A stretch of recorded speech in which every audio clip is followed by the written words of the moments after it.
And they're not doing that good. They ain't making $800 a night. They've never made $1,000 a night. They don't even know what it looks like to get $1,000 a night. Madame Curie never made $800 a night. You know? So what's the difference? What do you need school for if you look like you? Really? What do you want to be when you grow up? What's your fantasy job? And Janet Reno already was, what was she, Attorney General? Attorney General, So don't say that. You want to be the first female something. What do you, seriously, if you could be anything, what would you want to be? There's so much stuff that I want to do. Name one. I just can't decide really what I want to do. Well, give her your top 5. What are some of your interests? I hope it involves your ass because it's beautiful. Well, Brain surgery. No, really, seriously, a realistic job. Yeah. You want to work with kids? maybe if I go to college for forensic science one day. All right, there you go. And what do you do with forensic science? What does that do? You just try to solve crime. Solve crime? You want to solve crime? Start on Columbo. Honey, there's a crime going on in my pants. Dumbo. You know what? Work on the vice president first, and then we'll get to forensic medicine. Where did you? What happened? You watched the show CSI? Is that where you got the idea? I watch those shows on Discovery Channel on CL. Those are good. On Tuesdays. I see. All right. Hey, I haven't figured out. Is she strips now or doesn't strip right now? No. Right now, She's not stripping. until the money runs out. Hey, can we see you dance on a table? Yeah, why not? We play a good song. What music do you like? Is that table sturdy enough? Gigi, you get on that table. They're pink. Can you dance to this? Here you go. I'm stepping out, so you better get the party started. Oh, I love this job. Yes! Get this party started on a Saturday night.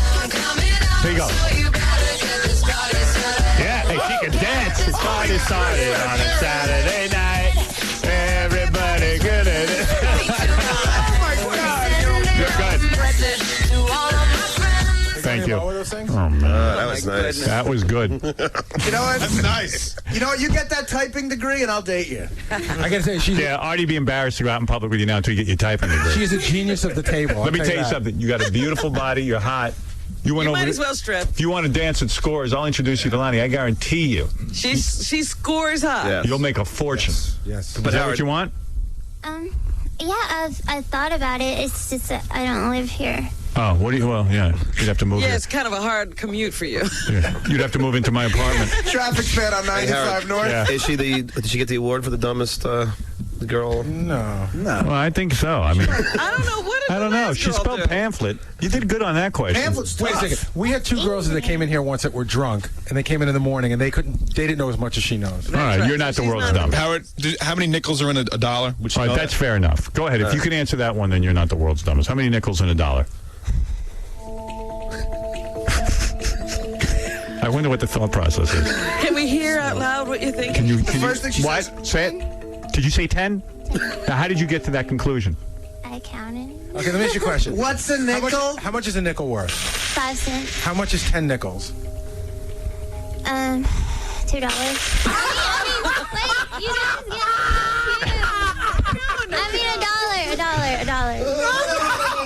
She's my favorite chick of all time. She's the world's dumbest. How many stripper. nickels in a dime? She's a stripper. many She doesn't what? know money. How many nickels in a dime? 2. Okay. How many dimes? So how many dimes in a dollar?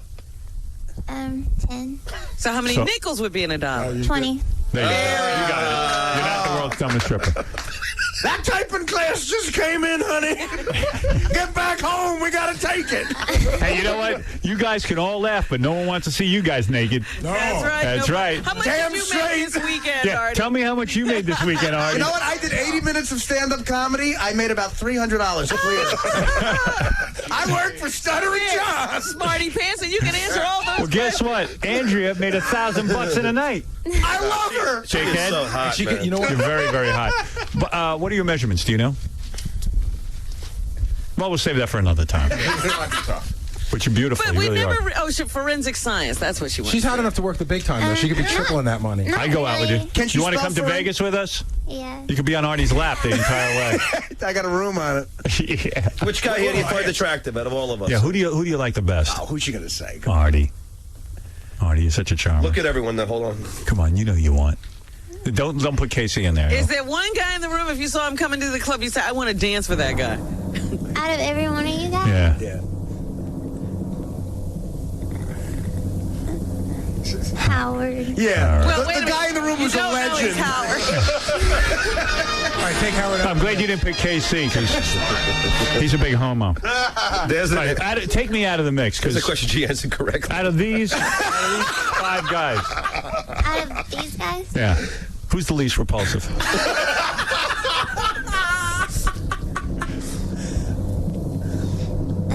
I guess him. Artie? Artie's least repulsive? Oh, my God. Oh, he's a Did you see his bald spot? How about Turn around. What are you talking about? I don't have a bald spot. Oh, that's right. It's all What are you talking about? Bald spot? Fred used to be a slam Are you dunk guys winner. crazy? Yeah, Fred used to win. Fred's getting old. Yeah. All right. Anyway, Andrea, I got to move along because Bob Schimmel and his mom are coming in. Would you like to lap dance a Holocaust survivor? His mom actually, his mom is a Holocaust survivor. Sold her story to Steven Spielberg. You know Steven Spielberg? Yeah. You know what the Holocaust was? What's the Holocaust? Where the Jews, What? where the Jews had all that, where all the when the people did all that stuff to the Jews. What people? What people? What people? What people, Andrew? When they went to those camps and got tortured and Jews went to everything. The Jews go to camp. So what That people are you happens every talking about? summer. Sounds like Grandma covered this thoroughly. Which people? Did you guys study any of this at homeschool? Yes. Who was it who was mean to the Jews? The Scandinavians? The Holocaust was one of them people. And the Jews. Well, listen, you're upsetting her. She knew the Jews were involved. Come on, you got it right. You're not. Who was it, though? who Would you was say it? what country was doing it to the Jews in particular? There was a country. What was the name of the guy who was doing it to I the know the name of the guy. All right, just name the my guy. mind is- If you could name the guy, I'll tell you what, baby. If you could name the guy who was bad to the Jews, Right? I'm going to give you a trip to Vegas from travelworm.com. You're Was going to get his to first fly to name Mo? Vegas and hang out with us, and you're going to be there live for the show. Ooh, this is for a trip. Come on, Andrea. In fact, Think hard. I might fire Artie, put you in Jackie's chair. Yucko guy? the clown. All right, if you can name, and it's not Colonel Sanders. Can you it's not describe Dr. him in Seuss. any way? If you can tell me the name of the man who was mean to the Jews during that Holocaust thing, Just one. Saddam Hussein. I'm not counting that. That isn't the right answer. I know who it is. I just my mind is. Can you describe what he looks like? Yeah, he's got dark black hair, Yeah. Oh, mustache. right. That's No, that's what I was saying. Benji. All right, take another guess, please. I And want what you to go to did the people Vegas. say to him? Do you remember that? Heil. I'll give you a hint. Heil. Yeah. Fill in the blank. Heil. Geraldo. Blank. What if we give her his first name? Haile Selassie. If I give you the guy's first name, would that help? Yeah. Of course it would. Probably. Yeah. Go ahead. What'd you say? Probably. All right. I want everyone to quiet down because there's a lot riding on this. This is a free trip to Vegas to party in Vegas with us. And Gary the Retard. And Gary the Retard, who I want to introduce you to. Okay. Adolf. Adolf Hitler. You're good. I knew who it was. I knew you knew it. I knew you knew it. I'm just wondering, what happened to him? Don't press it, Robin. Oh, come on, Robin. Just because you know stuff. Come on, I want to know what happened. She went to college. She's a big shot. Can you name the leader of the Luftwaffe? We will never forget. Isn't that what they said at the end of the war? Exactly. We will never forget. Oh, they forgot, See, right? why do the Jews keep telling this story? This is why. Yeah, why do the Jews keep repeating that story? Because in homeschool, she was going like, honey, nothing happened to the Jews. Oh, that's It's all bullcrap. We're going to skip that chapter, honey. You ain't going to need that for stripping. That was no big deal. Hey, Andrea, you won the trip. What did happen to the Jews, Howard? I need to know. Well, they were asking for it. They all went They into were business. controlling all the money. They had all the good stuff. Andrew, do you know any Jewish people? Are there any Jewish people where you're from? Yes, I do. A lot, actually. What are You they do? like? Well, they just seem like normal people to me. I don't know they're Jewish unless they tell me. Right. Hey, Howard. That's why they're the trickiest. You can't spot them. Yeah. They're not like the colors. You can spot them. That's why Hitler made them wear bands. If there's one thing you take away from homeschool, it's that Jews are sneaky. Howard, if you're a betting man, Who do you take, her or Gary the retard? Trivia question. Trivia. Her, any day. No, Yeah, she's Gary. smart as My Gary. money's on Andrea. Well, Gary can spell red. Yeah, All right, why don't we have a contest Oh, between these stop two? it. That's Out a in Vegas. slam dunk. Hold on. Can you spell red? R-E-D. She spelled pamphlet, stupid. R-E-A-D. Gary can't spell pamphlet. There's no doubt. You never made it with a chick yet? No. After a week in Vegas, you will. Is it out of the question? I mean, is it something that's up for discussion? For 1,000? They just don't. I just like men. Now, how many men have you had at the ripe old age of 18? Right. Be honest. How many guys have you done? 3. 3? And when did you start? That's less than Robin had. Oh, get out. At 18, I hadn't had anybody. Oh, sick. Answer that. And don't count relatives. Who took her virginity at 14? How old was that guy? Hello? 18. He was 18 knobs? No, 18 was the guy who took her virginity. Wait, 18? Knob slobbing. You had three knobs just now. You slobbed. Wait, you don't slob You it never up? slobbed the knob? She didn't know what you're talking about. Actually, Can you spell knob? I've had Spell knob. What? Spell knob. K-N-O-B. She's good at spelling. Yeah, spelling she's got. Your grandma didn't skip that, honey. Grandma History. did a lot of spelling. Andrew, do you do all areas? Or, You're a little young for She that. doesn't understand knob slobbing. All right, I got to get Bob in here. Can she spell forensic? I just want to know. No, don't let Bob meet this girl. What's your He'll football marry picks? her. Did you watch the football games? No, I don't really watch football. All right, here's my picks. I'm going to give them to you right now. You tell me if I'm right or wrong. I'm saying the Steelers over the Patriots. I'm not giving a point spread yet. I'll do that later in the week. Oh, really? You got a point spread. Well, yeah, I think the Steelers are going to win. I like the Steelers. I think the watched- Steelers are going to win, but I hope the Patriots win. I don't. Why not? I don't like the Patriots. Why I do like- you care about the Patriots? I don't know. I was just in Boston now. All right. Well, that's true. Boston's a good town. All right. Rams versus Eagles. I'm going with Rams. I can't see. I love Philly. I love the way they played this weekend. I think they beat Chicago fair and square, and they were a good, solid team. But the Rams look awesome. Yeah, I was a Ram fan as a kid, but the Eagles have never won. I'd love to see the Eagles win. so- I'd like to see them take it all, but they're not. It's going to be the Rams taking it all in the Super Bowl, by the way. Yeah, There you that's go. the favorite. Yeah. All right. You Are agree, you Andrea? impressed What? with how much you know? Sorry, baby. I don't really know. What? I'm not Choose the what? best person. You don't to really ask. know. I don't know anything about football. You know everything. Honey, you know enough. Do you like any sports? You know how to dance, I'll tell you that. Oh, yeah. Where'd you learn to dance? Grandma. What do you? What is the thing that you know most about? So if we gear another test for you in Vegas, Pleasing a man. Field of expertise. are you great in bed? Is science your field? All right. He's good at science. Spell forensic. You want to get into that? Can you spell forensic? F-O-R-E-N-S-I-C. I'm telling you, she knows how to spell. She knows how to spell. Science. H2O is water. Water. She knows stuff. Does she know what happened at 9/11? Does she know? She knows. Come on. All right, listen. Let her go. We're going to see you in Vegas. You won a trip. Stop quizzing her. Bring one of your hot friends. Yeah. Bring two of your hot friends. Bring your grandma. Yeah, don't bring your dad. Bring your grandma with Do you. any of your friends know who Hitler was? I would love to know how that homeschooling day Can you goes. bring grandma down with you? I don't know. She'd probably be too scared to go. She's all nervous about leaving home. Her homeschool is Really? like, the morning is like, 9 times 9 is 42. Now lunch. All right. Anyway, listen, Andrea. Nice meeting you. You've proven you know stuff. Good for you. And we'll see you in Vegas. Okay, And thank nice meeting you. You Nice too. to meet you, All baby. right. Wow. You look great. Stunning. Our baby Walk out stripper. slow so we can see you behind. Look at her body. Oh, you vey. Jesus. That's so wrong, you She guys, walks like a looking cute at girl. her. She's cute. She was born in 1984. It's so wrong, you looking at Would her you bang her? Hell yeah.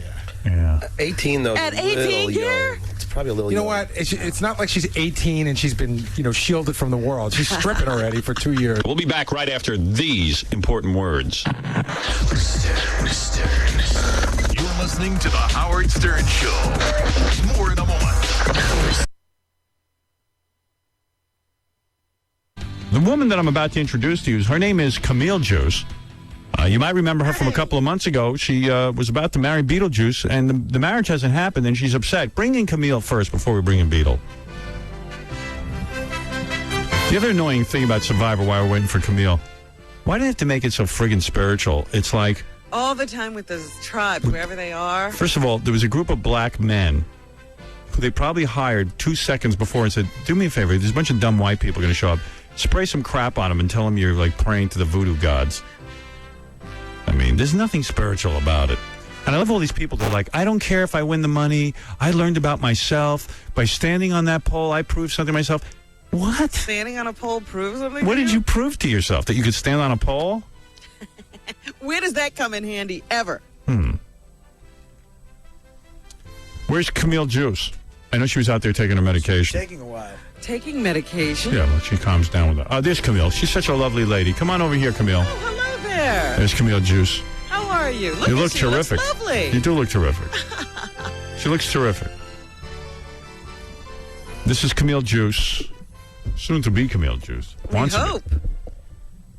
And Camille, how are you? I'm fine. How are you, Howard? Great to see you again. Oh, it's great to see you too. I understand before you came in here you took a little medication. What are you on? Antidepressants. Yeah, well, can you save a few for me? Don't bogart those antidepressants, my friend. Okay. Well, you look beautiful. I can see you had your hair done for the show. Yes. You don't even want the headphones to mess it up. Oh, that's all right. But what can I do? This is radio, and we need to We communicate. need those, yeah. I don't want to curse. I curse in my head, so please excuse me, everyone. You're cursing in your head? Yeah. Oh, that's right. I remember. Your thing is, you hear voices in your head? No, nothing like that. It's my own voice, but I just curse. And when I get panicky or nervous, it gets worse. Right, and you hear these curses, and you hate hearing curses in your head. Can't stand it. Can't stand it. And what happens? Do you ever blurt them out? No. No. Nothing like that. So as I'm talking to you, you hear your own internal voice cursing? Yeah. This is my internal voice. Yes, Mother. Yes, Mother. You can't hear that, only I can. What is it, Casey? Hey, Howard, the first time we had her on, she was going to come on and apologize to black people for having negative thoughts about them. Right. You were having negative thoughts about the blacks, right?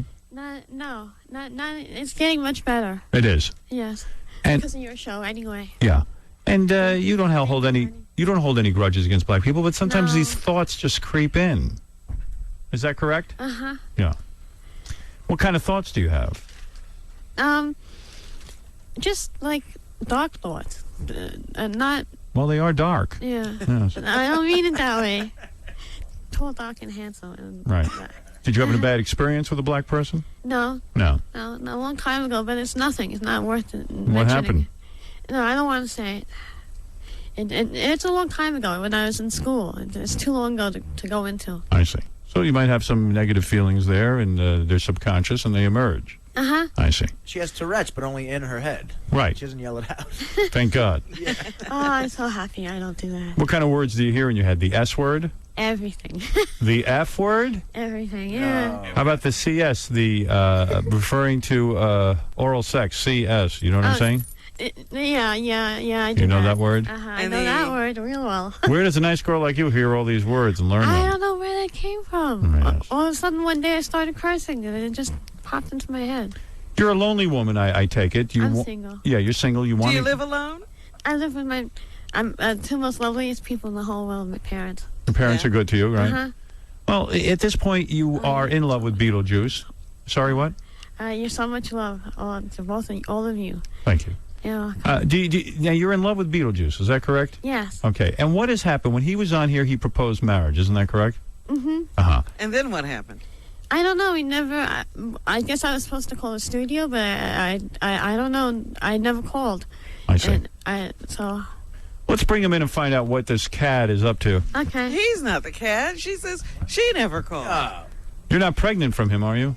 No. The two of you, did you have sex? Yes. You did? You and Beetlejuice had sex? No, not yet. Get out. Oh, whoa, wow. Oh. Is he out carousing? He's evidently very good at it. Well, I think he had to go on with his life if she wasn't going to call him, Howard. Are you nervous to meet Beetlejuice again? Yes. Have you been thinking about him?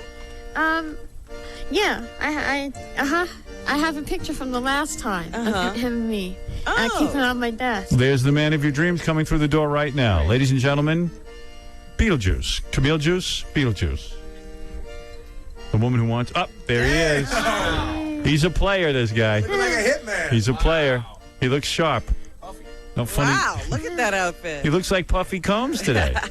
Look at him. Hi, Beetlejuice. Now, Beetle, take a seat. Take a seat, Camille, please. Beetlejuice is coming in the room. This is a guy. B. Diddy, not B. Diddy. B. Diddy. Beetle, put on those headphones in case he figure out how to get the microphone in front of Beetlejuice. Hey, Beetle. How you doing? Beetle, I'm doing great. Happy New Year, by the way. Yes, Thank you. Yes. Happy New Year to everyone. Thank you. Now, Beetle, you look great today. You know that. I can tell you're a sharp That's a dressed sharp guy. outfit. You Looks look like a good. swashbuckler. And everyone knows you get plenty of girls. I mean, you don't have to brag. But I don't know, do you remember Camille? Somehow. Yeah. Somehow. Camille, get in front of that microphone. You remember me? A little. Uh-huh. That's That's good. I'm right. glad. I remember you, too. Now, Beetle, she is in love with you, as you know. Who isn't? Who isn't, but she really is in love with you. She wants to be Camille Juice. She wants to take the name Juice. Fine with me. Yeah. Okay. Camille, what happened now? Why didn't you call Beetlejuice? He gave you his number. I got scared. I got nervous. Why the nervousness? Because I just something is not that I haven't done before, and it's just it's different. It's all new. You've never been involved with a man before? No, I just I'm scared. I don't know why. Have you ever had sexual relations with a man? Yeah, but I'm scared of getting hurt again. You got hurt? Yeah. It hurt? Or did he break your heart? What do we mean? He broke my heart. Really? It's like 9 years of my life, and it just disappeared.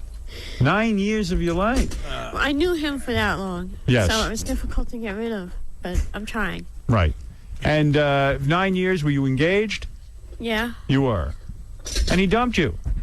Well, I broke up with him, and then he broke up with me, and we parted. You parted company. Yeah. Camille Juice. Camille Juice. Now, Beetle, are you just going to have sex with her like And you do with a toss lot of her women and toss her aside, or are you going to be in a loving, romantic relationship with her? Well, I think I'll think about it. You think about it. Well, make up your mind. That's all we could ask for at this point. Camille, can you be satisfied with a one-nighter with Beetlejuice? Yes. You could. Oh, really? No, I wouldn't be satisfied. You wouldn't be satisfied. No. You're looking for a relationship. Uh-huh. You want a lifelong commitment. Yes. All right. Beetle, this is a girl who's had her heart broken, as you know. Are you able to be with a woman and stay committed to one woman? Yeah, sure. You would be. Right. Are you interested in marrying her? Sure. Yeah. You would marry her. You'd settle down. I mean, you've been known to wander. You know that. You know when a woman comes on to you. I don't want to see You her get forget hurt. you're married. Right. I'm asking you to be honest with us and really. Yeah, sure. Yeah, and I'm asking you because this is a woman who is very much in love with you. Right. I mean, this is not a joke. I know what you say. Yeah. Now, Camille, do you want him to give up working bachelor parties? Yeah. You do. Yeah. Oh, Beetle. Well, how's he going to bring home the bread? No. Yeah, this is how a man makes a living. In other words, if you don't want him running around naked at bachelor parties and having sex with other women. No. Right, I That's how you understand. say it. Beetle, can you stop having sex with other women and devote yourself only to Camille Juice? Sure, yeah. Sure. Right. Are you ready? You really ready to give up the wildlife? Could be, yeah. How do you feel about Beetlejuice's drinking, Camille? That bothers me. It does. It's too much. It's Too much drinking. too much drinking. What can the man do? Well, Camille, you're being honest, and I like that. Beetle, There's something with me. I think that's something, Camille, you should turn to your future husband and say, Beetle, can you give up drinking for me? Ask him. Neil, can you give up drinking for me? Sure. Oh. Camille, get on that microphone in case he keeps abandoning me, like your boyfriend abandoned you. You see I'm having trouble, don't you, Casey? Do you recognize that a microphone is needed here? We're missing these gems. Thank you. Thank you. Oh, my goodness. Put a microphone on her head and see what she's thinking. Go ahead, ask Beetlejuice again. What am I supposed to ask him? We'll ask him about his drinking if he could give it up for you. Would you be able to give up drinking for me, Beetle? Sure, I will. All right. Oh, that's nice. That's Wow. nice. Thank you. Wow. Wow, Beetlejuice. And You must Beetlejuice, be in love. I think what she's saying is, and correct me if I'm wrong, Camille, this means you settling down and having a family with Camille. Sure. Are you prepared to be a good father? Oh, yeah. Yeah. Camille, you want to have children, right? Have to adopt. You're going to adopt. Why are you adopting? Because well, that's kind of private. Oh, you can't have children? No, yeah. That's private. The reason? You're not a man, are you? No, of course not. You have insides? No, Yeah. yes, no. I have certain, I have chromosome defect, but Casey, do you hear what's going on? Yeah. But you're canceling each microphone out. Wait, it you sounds like literally she's on a use the telephone. Well, you got to use your head when Don't stand there and I go don't know to how sleep. to tell you how to do it. He's sleeping. I'm sorry, Camille. I'm having trouble with my staff. it's all right. You understand? Yeah. I'm just trying to That's get you to talk into the microphone. Okay. Camille, But then she can't look at Howard. now pull the microphone away. That's it. There you go. Okay. Camille. Oh. All right. So you would adopt children with Beetlejuice? Uh-huh. All right. Could you adopt Casey? Yes. Yeah. So Beetlejuice, here I'm going to lay it on the table to you. She wants you as her husband. And she's ready to commit. Sure. And you're ready to do it. Yeah. Okay. Are you really thinking this through, Beetlejuice? Yeah. Where are you going to live, Beetlejuice? Anywhere she wants. Anywhere she wants. Oh, that's nice. Thank you. You'll move in with her parents and her? Sure. I will. Perhaps the French Riviera. Camille, have you talked to your parents about Beetlejuice? Me? Yeah. I have to. You have to talk to them. Uh-huh. Do you think they would mind him moving in and living with you? They wouldn't mind. They wouldn't. No. Well, it seems like it's really Beetlejuice do you have a ring for her? Sure. You do. Where is it? Oh, wait a second. Damn. Beetlejuice is going into his pocket. On here? Camille is overwhelmed. Her hand is over her eyes. Camille, it's all happening. What's in your pocket, Beetlejuice? Beetlejuice, I'd like to hear a proposal, too.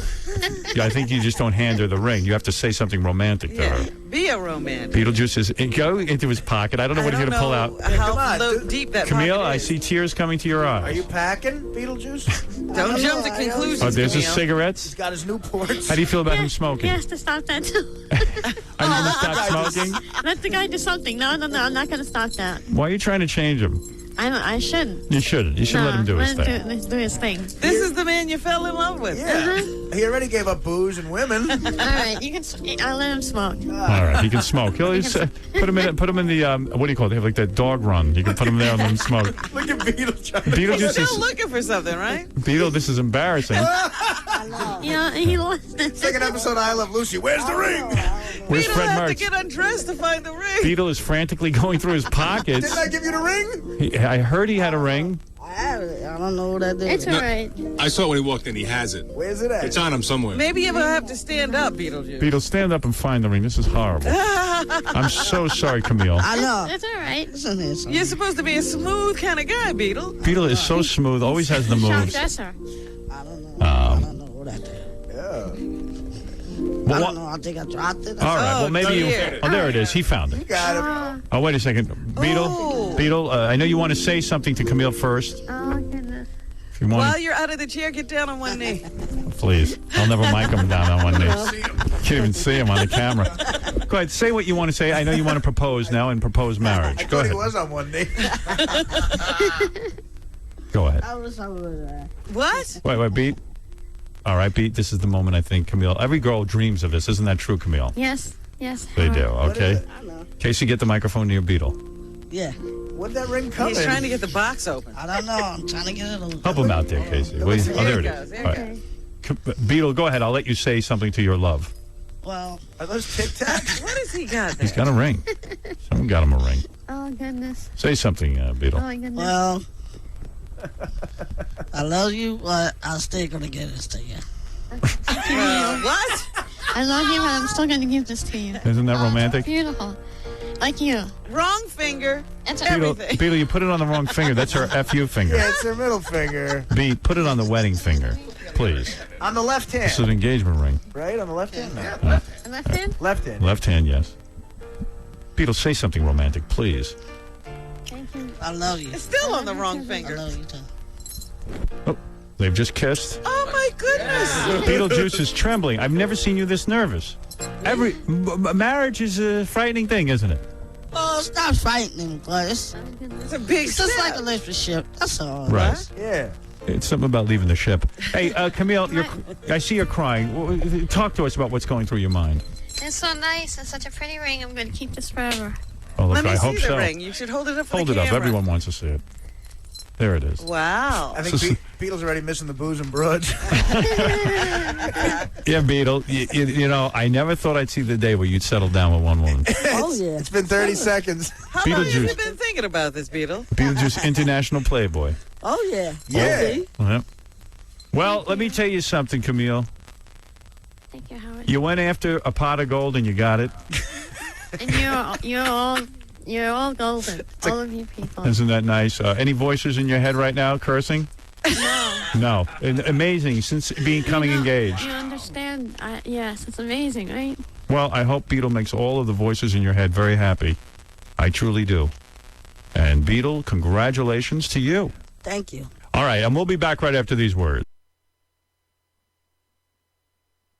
The Howard Stern Show. The Howard Stern Show. Katie Juice is on the phone, your other girlfriend, and who you're going to have to break the news to. Katie Juice? Yes. Katie. Katie Juice. Yeah, Katie. Beetle, please, you handle this. I don't know what to say. Tell her you don't love her. What's going on there? She wants to know what's going on. I don't know. I don't know what to say. You know what you just did. Tell her what you did. So, How you gonna marry someone you married me already? We got 3 kids. explain to her that you're in love with Camille. And it's over between you and her. So I say that, then she's really going to be mad. Oh, damn, I'm in trouble. I'm definitely in trouble now. Beetle, are you a bigamist? Nah. No. You gonna be one of them morons or something like that, have more than one wife? Now, Beetle, you are going to... Katie, I'm sorry. He's going to be with Camille. I go with Artie then. Where Artie Lang then? I go with him. He a man. Who? Artie. Artie Lang. Artie, I'm no. on Artie. Oh, there goes the cursing. All right. Well, let me tell you something. Then everybody's happy. Well, there she is, a girl whose heart is broken. Let's go to Dave. Dave, you're on the air. Hey, what's up, man? This is Diamond Dave here. Yeah, Dave. Hey, what's going on? Hey, what's up with Robin, man? She's getting, 50 casts now? She's going over buying all these antiques. This isn't about Robin. This is about... We're in the middle of an engagement here. Well, I want to congratulate the two of you. I really do. Thank you. Thank you, Howard. Thank you, Robin. Congratulations. Thank you. I never thought I'd see the day. Never thought I'd see it. Yes. So when's the wedding? When do you want to get married? When do you want to get married, Beetle? Whenever you're ready. Oh, my goodness. Have you two ever had any time talking alone? No. No. Why would you do that? Oh, that could ruin it. Last time they were here, Howard, they were making out in the green room. They were getting down. Is that true, Camille? Yes. Look at you, Beetle. That's not Well, for me. what's the matter? Well, nothing. He's just cool, man. Look at him. I'm just cooling, dude. Yeah. Chilling out. So what I'm doing is chilling out, dude. Camille, are you going to save the real sex for the wedding night? Yes. You are. I want to wait. You didn't mind. You didn't mind kissing him, I last. don't mind kissing. But Beetle, can you wait? Can you hold out till the wedding? Yeah, sure. You can wait? Sure. Okay. You expect Beetle to wait? How long? Till we get married. Yeah. Camille. That's no good. Well, he didn't fill you up, did he? He didn't touch your boobs over Yes, it. he did. He did. He did. Mm-hmm. You touched her boobs back in the green room? Oh, something like that. Yeah. Somewhat. Man's got to live. Uh-huh. So, but that's as far as he's going, not below the waist until the wedding night. No. Good. I want to keep that Special. special. Yeah. Well, I bet it is special. Now, Beetle, I hope I'm not talking out of school. Beetle, I've seen Beetle naked. He's very large downstairs. He's got what a man needs. He's got equipment. Yeah. He's packing. He's large? He's got equipment down there, don't you, Beetle? Cool, yeah. Yeah. Are you going to be able to handle that, Camille? Sure. Well, you're Sure, very... I'll be able to handle it. You will. You're every inch a woman, aren't you? I hope so. I tell you, and the guy, when he has sex with a woman, sometimes it can last over an hour. Is that right, Beetle? Could be, yeah. Yeah, we've heard it. Yeah. We heard you having sex with a prostitute, and you went for Don't over an say hour. that in front of her. Well, this was his past. This is before he knew Camille. He gave all that up, Robin, 15 minutes ago. Yeah, he gave it up, right? You're not going to be with any more hookers. Nah. Right. All right. All right. Even hookers, Camille? Are hookers allowed or no? Just anyone? No one. No just, one. All right. just me and him. Okay. Well, he has a tremendous sexual appetite. Will you be able to handle 4 and 5 times a day? Oh, God. We might As as well. a wife. Yes, yes. You will. Uh-huh. I mean, and he's going to want you, Beetle, if I'm wrong about this, he's going to want you dressing up in special outfits, negligees, I'm sure. Oh, But yeah. you know he likes it dwarfy style. Yeah, and you're going to want to do it dwarfy style, right? Well, you want to name it. Doesn't matter. Doesn't matter to you. You'll do it dwarfy style. Yeah. All right. Camille's head voice has got to be going crazy right now. Yeah, right. Hey, Howard, can I ask Camille something? Camille, do you know that he likes to fight a lot? I mean, he can scrap. He can beat some ass. He does it a lot. Do you care about that? No. You don't. He can fight I and don't want him smoke. to get hurt, though. Yeah, no, he'll protect you. Okay. He would. I know he would. I Yeah. know. If anybody ever said anything bad about Camille Juice, you would fight them, right? Something like that, yeah. This is your family now. Oh, yeah. You understand that? Yeah. Right. Sea juice. Will you get a tattoo with her name on your body? Yeah. You will. All right. Well, there you have it. You're not going to propose that they get married in Vegas. Would you like to get married in Vegas? Yes. You would. Uh-huh. If he wants to. If you don't want to. I don't mind. You don't. Seems a little awkward between you two. Yeah, guys, I mean, mix it up a little. Yeah, it's young love. It is. It's young love. I understand. Beetlejuice, do you have any pet names you would call her? Like a nickname? Well, I don't know. I had to try first. Well, like baby or... Sweetheart. Honey lamb? Something though you don't want to know. Let's hear it, man. Is it dirty? Something dirty you don't want to know. Right. Something dirty you don't want to know. Right. Well, you know how to mix it up in the bedroom, that's for sure. Dying to know what it is. Oh, something you don't want to know. Well, Liz, you're on the air. You're hearing it first. Beetle and Camille Juice are officially engaged. She is wearing Beetlejuice's ring. She's staring at it right now. Beetlejuice has agreed not to drink anymore and not to have sex with prostitutes or any other women. This is really something else. We've seen Beetlejuice come here. He was a wild man. He used to go to parties, stand around naked. He has sworn all this off. I think we're seeing the maturation of Beetlejuice. We're seeing a new Beetlejuice. What about your friends, Drunken Jamie and... Do you mind his friend Drunken Jamie?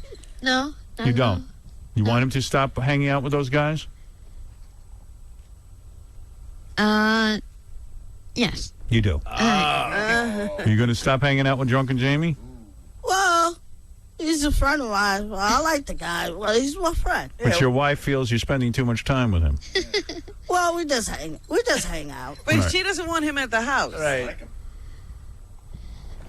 Well, she don't have to. What are the chances Beetlejuice would drink if he goes out with Drunken Jamie? Oh, pretty. 100%. That's the problem. I think that's the problem. Is that what? Is that what it is, Camille? Yes. Yeah. Yes, Howard. I think you're gonna have to choose Camille or Drunken Jamie. I don't know. Let's choose her. Can I ask you a question? Sure. You're on a boat. Yeah. The boat is sinking. You got to save someone's life. It's either Camille or Drunken Jamie. Who do you save? Well, I don't know Drunken Jamie. I don't know. You don't even know him. You throw him right off the boat. Yeah. Oh, I'll draw him off, yeah. Unless he has cigarettes. And what about if it was you and your manager, Sean, and Camille, and you had to either get rid of Sean or Camille? Who would you keep? I think I keep her. Right. Oh, Okay. thank you. Well, there you go. Well, you're I would doing. be the same way with you. You're saying all the right things, brother. Thank you. Thank you, Beetle. It's an You're honor. welcome. Well, I tell you, the two of them get along great. Yeah, like a house on fire. And he agrees to anything she says. He's already a beaten man. Yeah, and the rules are he can smoke and fight, so that's still fun. And Camille, what about you? What are you going to put into this marriage? Do you cook? Yes, I do. What kind of meals will you prepare for Beetlejuice? Oh, good boy. I would just prepare whatever he liked. Right. What do you like? Chicken? Oh, nah, sometimes I like chicken. Hamburgers. Hamburger? No, sometimes I eat chicken. Sometimes, Pizza, pizza once in a while. a white Steak. wine reduction. Nothing like that. Right. No, he doesn't want any white wine reduction, Artie. Nothing like that. You don't want any of that fancy French crap. Yeah, none of that comfy. Yeah. You're boycotting the French, aren't you? That's right. Well, I'll tell you something. This is something else. This is great. This is It's really something. Yeah. Roy, go ahead quickly. I know you have questions. Hey, Howard, let me get this straight. Beetlejuice realizes he can't bang other chicks now, right? That's what he's saying. He's swearing off all other women. Boy, he must never have seen Artie's sister. That's all I can say. You scumbag. Giving up a chance. If Artie's sister wants to have sex with you and you're married to Camille, are you going to turn Artie's sister down? I Yes. don't think so. Oh, you don't think you can turn her down? See what I'm saying? Yeah. I'm telling you. Hey, thanks, Howard. Take care. Thank you. How do you feel about that answer, Camille? Yeah, thanks, man. How do I feel about it? That doesn't make me feel too good. Well, can I tell you something? I don't think he's going to get Artie's sister. I don't. So I don't think you have anything to worry about. Oh, she's gonna cry, Beetle. Beetle, you just, yeah. No, I didn't say that. He said that. I didn't say He it. said that. You're not gonna be with Artie's sister? Nah, I ain't gonna say that. Nah. Robin, he's not going I'm to not be with like Artie's sister. I could almost guarantee it. Camille, I think Beetlejuice is trying to say he will not be with Artie. Okay. Camille, I could guarantee that. Okay, thank you. Okay. Joey Boots, go ahead. Hey, Howard. Hey, listen, I shared a bed one night with Beetlejuice. We were staying over at a hotel, and he snores, like, so loud. I think he's got, like, sleep apnea. Can she put up with that? What about if Beetle snores? What will you do? It doesn't matter. I put up with that. You will. That's fine. You know what? To hear your man snoring means, hey, he's close by. Yeah, that's Good nice. for you. That's nice. Oh, see? You got a good woman there. I hope you appreciate her. Oh, I will. I appreciate it. All right. Well, let's go to Rich. Rich has a question. Rich, go ahead. Hey, Howard, I want them to adopt me, and I want them to live in a cage in my house. Is that all right? I'll give them bread and water all day and occasionally a banana. Well, I don't think so. It would be a good idea, because then my friends could come over. We can have it like a museum set up. Beetle, if I'm not mistaken, this man's insulting you and your new wife. Go ahead. Tell him off. Well, it don't work like that, buddy. Right. Yeah, it don't work like that? Nah. Come on, it'd be fun. I charge admission. I'd give you a cut. Yeah, ain't no cuts here, pal. Right. You're not Yeah. gonna, he's saying that you and your wife are going to live in a cage in his kitchen. And he feeds Yeah, you he be bananas. living in the cage. Well, I'll put them in the garage then. They don't like the kitchen. Put you in the garage. Right. Oh, you're going to put me in the garage? And then I'll beat you occasionally, like a little bitch. You is a little bitch. See you later. Ah, I'll take you out, you little small-headed freak. Yeah, up on my head, 400 freak. Look at you. What is you? A scrum? You don't know me, you little whack nut. Oh, you're a rat pack peanut head, man. All right, who's the peanut head? You little freak. Let me tell you something. You little jigaboo. Right, what are you freaking out, man? What are you going to do? All right. Not in front of the guy's fiance. Jesus Christ. Hey, What's Howard, the matter with this guy? Speaking of fighting, you know he had Yucko the Clown reported to the police, I think. He's been fighting with him. You fighting with Yucko the Clown? Well, he don't have a choice. Yucko, are you fighting with Beetlejuice? Yes, I am. He started the whole thing. Yeah, that whole can't help you. Well, tell us what. Yes, he did. Tell us what happened. He sent me some nasty emails insulting me. He's jealous of everything, that I've become, and he's threatened to report me to the police for hate crime. Well, all right. Thank you, Yucko. Howard, I think Yucko called him the N-word, I think. Did you call Beetlejuice the N-word? All I said was he's a buck-toothed little midget nigger. Yeah, what about you, you little clown head? Hey! I'll rip your head off for something you do. F you! How's Erica doing? Yeah, till I did it to you yet. Hey, Beetlejuice, how's Erica doing? I'll probably threaten you one night. Ask her how she likes my clowny fist. Yeah, I'll probably put a hole in you one night. All right, thank you. I don't want to ruin this moment with Yucko the Clown. Poor Camille is having to see the other side of Beetlejuice. Well, she did say he could fight. Yeah. All right, okay, that's cool. Well, Camille, congratulations to you and Beetlejuice. Thank you very much, Howard. I really think the two of you should talk a little bit and say something to each other. You don't seem to talk to one Well, another. look, they got the glare of these spotlights on them. Beetle, what's going on? Is the camera making you nervous? I've never known Me? you. Yeah. Nah, not making me nervous. All right. You hardly talk He to her. couldn't even find the ring. Come on. It's very pretty. Well, congratulations on your ring, Camille. Thank you, Howard. I hope the marriage works out. I do too. They say 67% of the marriages end in divorce. 67 now. 67% of the marriages end in divorce. Wow. So I don't know what Beetle, what are you going to do to keep this thing hot and fresh and going? Well, I don't know. I'll probably find something else. I'll figure something. Right. And Camille, how do you keep a marriage fresh? Keep inventing new things. Right. Keep it real. Keep it real. Keep it real. Well, the two of you have to have constant communication. That's what I hope. I hope we don't lose touch with each other this time. And Camille, where are you registered so we can help you out with that? Where am I registered? Yeah. With your wedding presents and stuff. I don't mean with the police. I mean with the for gifts. When a young lady gets engaged, you have to send gifts, and she registers with a store. Or you register with a pharmaceutical company. Pharmaceutical company. All right. Get, All right. Get right there. All right. Well, there it is, Robin. I never thought I'd see the day. No, I thought that was over. I never thought I'd see the day Beetlejuice would settle down. This guy's a playboy. He knows how to... He's had more women than most of us in this room. That's right. And now he's off the market. This is a man who's going to commit to marriage. She took the swagger right out of his step. Yeah. I think she's got a good husband here. Yeah, I think Beetlejuice is a great guy. I've known you how long now, Beetlejuice? How many years? At least about 5 years. 5 years. And in the 5 years that I've known him, I often said, how is it that this guy's not taken by some lucky woman? I have. Actually, you said he'd never settle down. He was having too much fun. I was wrong. I never thought I'd see this. Thank you. And Camille, you must be quite a lady to get this guy to settle down. I'm glad he thinks so. I think the same way of him, too. I don't know what you've got. I don't know if you got snap and gyro.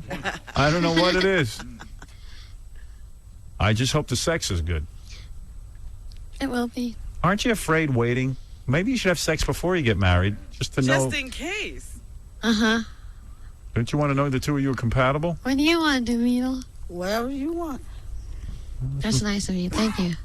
He's waiting if you want to wait. Such a gentleman. That is nice. Uh-huh. What are you thinking now, Camille? Sometimes I want to be with someone, right? But I'm scared. Mm-hmm. Because of what happened with the first one. Me too. Believe Well, me, I've been scared ever since the first one, too. You gotta get over that. Gotta climb back on that horse. And we got quite a horse for you. Yes. Beetle, all I can ask of you is be gentle with her. We got a thoroughbred. Oh, yeah. I was gentle. Don't be your usual self. Right. I know your experience with the ladies. Camille, maybe wait for the wedding. All right. All right. Beetle, you be patient. Always facing. Right. Well, I see you as a nice couple. All right. I normally don't agree with marriage, but I think in this case it's good for both of them. I would love to be at the wedding. I hope that. Oh, you will be there. Trust me. All of you. I want all of you to be there. Yes, please. Who else is going to be there? You got to check with your parents on this, too. Yes, I will. You will. All right. Okay. I can't wait for Beetle to go home and meet the family. Yeah. In fact, Camille, how did you even get here today? Cab. You took a cab. Uh-huh. All right.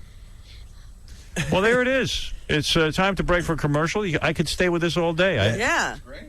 I'm thinking maybe Beetle should have asked for her hand in marriage. Was that the protocol? I think Beetle I think he did. was speechless. He did. I mean, to her father or something like that. Oh. Have you met her parents yet? No, I didn't meet him yet. Are you usually good with the parents? Yeah, my parents. Oh. Beetle, you're going to have to go meet her parents and ask them. If you're... Yeah. She has to find out first. Yeah. You know? But you should go and talk to her dad. Well, her father got to know it. I can't tell him what he got to know. You got to tell him. And can we tape that conversation? Beetlejuice stopped drinking and her father just started. But you got to have a man-to-man conversation with this guy. Yeah. Could be, yeah. I'm sure he'll love you. Yeah. And you do that, and you talk about it and see what he says. Maybe he'd think on it. Yeah. What about the rest of the family, Camille? Well, they probably. The rest of my family? Do they know that Beetlejuice is a black man? Do they have a problem? No, they won't mind. They don't mind? They're not No. racial? They're not racist? No. Mm-hmm. Sometimes people are prejudiced, aren't they, Beetlejuice? Could be. Yeah. I don't want to be that way anymore. You don't? No. Right. All right. Well, this will fix it, I'll tell you. It would be really bad if that's what they had a problem with. Yeah. And not his career. Right. No. Yeah. If they start blaming it on race, don't believe them. Really? That's sad. Right. They got some problems. If I was you, I wouldn't even tell them that Beetlejuice is black. I would just not even bring it I up. won't tell him. meet the family before this? Oh, I think you should meet them, but just don't bring it up. No, I won't. I won't say anything. Good. It shouldn't be an issue. No, it isn't. Beetlejuice, what about for you? What do you think about marrying a white woman? It don't make a difference. You know how some sisters don't like that. You might get some funny looks. Yeah. If you two are walking down the street. If you two are walking down the street together, you might get funny looks because she's white and you're black. Are you prepared to deal with that? Oh, it could be something like that, yeah. No, I don't think he knows. I don't even know that he knows he's married. You're getting married, dude. All right. Anyway, the great Beetlejuice, thank you, my friend, and you look great, and you seem happier than ever. Camille? Yes, a pleasure. I don't know where we found you, but you're a gem. Thank you. So are you. You're the kind of person I dream of. Really, as a guest. She's a real sweetheart, this one. She is. Hey, Howard, you know that Beetlejuice's action doll is coming out soon, right? Yeah. What is? Give us a quick update on your career, Beetlejuice. Well, they call them dolls, but it's not even done yet. It's not done. Oh, it's not done. No, it's not a done. Beetlejuice action doll. Where can we get that? Well, you have to go to, like, stores and them. Or you can go to jollydwarf.com. Yeah, that sounds more You appropriate. go to the store because they're going to have it, like, shop rights. You're going to have it at ShopRite. Grocery stores. Grocery stores? Grocery stores? Yeah. Oh, really? Is this action doll edible? Yeah. Is there a Camille Juice doll soon coming out? I don't know yet. I had this, All right. See how this works it's out. another project, so, you know, it's a little different. You're marrying a guy who has his own action figure. That's nice. That is nice. Uh-huh. Good for you, Amazing.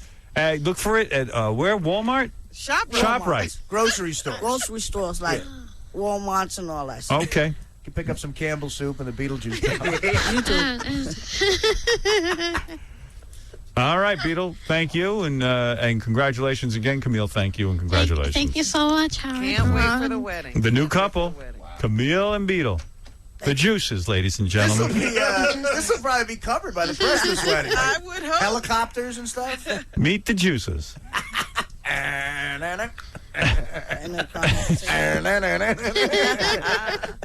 have their own theme song. That's right.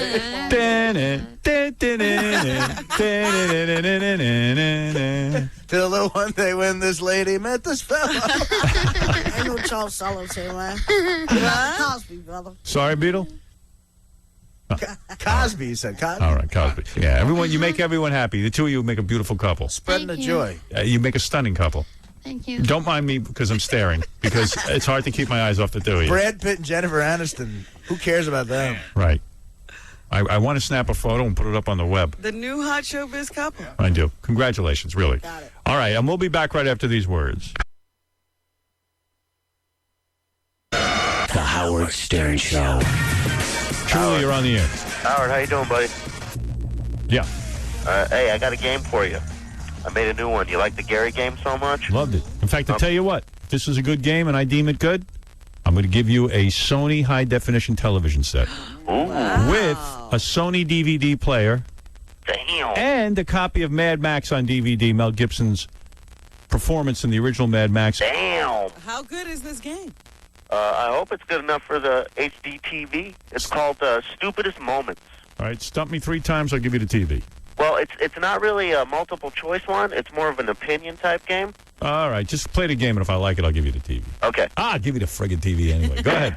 Wait a minute. Give him some suspense. I know. Okay, for example, Robin, let's say. What would you say her stupidest moment of her career has been so far? Would you say it was having a huge picture of herself hanging in her dining room, having a pool, not being able to swim, That's pretty good. Yelling at you one year for not personally getting her birthday present? Right. No, forgetting, not even personally, it was at my wife. Oh, that's and I got it for her. Personal? Well, yeah, that's what it didn't come from you. I believe. Yeah. Go ahead. Or buying that stupid horse Blaze. And never riding it. Yeah. Now, if Howard, if I miss something or if I don't have something, you. Go ahead. think it's. Oh, the pool is at least good for other people. Yeah. What was the other one? Yelling at you for the birthday present, buying the horse, or having that huge picture of herself. I think yelling at me for the birthday present. I got to go with that. My opinion is buying a horse. Who the hell buys a horse? Unless you're in Kentucky. Not only that, she's paying a lot of money for that horse still. I love that horse. Now she's paying even more and she doesn't even see it.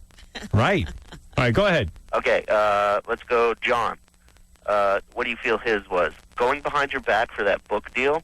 That was bad. I was screaming about that the other day. Gets you right in the gut, right? Yeah. Going to L.A. with you and getting busted by the pool, smoking pot. That was the worst. There can't be anything worse than that. Let him go. There's two more. Getting married or having kids. The pot by the pool. I was ready to hang him. and showing up with his wife and his nanny and his kid and his friends. And all his friends. And nothing's better than the guy at the Four Seasons comes over. I go, I want to sit by the pool. He goes, well, most of the chairs are taken up by Stuttering John, and we don't have a spot for you here. No, I remember listening to that show, and then a guy came on the show from the hotel. Yeah. He's yelling at you. But remember what was funny is he was sick when you guys got back from partying so much. Yeah. It was a very intense trip for him. That was the worst. We got Gary up next. Gary's stupidest moment was ranting about how much his cartoon cells would be worth so much money in the future. That's funny. Getting married. Or making the video for his ex-girlfriend. Making the video. But getting married is a close second. The guy had an incredible life. I mean, and he knows it now, too, and he won't admit it.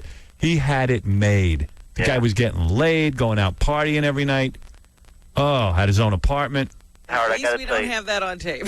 The next best of you guys do, you have to play like a montage from like the beginning when you guys first got that call to the whole episode where you're playing the show and at the tape on the show. And the Gary, you play that. You guys got to do it. Soon, don't worry. I never hold back from me on Best of. It's coming up. The whole evolution, though. I love it. Hey, so we're all, what? The tape is the dumbest thing I ever did. No, getting married, because you know what? Listening to you about 10 minutes ago describe to me. What did he say 10 minutes We're all getting together Saturday night at a club to, like, just celebrate my birthday or whatever. Uh-huh. Watching Gary's face as he's describing to me how 10 o'clock at night is too late for him on a Saturday night because he's got to be up early on Sunday because you know who won't let him sleep. No, we're going somewhere. Whatever. I got to be out of Long Island at 10:30 on Sunday morning, but even so, you know what? So you're out till noon? I mean, to midnight or 1? Midnight or 1. If we get there at 10, we have to, I live an hour out of the city. I'm the only one here that doesn't live in the city. Is that true? Well, who else does? Robin. Robin's not coming. I didn't say I wasn't coming. She said 10 o'clock. Who's out on Long Island you got to visit Sunday? It's my buddy, it's my buddy Frank. He's having a birthday party. You got to be wide awake for that. He's having a birthday party. His daughter is. Oh, his daughter. Oh, man. Oh, sorry, I can't live your life anymore, but that's what I do now. Live my life. You're not living my life. You're not living any life. The guy goes, I can't go out Saturday. I didn't say I couldn't go out. Because you know what? Oh, what? Then why aren't you coming? I'm going to watch the Jet game. So what? What goes on after the Jet game? The Jet game's on until like 11:15, and I want to watch it. Because why? You play for the Jets? No. Are you an alumni? Like you need to devise their next play. When you watch Buffy, do you want to watch it alone and in peace?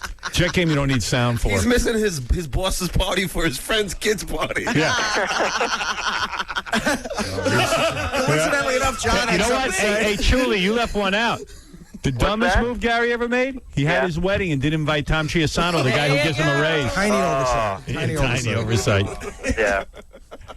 Oh, man. But now that we know what he has to do, it's all right. Let's go to Frank's daughter's birthday party. Gary, answer honestly. Who is getting up with the kids Saturday morning? Saturday morning? Yeah. Well, me. You. I am. What's the matter? You don't work hard enough? What time is that? I'm just curious. It kills me. The divorce 7:30. laws kill me, too. Like Michael Jordan. All these women run around with billions. They do nothing. They do nothing. They don't even have a job. One of them. I'm sorry. I left. Oh, what a lottery. No wonder guys aren't getting married anymore. You mean I get to work like an idiot every day and hustle, and you get to keep all the money for doing nothing? And she hardly had to see him to make all that money. Yeah. Oh, excuse me. Let me understand this. Okay, if you get divorced, is your wife entitled to half, do you think? Do you feel she is? Of course. Of course. What?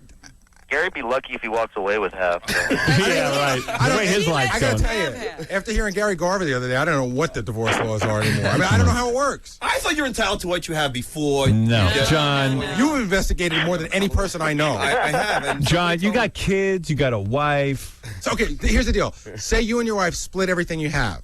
Then take the monthly payment for each of your kids, and then you're down to a quarter. See, here's what kills me about divorce laws. Guy's got to take care of his kids. Guy, if the wife stays home, takes care of the kids, got to take care of it. But to what point? How much? This guy, John, he's out hustling 17 jobs. God only knows how he's even making a living. I don't even know. Did you hear his story about Christmas time? No wonder he's fat and on Zoloft. I mean, the pressure to make money is insane. And when women tell you that they're sitting at home getting their nails done and getting massages and relaxing is work, I don't understand it. But John's different because he spends money not from pressure from his wife. He just spends money like crazy. Do you know that John had to go purchase a debit card to buy gifts over Christmas time because Dude, how about this, Gary? I know how hard you work. Yeah. I do. No, I do. You hustle your ass off. No, I go to these places on a weekend. Your wife's whole job is she wanted to have kids. She takes care of the kids. No, we wanted to have kids. We wanted to have kids, but you're in charge of making the money. Absolutely. How about listen, on Saturday, you sleep late. Yes. Definitely. Because you know what? What about Sunday? She just doesn't have the Sunday, pressure. you have to go. Sunday, you definitely sleep late. Yeah, both days. You get up at 4:30 every morning. Tell her you're not getting up anymore. 5 mornings, dude. She slept till 7:30 this morning, correct? No, probably like 7. Yeah. Okay. What time do you get up? quarter after 4. Okay. Dude, think about it. Think of the math here. So, dude, put your foot down already. Hey, Stop it. Gary, And you know what's great? When you guys get divorced, she gets to get all your money. But wait a minute. Let's ask the other question. Wait, all of it? Oh, you'll see. Let's ask the other I mean, question. I don't know. I mean, that's what I read. Let's ask the other question. What would happen if you went home and said, I'm not getting up on Saturday morning? Oh, man. Oh, please. Gary, can we tape it? What would happen?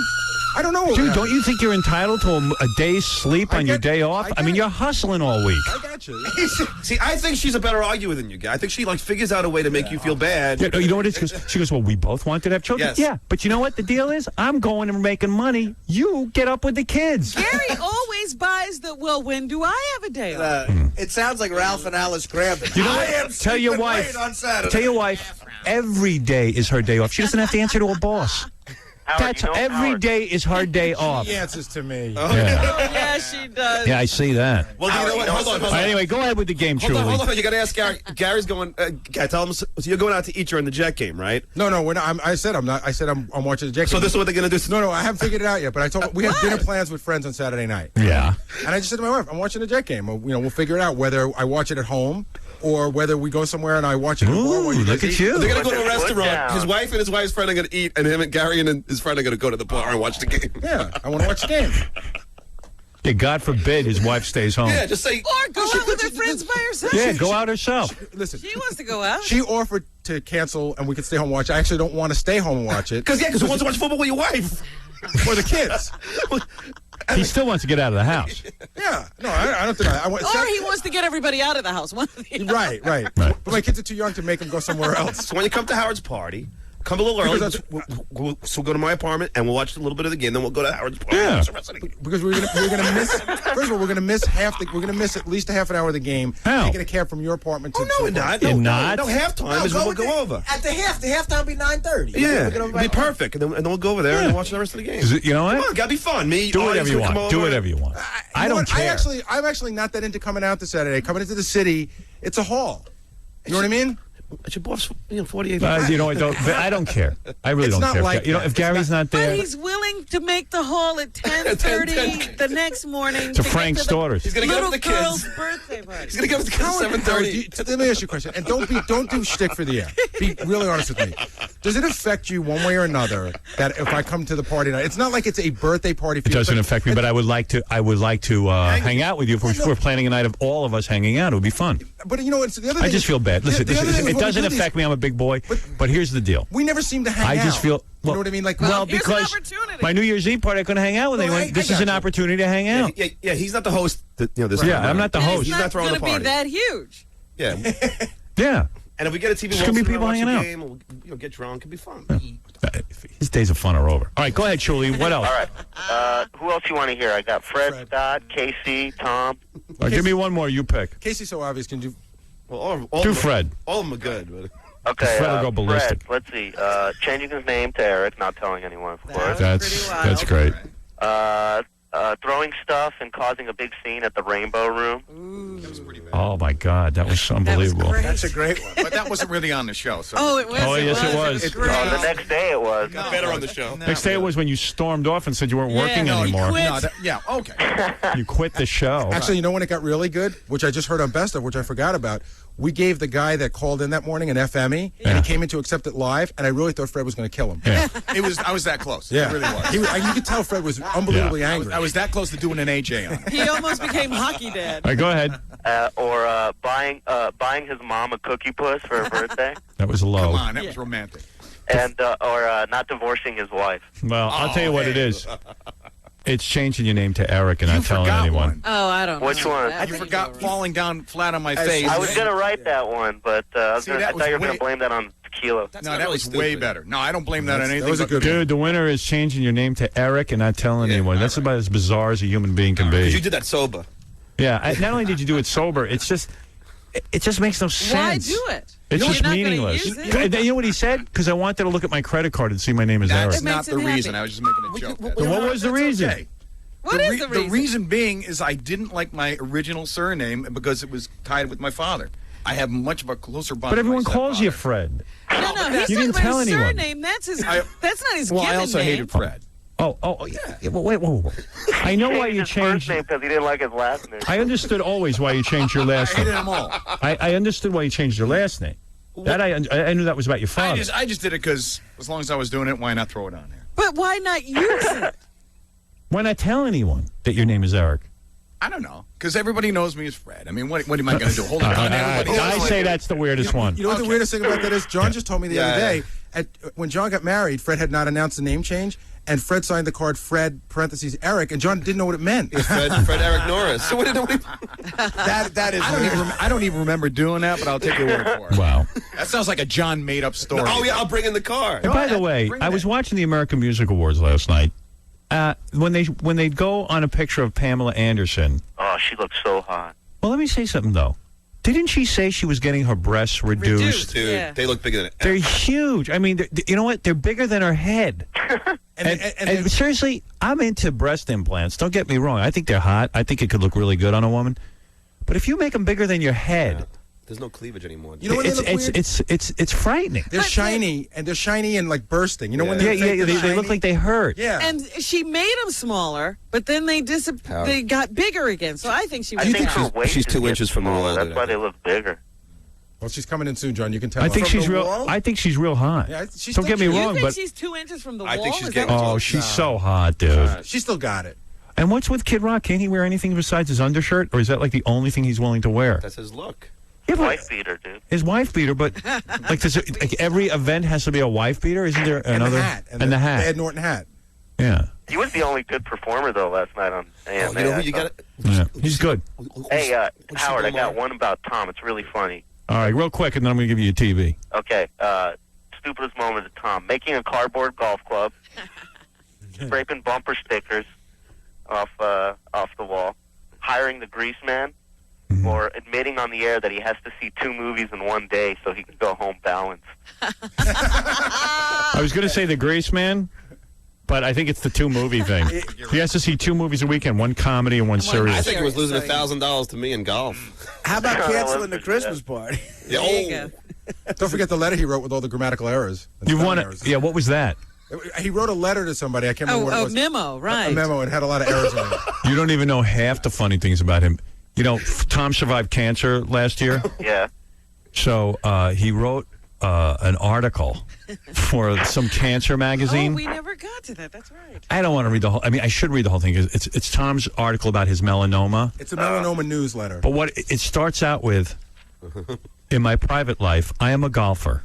And like a lot of golfers, I believe in a philosophy that stresses maintaining an even keel in life. Don't get too high on your highs or too low on your lows.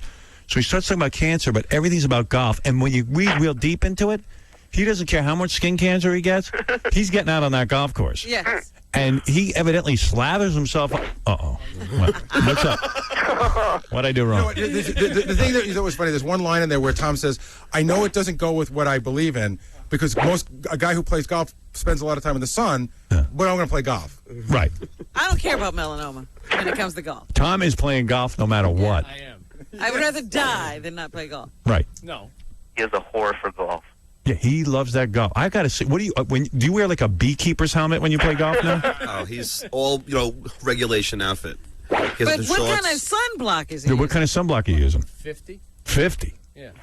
I read a thing. Sunblock doesn't work. Do you know that? No, it does. No, it doesn't. It doesn't. I will tell you, all my doctors tell me wear sunblock. It works. They say go ahead and do it if you're going to lie in the sun. Dealing with the best doctors in the best cancer hospital in the world. They say use sunblock. Do you wear a hat when you play? Oh, you must be bundled up like a burqa woman. You know, he should wear a sombrero. That's the kind of hat. Actually, you know what? They tell you should actually wear one of those really wide brim hats. That's what I'm saying. You should You wear won't do that? You'd rather have cancer than do that. It's not the dress code for the course. And he wears shorts, too. I mean, he's exposing his legs. Do you slather up your legs? Oh, yeah. Nice. How long does it take you to get that lotion Oh, on? God, you know, it takes 15 minutes to do the whole me. 15, 20 minutes? Yep. The whole thing? I mean, every piece of skin exposed and everything under the shirts, anything where the sun's going to get to me, I'm going to put... Even under the shirt you wear one? Yeah. Full body. Yes. Yeah. And he's out there on the course. And that's the point of the article. He's like, you know what? I went through hell. But I'm playing golf.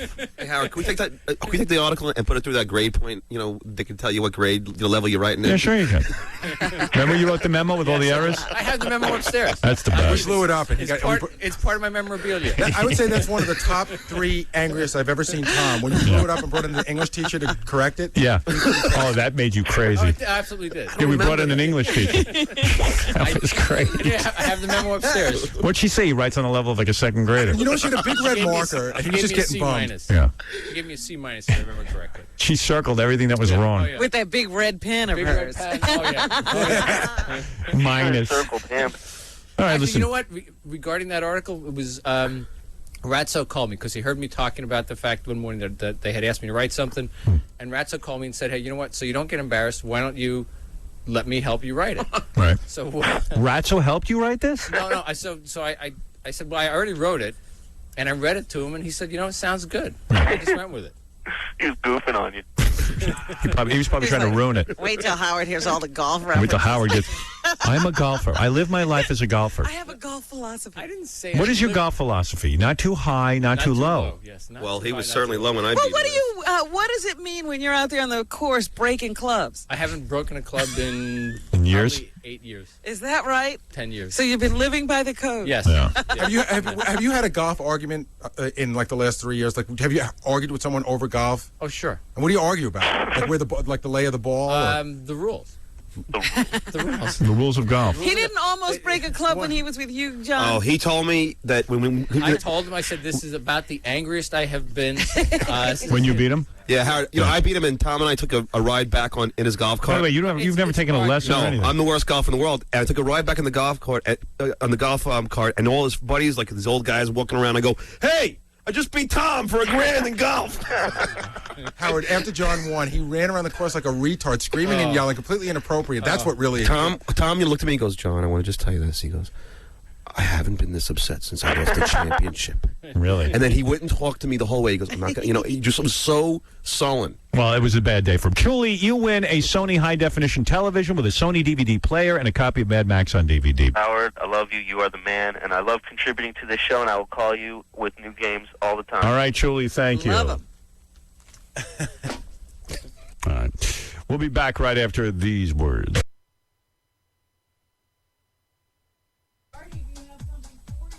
Hey, Artie, look. Engagement rings, dude. Pick one out. Let's do the question this weekend. Oh, okay. Let's see. You'll be all set. Look, man. Well, Dana would go nuts for one of these. Beautiful. Oh, Artie. Now I can overlook all your eating. I can be Dana Lang. Mrs. Dana Lang. Call 201-261-6555 Fidelity Diamond, a guy's best friend. I love Fidelity Diamond for the love of your life. WXRK, New York.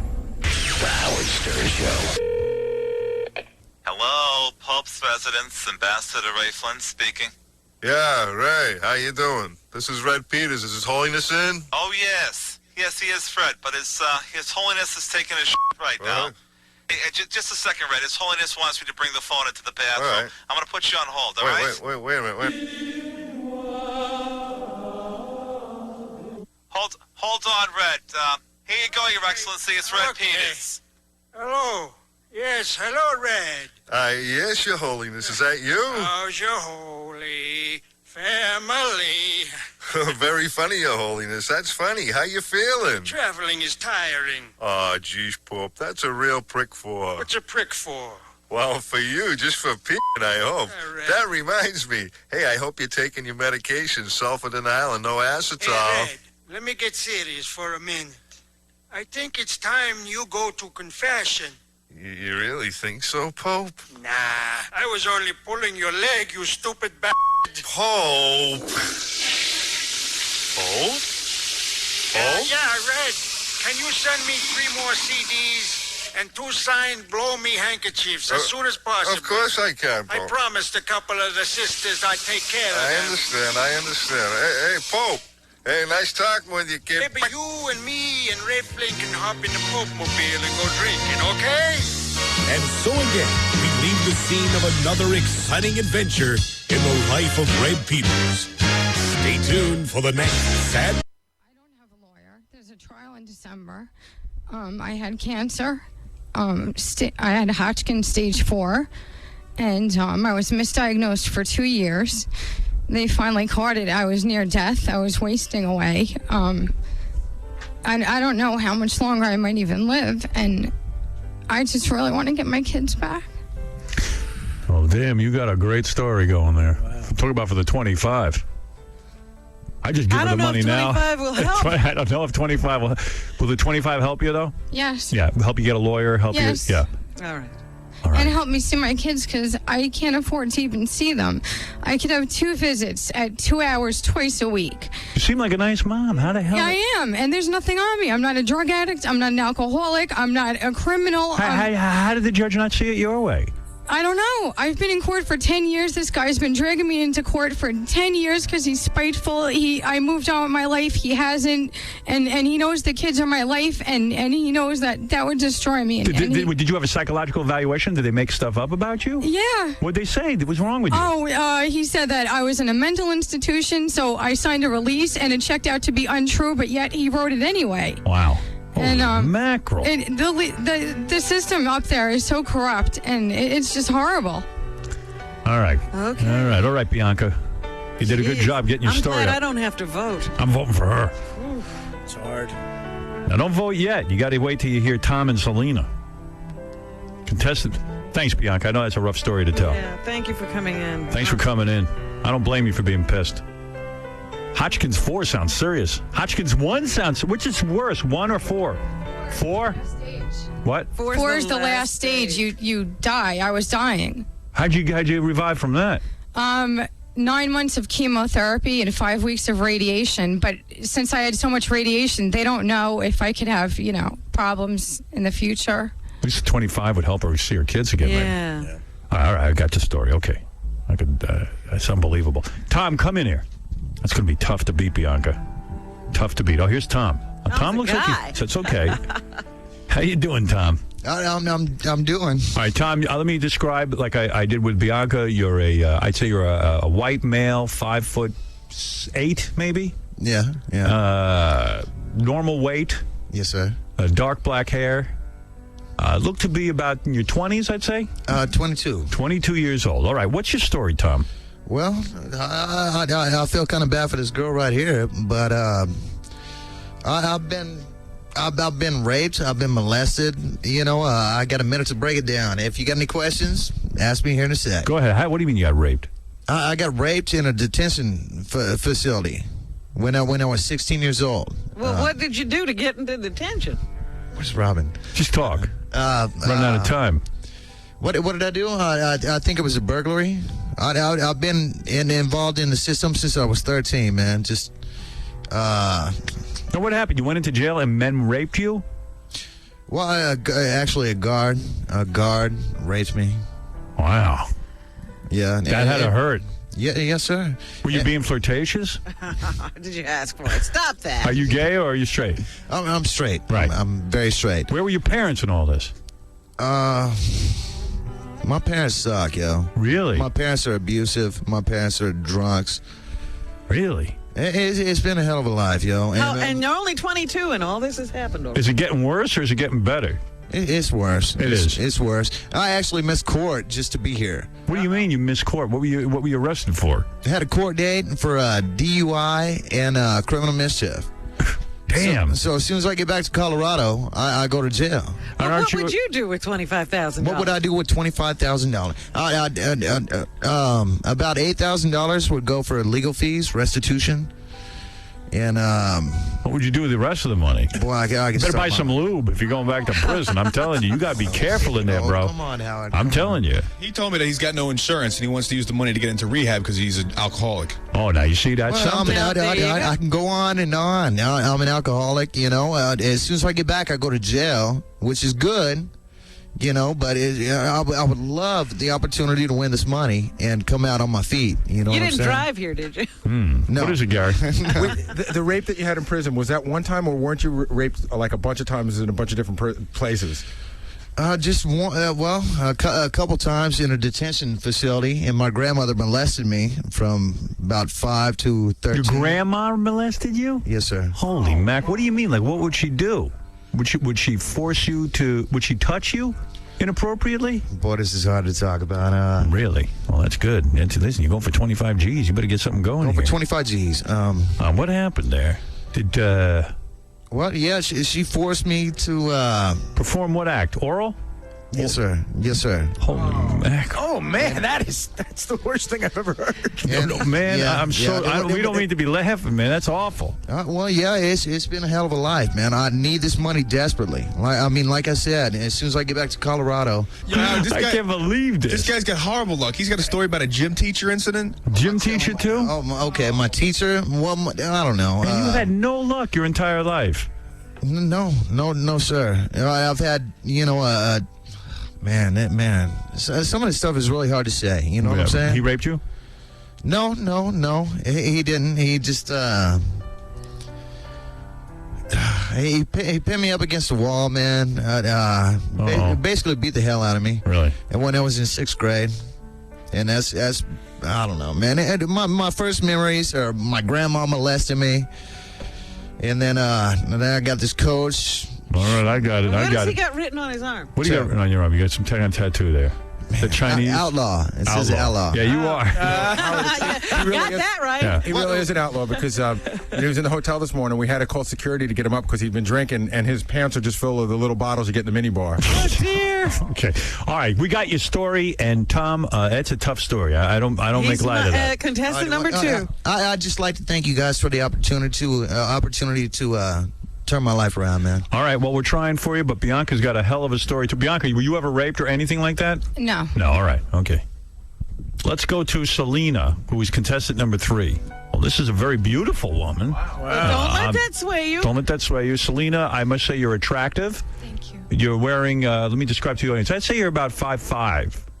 True? 5'6". 5'6", slight build, nice boobs. Blonde. Leather corset with a long, beautiful skirt. That looks like pleather, not leather. Yeah. All right. Yeah. Got a couple of tattoos. And you're blonde, I'd say. Oh, wow. whoa. A lot. You have Got wings. Tattoos.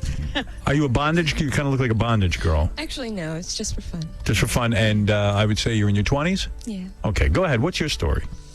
Well, Get the microphone close because she has a soft voice. sorry. That's all right. From the time that I was very, very small till about 16 or 17, I had to deal with a lot of beating and rapes. Father and several other men included. Several what? Other men. Other men, included. yes. Okay. I spent 2 years homeless, actually, squatting and How old were you when that was going on? Between 15 and 16. Wow. Or 15 and 17. So you were beaten, you were raped by family members and other people. Yes. Why you? Why do you think everyone was doing this to you? I don't know. Because I was really gullible, I guess, or weak. You think? You think they just saw you as someone who you're young and therefore they can take advantage? Yeah. Did you grow up in a rough neighborhood or something? I grew up on a cow field in In a cow Louisiana. field? Oh, I see. Like, we were very Louisiana. poor. So these are like farmers. Yeah. And it wasn't because she was anything. It was because they were bad people. Right. I actually got gored by a bull on the cow field. You got gored by a bull on a Yeah. cow field. I had the scar to prove it. You do? Where'd you get gored? Actually, See that? Looking for proof, that's all. Oh, in your leg? Yeah. Damn, that right had to there. hurt. Does that hurt? Not anymore. No, I was probably about between 4 and 6 at the time. All right, so and tell us some more. What else? I found out one day my mom had cancer. Right. And, a lot of people, it's great. They have time to deal with that. They can work through the... Process it. Yeah. She died the next day. Wow. And for the last 5 years, she's been in an unmarked grave. Oh, that's terrible. Because my dad says he can't afford to put a headstone on... Sorry. Is he a poor man? No. He just doesn't want to honor her by giving a gravestone? He can afford the new wife and the new kids he's making. Was Mom a good mom? I loved her very much. She was good to you? Yeah. And it's your mom. She tried really hard. So, and I guess you don't have the funds to, excuse me, get a headstone. Yeah.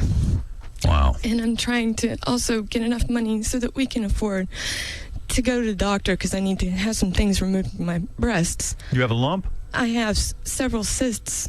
They're not cancerous, are they? Not yet. Right, but you have my to do mom that. had them when she died. You have no health insurance? No.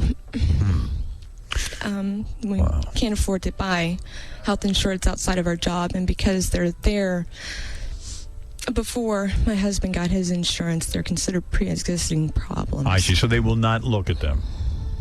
Well, man, that's bad. And they hurt. They My hurt. husband's upset because he can't touch them because my boobs hurt all the time. You're damn right he's upset. Every guy wants to touch his wife's boobs. That's upsetting. That is upsetting. He touches them. I'm like, ow, and he's like, he's a real hard sleeper, and he jerks in his sleep. I do that. He always elbows me in my boobs. Oh, he jerks. I'm a jerk in my sleep because I'm a jerk during the day. I He see. actually jerks. He actually jerks. Hey, Howard, she's leaving out a lot of the things that are really bad, too. I mean, one of those guys that raped her was a 350-pound black man. Really? Yeah. Oh, that's He horrible. was a trucker. It was actually my first time that I went out to San Francisco when I was 15. How did he get a hold of you? And, I accepted a ride. Mm-hmm. And he pulled off to a rest stop one time, and I was sleeping in the back. And I woke up with him on not top being able of to you. breathe. Right. Yeah, so, and I couldn't move naturally until he was done with his business. And, You're lucky he didn't kill you. Yeah.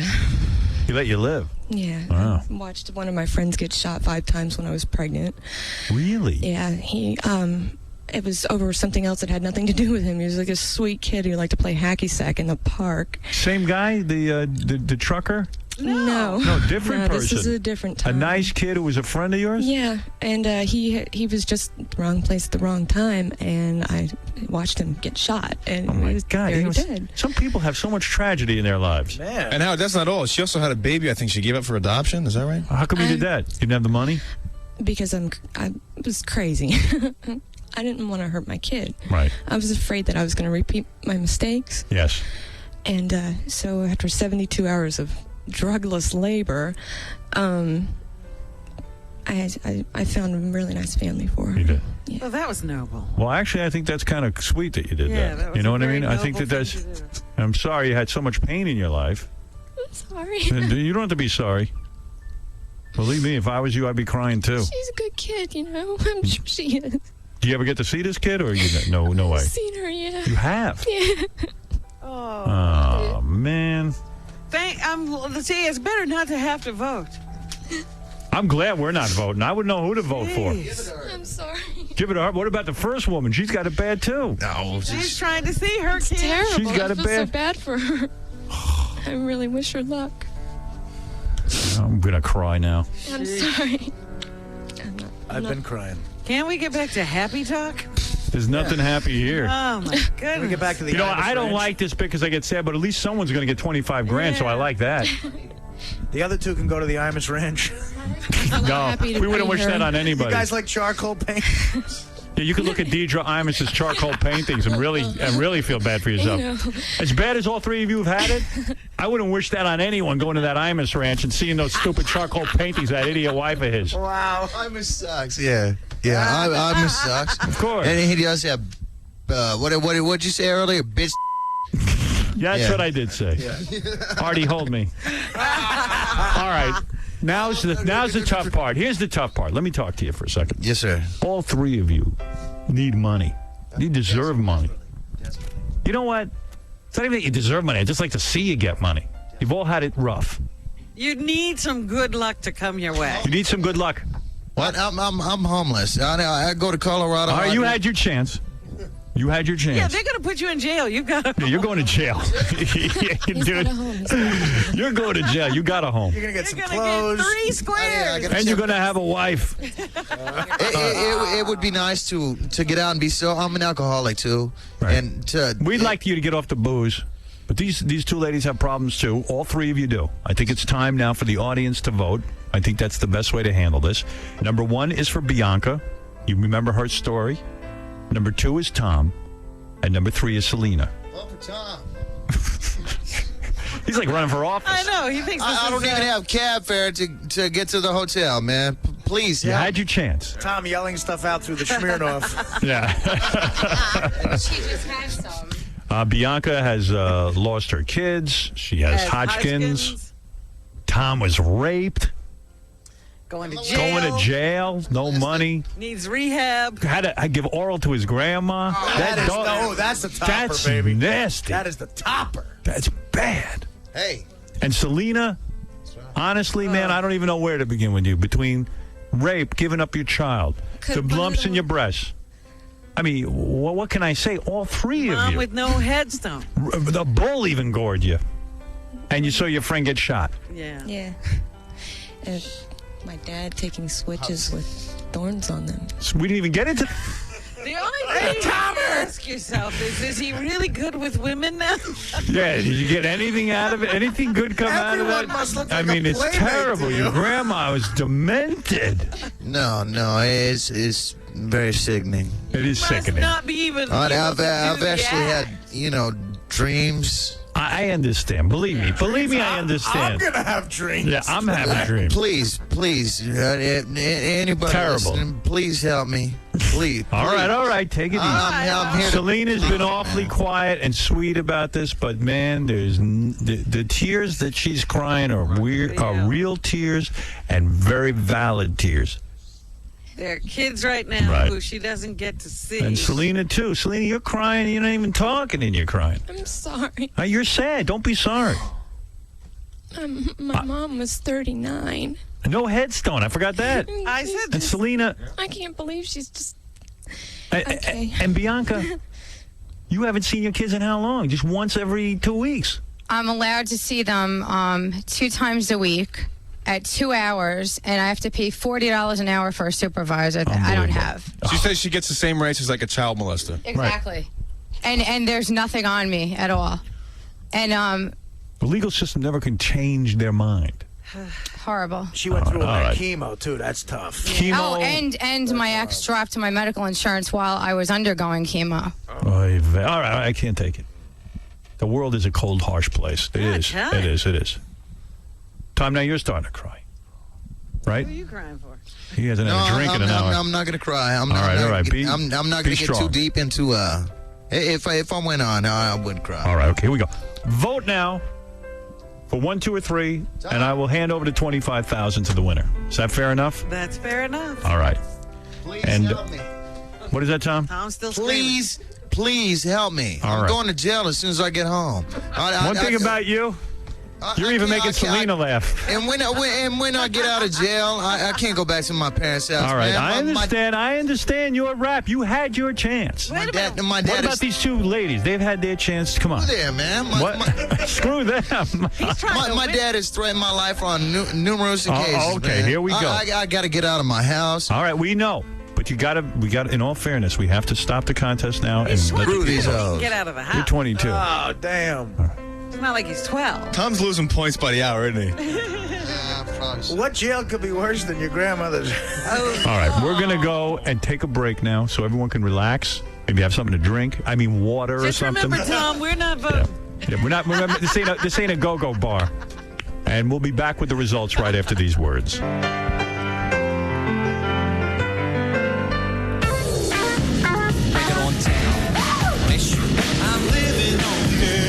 What I cannot prevent entering my home are the sounds that come in over this radio.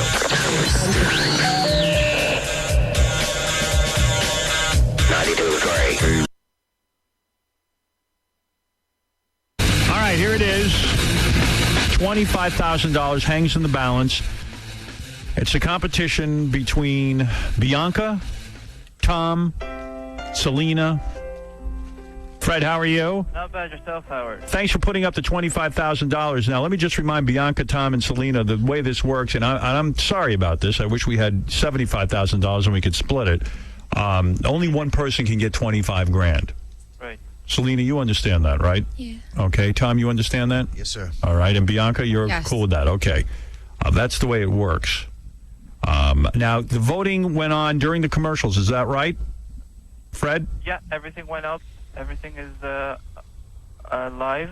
And you want to know who the winner is? Well, Robin, how should we do this? Should we just have Fred blurt out the answer? I think that's the best. What do you guys think? Well, you think? do second runner-up, first runner-up, and the winner. All right, who got the smallest amount of votes? That would be Tom. Tom got the smallest amount. Tom? Damn. Sorry. Tom, you know what it is, I think? I think people felt that, like, you didn't have kids and, you know what I mean? You're like, young. You're young. guy, you know. Maybe Hey, Howard, early on, Tom was in the lead. Tom was in the lead for a while. He For a talked while. himself out of Tom's screwed now. You know what, Tom? I think you had it maybe won, but then when you kept saying vote for Tom, maybe that cost you. You know? Shoot. Shoot. Of course. Excuse me. All right, Tom, you took it like a man, though, and this poor guy had, a lot of guys must have said, oh, my God, he had to perform oral on his grandma. Right, yeah. I mean, that's tough. I thought I would win, man. Let me tell you something. You had a very sad I'm story. sure you had a good shot at it, but we could only have one winner. Right. Man. Well, my life is hell. If I don't win, I'd like to see this little gal right here win. Who, Selena? I tell you, if Bianca or Selena win, either one, I feel so bad for her. I just hope things work out for either one of you. All right, who is the runner-up? Are you ready for it? The runner-up is Selena. Selena, so Bianca wins. Exactly. Now, the queen. Now, Bianca was girl number one. Bianca, you were the one with The kids and Hodgkin's 4. Chemotherapy. I mean, I could have voted for either you or Selena. Yeah. I feel bad for Tom, too, but I could have voted for either you or Selena. Selena, you have a terrible, terrible story. I can't believe it. Yeah, Bianca, well, you're going to have $25,000. Maybe this will help you get a lawyer. Maybe you can see Yeah, your well. kids. Maybe you can get the case reopened. Thank you. Well, listen, I'm happy for you in that case, and I know Selena and Tom are probably happy for you as well. They know you got a bad story. Somewhat. It was very, very close. Tom is only somewhat. Tom losing Tom more is votes. trying to be gracious. I'm not a. Yeah, He's trying to be gracious. He's a little jealous, I guess. Not very pleased. All right, at least you're honest about that. Thank you very much. Yes, I want to thank Selena, Tom, and Bianca. It's not easy to come on and talk about these horrible things in your life. What is it, Gary? For the runner-ups, I don't have much, but I give them a watch, a really very nice watch, like a Tag Heuer or Movado watch from Steven Singer Jewelers in Philadelphia. Good, it'll fix my new one. Yeah, at least we'll get you a new one, and it'll be a good one. yeah. Well, Tom, how do you feel about a watch? could sell it. I'm going to jail, man. I'm screwed here. Yeah. Well, we weren't going to keep you out of jail. Cigarettes, Yeah, you would go to jail even Yeah, if I'll you get you won it. 2 cartons of Marlboro Lights as well. Yeah, that's like. Let me get $50 so I can get to the airport at least, man. Yeah, we could probably find $50 for you. Jeez. But, yeah. I thought I was the biggest loser here, man. Well, evidently you're You not. know what? Does it make you feel better that you're not the biggest? Yeah, I mean, in any respect. No. Well, Tom, Selena, Bianca, thank you for coming in here and playing the game. Priceline.com, thanks for flying everyone in. I hope all of your problems work out. Yeah. And hope the 25,000 makes a difference. I mean, none of these people are losers. They just got bad luck. They got bad luck. Right. That's right. You're not losers. You're not losers. There are But no I'm going to do a losers. Dr. Phil on you. Right. Repeat after me. I am not a loser. I am not a loser. Yes. I'm a winner. I'm a winner. Now, now you're saying it from your brain, but I need you to say it from your heart. I need you to say it from your heart. I'm doing fine. You're doing fine. See, aren't you all better? All right, now you owe me 25,000. Tom didn't say a word. I don't think he did. Tom, now what's the matter with you, boy? Yeah, I'm bitter. Say I'm a winner. I'm bitter. You're going to get yourself in rehab, aren't you? You're going to stop all that drinking and drug Well, I'm taking. going to jail, so I'm going to sober up. Good. I was hoping I'd be able to come out on my feet, but You're going to come out on... Repeat after me. I'm going to come out on my feet. I'm going to come out on my feet. Well, there you go. Howard, I'd just like to thank you and Casey for the opportunity, to be here. If you could talk to your grandma now, what would you say to her? Tell her. Well, she's about to die, so. What would you say to your grandma? I'm a little drunk. I'm sorry. So screw her. Screw her. Screw her. Now you saying that from your heart or from your mind? From my heart. What you really want to say, son, is you hurt. Grandma, you hurt me. You hurt me. Grandma, you can rot in hell. And I did not deserve it. And you got to know you did not deserve it, boy. All right, listen to me. Tom, it's Granny. How about one for the road? Hell no, son. Come on, Granny. Tom, things are going to work out. I can see you got a nice smile. Yeah, Tom, you have to say, I'm going to make it no matter what. I want you to say, you're going to make it no matter what. Say it. I'm going to make it no matter what, man. I'm going to do my best. Tom, reach in your pockets and throw those bottles of liquor away right now. Wait a minute. Don't get crazy. I need my booze at least so I get back to Colorado, man. Understood.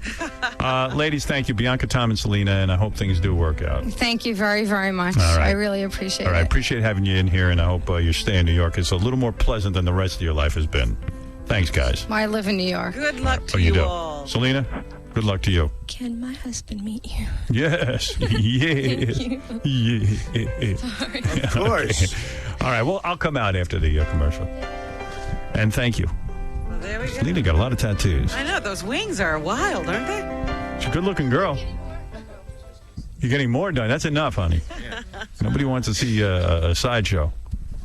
All right, Fred, thanks, man. Thank you. Bye-bye. Bye. There it is with the Insta-vote. I like that Insta-vote. Yeah, that was good. I'm glad I didn't have to make the decision. I might have gone for Selena, but It was either going to be Selena or Bianca. Tom didn't stand a chance. Didn't stand a chance. I can't believe there was a point where Tom was winning. Yeah, what the hell's that? Must have been a joke. Cool joke. That was cool, funny. Oh, dear. I had a feeling Tom was going to rush in and give Selena $25,000. But I that feeling quickly left me. Right. Yeah. It was funny, though, because he sounds like Christian Slater. Yeah, Tom. Oh, Tom, yeah. Yeah. He might be Christian Slater. All right, why don't we take a break, and then we'll be right back. Howard Stern. Beetlejuice, let me say hello to you first. How are you? I'm doing pretty good. Yeah, you are dressed in a great outfit. You've got on. You look like a smart guy because you're here. He's wearing glasses. Yeah, you look smart. Yeah. Studious. You look like you've been studying for the test. Studying for the test. I'm Urkel, dude. You're Urkel. I see. Urkel thing. Now, Casey, get that microphone close to Beetlejuice because I don't want to miss a gem. It's okay. I got it. You don't need Casey, right? No, I don't need Casey. I'm right here. All right, you're right there. Now, with the program. Beetlejuice, I understand tonight you're throwing some kind of big party. Is that true? Yeah. What is that about? It's Beetlejuice party. Beetlejuice party? Party on, brother. Right. Where is the Beetlejuice party? Yeah, where's it going to be? It's in Manhattan. Manhattan? Yeah. Now, it says on my sheet that it's in Staten Island. Yeah, it is in Staten Island. Oh, it is. Well, that's different from Manhattan. What you think I'm buying y'all guys? Right. The poorhouse... You and her together. Right.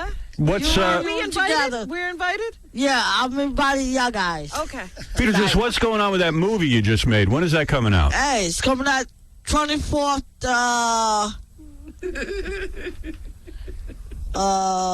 24th, All right. Let me think about this. You're not even sure when it's coming out, but it's probably going to be... 24th, No, you gotta let me think. Go ahead, bro. Let him think. And is there a time limit? This isn't one of the questions in the Battle of the Week. 25th, honey. Right. The 25th, honey. All right. You come and bite me the 25th. You're not calling me honey, are you? No. This honey right here. I see. My sweetheart right here. All right. So now... Are you going to have a premiere?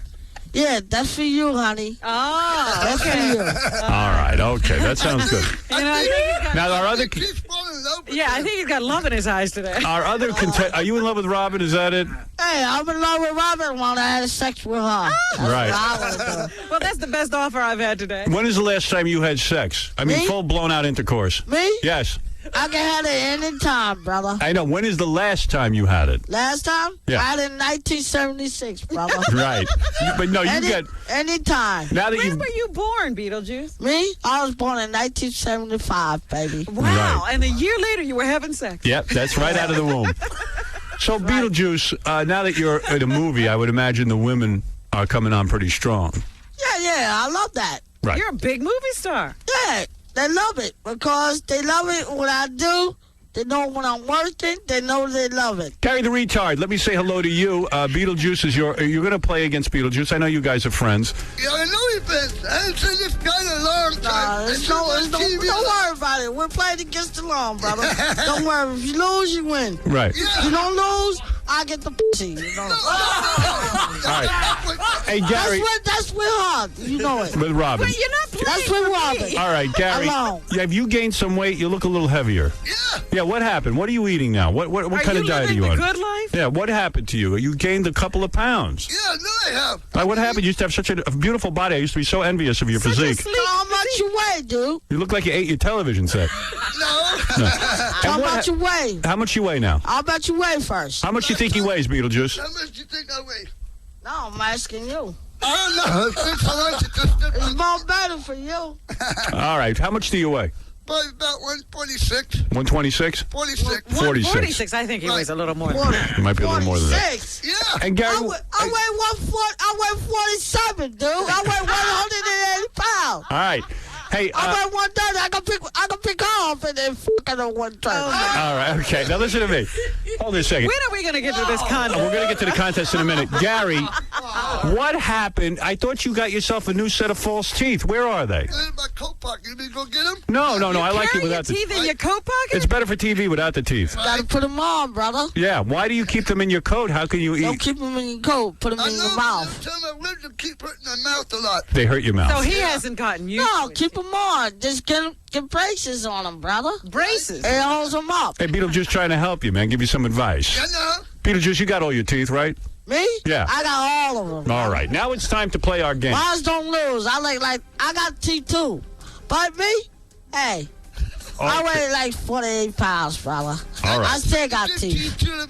Both you and Robin, so. All right. Let me tell you the rules of the game. I can't keep track of anything. Tell me the game, brother. I think Gary was trying to say he brought you a gift. Yeah. If she brought you a gift, you should take it, honey. I will take it. Thank you. CD. You won't get jealous, will you? What kind of CD you like? You say you like. What kind of CD you like? Well, Beetlejuice, you make a lot of money. You could treat a woman like Robin pretty good. Robin, I can make a sexy movie for her that's long with me. What is that? I can make a movie with her that's the long way she with me. Right. You would love to be with her. You'd love to have sex with her. Oh, yeah. What would you do to her? Me? Right. I love to have sex with her. Right. All right. Let's get down to it. I'm so flattered. Right. Well, you can get guys anytime you want, Robin. All right. Here we go. Now, guys, let me explain. Understand what's going on here? I'm going to explain the game to you. This will be interesting. We were trying to figure out who knows more stuff, Beetlejuice or Gary the retard. I do more thinking than he can do. You'll probably You win think this. you know more than Gary? You think you know more? Yeah. Okay. And Gary, you think you know more? Yeah, I watch Double Jeopardy at home, so.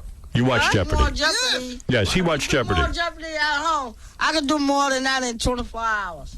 I sit there and watch when you get these big old squares and they tell all these little jokes up on the screen. That's Hollywood Squares. I can do more squares. I can do like 20 squares in one time. Wait a minute. I do like 20 lives every So, weekend. I do it Beetlejuice, every day on my computer. You watch Hollywood Squares and you get 20 of the squares right, just like that. That's like that on my computer. Yeah. I can He's do on like a 20 computer. Of course he's on the computer. All right, Gary, you nervous? Call me anytime. A little bit. You're nervous. I've done this before. All right. But you've seen contests like this, and when you're watching them on TV, can you ever answer the questions? Yeah. All right, this is what is scary to me. You tune in all these television shows, and they always have these, like, so-called normal people. Right. They never give guys like you a chance to prove what you know. Wouldn't you like to do Jeopardy? Right. You'd like to be on Jeopardy, right? Yeah. I Sure. love to. Sure. Of course. All right, so here's what we're I've going been to on do. Jeopardy for over fucking 5 years. All right. All right, here we go. Now, here's how it works. Oh, dear. Now, listen carefully. And don't yell out the answer. Now, Beetlejuice, I'm going to ask you a question first. Okay. If you get it wrong, then I'll ask Gary. So, Gary, don't yell out the answer until I ask you. I'm not. And Gary, He gets done. right. And Gary, when I ask you a question, Beetlejuice, you be quiet because You don't want to give him the You don't I wanna don't give me- want to say anything. I'll let you do the question. All right, there you go. All right. Yeah, Now everybody's you're on the talking. same page. Okay. Are we ready to play, everyone? Are our seatbelts on? Do either of you have to use the men's room before we start? Nah. No. I Okay, already here we did go. it already. All right. Here we go. Beetlejuice, you're first. And here is your question. Spell red. Red. L-S-T-E-R. All right. Is that your final answer? My final answer. All right. I think that's close enough, but all right. Okay. The judges are saying that's not exactly right. I'm going to go to Gary. Spell red. R-E-D. That is Okay, one right. That is correct. You got it Gary right. has one. You were close. That one correct. You got one right. Big deal. But that's, we're just beginning. You did it. All right. Beetlejuice, you were close. One letter. All right. All right, Gary. It's your turn now. Here we go. This could be I a think romp. you ought to go back to Beetlejuice after every right answer that Gary gives. You do? All right, I'll go to Beetlejuice first. Robin's right, because you got the last one right. That's right. That's right. Beetlejuice, I'll go to you first. That's only fair. Spell red. L-E-T-E-R. All right, that's wrong. D. Gary, you go. Spell red. R-E-D. That's correct. All right. All right, you have two right. Two right. And Beetlejuice, you have none right. But it's only 2-0. You could come back. I could come back with anytime. All right, let's go to our third question. Spell red. Spell red. Yeah. L-A-E-T-E-R-D.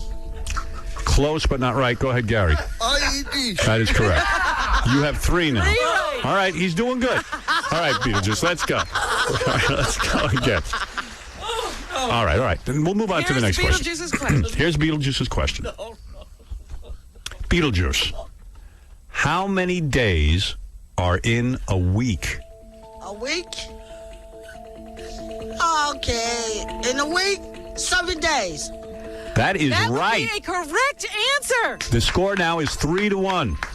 Where'd you pull that out of? I got it right wrong, brother. You're on a roll. Holy cow. Man, that shocked me. Good for you, Beetlejuice. Well, it's a pretty close contest. Whew. All right. Who's ready? Okay, Gary goes now. That's Gary's right. turn. Okay. Gary, this is your question. Go ahead. What color is a fire engine? Red. Wow. That's right. That's right. Gary would be 4 for 4. All right, Beetlejuice's turn. Beetlejuice, what state are you in today? Jersey City. New Jersey. Is that your final Is that your final answer? My final answer, New Jersey. New Jersey. You're in New Jersey right now. Jersey City, yeah. All right. All right, that was close, but not right. Gary, go ahead. You're nodding your head. New York. Right. He got it right. New York, Beetlejuice. You're in New York. Well, know it. All right. It's okay. All right, it's only 5-1. Beetlejuice, I know. I can feel it. Your time is coming. Oh, my time is already coming, baby. All right, Beetlejuice, here we go. This is for Beetlejuice. Gary, you be quiet. What is the opposite of up? What is it? If you're not up, Where are you? what are you? Well, I'm down, baby. All right. There it is. I knew it. Holy cow. We got ourselves a contest. We got a contest, boys. It's Beetlejuice has 2. Gary has 5. It's very close. Oh, man. All right, here we go. Gary, this is for you. This is for Gary. How many hours in a day? 24. Holy cow. Man, That's right. You haven't ever been on Jeopardy? Oh, Robin. All right, Beetlejuice, this is for you. What number comes between 2 and 4? Beetlejuice. 25. Wait a minute, Hold Beetlejuice. it. I want you to think about Think this. about it. Don't blurt out your answer. What number comes between 2 and 4? 2 and 4.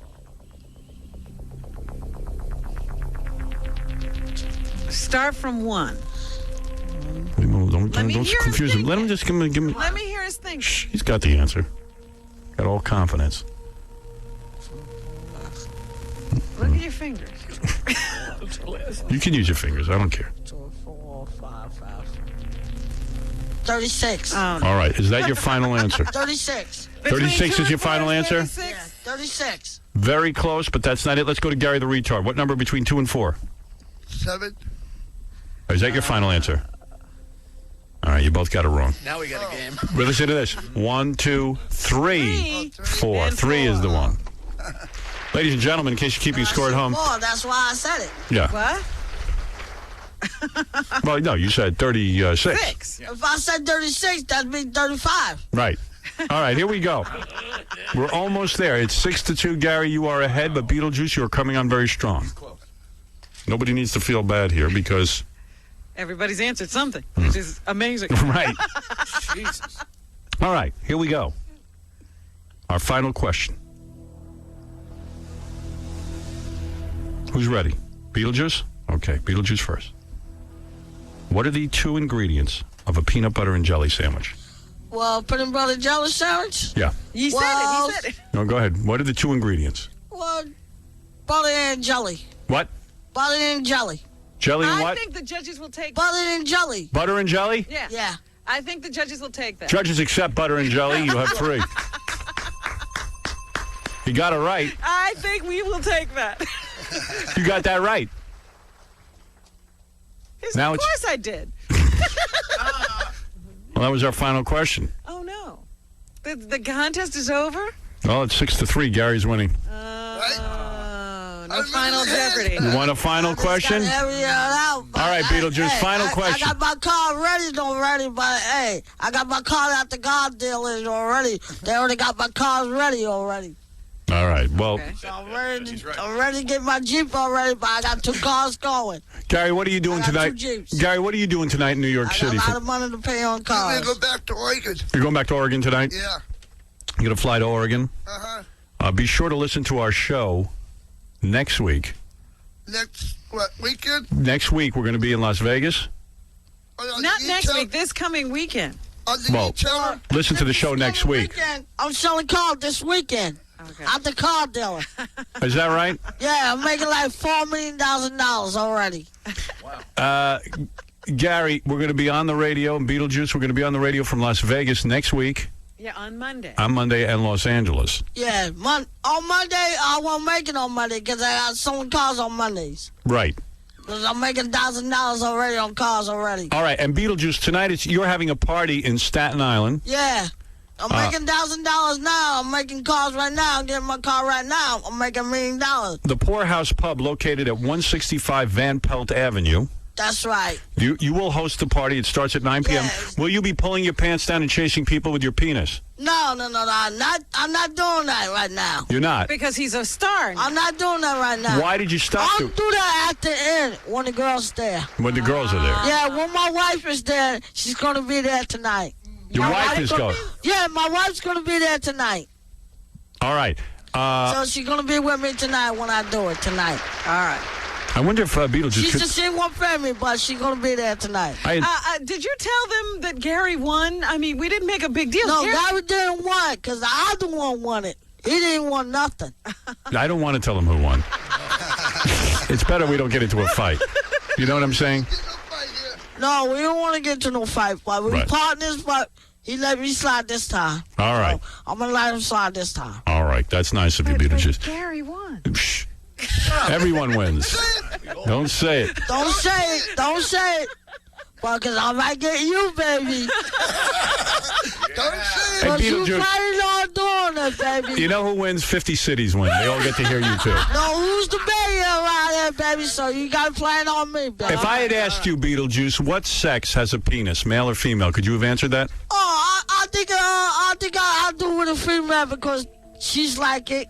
A female. A female, I like to do with a female because she likes it. All right. She likes sex, so, you know, she likes One it thing when the she guy want to knows do is it, sex. she likes it. He knows sex. All right. Can't answer a question, but There'll be an open bar, all you can eat, and dwarf Or tossing. open bar, anything you want to eat. And dwarf And tossing. dwarf tossing, but I may believe I did that. All right. Beetlejuice will be. It's only just for that for women. You know. I understand. That's for her. Right, Beetlejuice. I do it with her when she comes in Friday morning. The guys can't expect that. But Beetlejuice can't. That's for you, honey. Probably that's for you. Beetlejuice can't take his eyes off you today. I can't take my eyes off you, honey. But that's for you, honey. I do sex with you. So it's private. That's for you. That's for me. All right, that's I nice. have a room. That's for you, private. Beetlejuice will be performing live tonight at the party with the Smut Peddlers. If you need more information on Beetlejuice and the party, go to jollydwarf.com. That's right. Right. That's me. Double A. I changed my waistline, though. Right. Double A, you're on the air. What is it? Hey, Howard. 34. I'm a long-time listener. This had to be, 46. without a doubt, one of the funniest bits ever in history of the Stern Show. Yes, it's a great day in show history. We've hit an all-time low. How can we see this on the E station or CBS? Satan, get ready for me. I'm coming, baby. It's on BCS. I'm going right to hell. I changed my waistline. If you want to see, go to .com. Can we see this on TV? Beetlejuice.com. Beetlejuice. It's on the banner. Beetlejuice's party. So you just click it on there. Yeah. Can I come tonight, Beetlejuice's party. What Beetlejuice is trying to say, go to Beetlejuice's party in Staten Island tonight, but He's saying Beetlejuice.com. Yeah, we'll be running this on the syndicated show, our weekly show, and also on the E! Network. How soon can we see it? Very soon. Well, you got to come there tonight because it's going to be there tonight. You want to party? Party. You get down, you party. Right. Bring your Party band. with Beetlejuice. I'll be there, Beetlejuice. You be there with me. As long as you bring your boys at the party. By the way, as long as you bring the band. By the way, I have partied. Don't disappoint me. I have partied with Beetlejuice. It's always great fun. Howard's going to be there with me. Howard, good luck out in Vegas. Howard's going to be there with me. What is that, Gary? I said I need to party with Howard sometime next time I come back here for my birthday. I got to take you down to Scores. You with me, brother. I would go to Scores and have a ball. You going to ball with me, buddy. So you ain't buddy. You with me, buddy. Beetlejuice, during the contest, if I had asked you what planet are we on, what would you have said? I said in Jersey City, dude. Jersey City. That's right. Gary, what would you have said? What city? What planet? What planet are we on? New York. Okay. All right, close enough. That's right. That's in right. New York, dude. Don't you worry about a thing. I got news for you. You with me, dude. You're with Beetlejuice. You with me, brother. That's right. Beetlejuice is in a good mood today. Yeah. Sometimes he's not. This guy should get my agent. He would love him. Hey, I love you. Should. Hey, I miss your agent. They're going to do And business I will together. support you, dude. Beetlejuice, you're saying you're going to be Gary the Retard's agent? That's right. Couple more years. Couple more years. Mike, go ahead. You're on the air. That was about the funniest thing I've ever heard in my life. He's my friend. I'm going to take care of him. Yeah, you got to take care of Gary. You need to send that guy into Harvard to be studied. Beetlejuice is amazing. Yeah, he is an amazing character, Beetlejuice. Gary, what do you got planned? You going to be partying, or is there a website, or is there any... he's going to be partying with me, dude. Right. Now let Gary talk for a minute. No, it's my turn to talk. Come on. I am getting me a computer. You can check me. You can check me in the email. Hey, I got you on the email already, brother. Hey, Beetlejuice, let me ask you a question now. If anybody comes up to you today and starts trouble and tries to say things to you... Me? Yeah. I can take care of that. What are you going to do about it? Me? When this guy says this to you? Guys like that? Yeah, what are you going to do? What are you going to do to him? Me? Yeah. I'll put him down to his knees, buddy. Are you I'll tough? crush him down to his knees. Yeah, but are you tough enough? What about the people say you're not tough enough to handle? Me? I'm tough enough. Whoa, really? What you think I weigh? What do you weigh? I weigh 150, brother. Okay. 1 foot, 155. 155. You know it. They can't handle me. They ain't tough enough yet. They ain't tough enough to talk to me. They got something to say to me, they ain't tough enough to talk. They don't talk to talk. They don't talk nothing. Hey, they don't have nothing to say because they ain't talk nothing. They don't want a piece of you. They don't want a piece of me. What if they get a piece of you? Hey, let them come on. I got something for them. What are you going to do, just walk away from him? I don't have to walk away from him. Hey, you going to walk away from him? Me? I never walk away from him. I'm a tough guy. Okay, since that guy cheated... I'm a tough guy. I've been doing this all my life, brother. I've been doing this all my life. I do this every day. All right, come Ain't no tough guy here. Beetlejuice, if I had I've asked been you, a tough guy a long time ago. If I had asked you during the contest, How many arms does the average person have? What would you have said? Me? I got a big arm like 24 hours. 24. How many do you have? Me? How many you got? Me? Yeah. I got like 25 guys every day. How many arms do you have? How many arms I got? I got 2 arms. There you go. All right. If I had said to you during the contest, name one ingredient in chocolate milk, what would you have said? Me? Yeah. I knock them right out in 124 hours. All right, there you go. All right, that's what I thought. You going to be smoking weed tonight at the party? Party, smoking weed, doing everything else, brother. Really, drinking? Drinking, smoking, having weed, anything you want to pick. All right, there it is. Anything you need, Howard. Hey, I'll get you something more pure, you don't even know it. How tall are you, by the way? Me? How tall I am? Yeah. I weigh like... Let's know how tall you are. Let me talk, dude. Let me talk. All right. I weigh like 825 pounds right now. All right. But now I'm up to 25. All right, there it is. Now I'm 45 pounds right now. I want to ask you something. Oh, you couldn't lift weights, man. I weigh 25 pounds. You couldn't lift nothing, brother. I got something to say to you. Nah, I got more power. Nobody couldn't lift what I can lift. Right to the top. I weigh 25 pounds. I live like 28 pounds longer. Say something. Keep quiet for a minute. How are you and Hank is getting along? Well, Hank? Hank the dwarf. Hank the dwarf is not tough enough because he's not strong enough. No, I'm just saying. He ain't got no power. Talking to that microphone, Gary. He don't have no power. What are you saying? I asked him why you and Hank can't get along. Why me and Hank can't get along? Because he don't have no power, dude. I know you guys got to learn to be friends. Don't be turning against each other. Well, he's mad at me. Hey, I'm going to deal with it. Hey, he's asked for it. No. Hey, I'm going to give it to him. No, don't give it to him. I'm going to give it to him real good. I'm going to give it to him real good. He ain't got the power. Keep him home.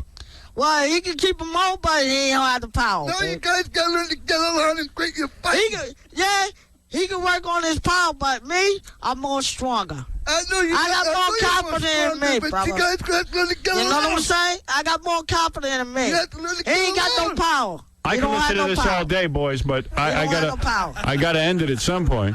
He don't have no power. He has no power. Well, this is a great appearance. Even how it's starting here. When he's dead, he don't have no power. You know what I mean? He's dead sitting there doing his work. You know? You know what I'm saying? He's there to do this work. He's getting paid what he got to do. But I'm making a movie. What he's doing, he's making his money, and I'm making my money. Right. That's the way it's got to be. Together. You know what I'm saying? We got to be friends, but when we got to do it, we got to do it. You know what I'm saying? As far as more people out there, the people that know about it, you know what I'm saying? They know what they're talking about. What I'm talking about? Hey, I would love to see you come. I would love to see you come to L.A.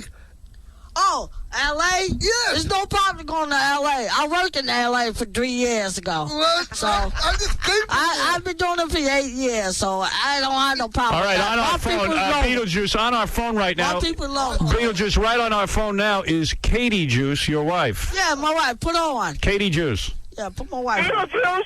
What's up, honey? When are you going to get home? I'm going to kick your ass. For what? Get your ass home. What? For what? What's your right? You've been gone 24 hours. 24 hours you've been gone. I told you I'd be on in 2 weeks, honey. You've been gone 24 hours. I told you I'd be on in 2 weeks, honey. What's the matter? I'm going to kick your ass. What for? I'm going to kick your ass. What for? You ain't tough. I'm going to Hank tonight. Your wife sounds beautiful. What? I'm not with Hank tonight. I'm with you tonight. All right, listen, Beetlejuice. Don't get mad about me. Well, let me tell you, you're a great guy, and I see you're a good Jesus husband. Christ. Can't go home? That was Katie. Oh, I'll talk to her ass when I get home tonight, when I get on the phone tonight. Right. I'll explain to her ass tonight. Michael, you're on the air. She's really pissing me off tonight. Saturday night, baby. My wife pissed me off. What's up, brother? Katie Juice. All right. Beetlejuice, thank you so much for your appearance here today. I remind everyone that you'll be in Staten Island tonight. Yeah. At the Poorhouse Pub at 160. She's going to be there tonight. Katie Juice, 165 Van Pelt Avenue. She's pissed at me. She's jealous. Right. Was that really your wife on the phone? Yeah, she's jealous. She's jealous because I'm having sex with you. That's why she's jealous. Right. She's jealous. That's why she's pissed at me. I don't want to break up a marriage. Hold it.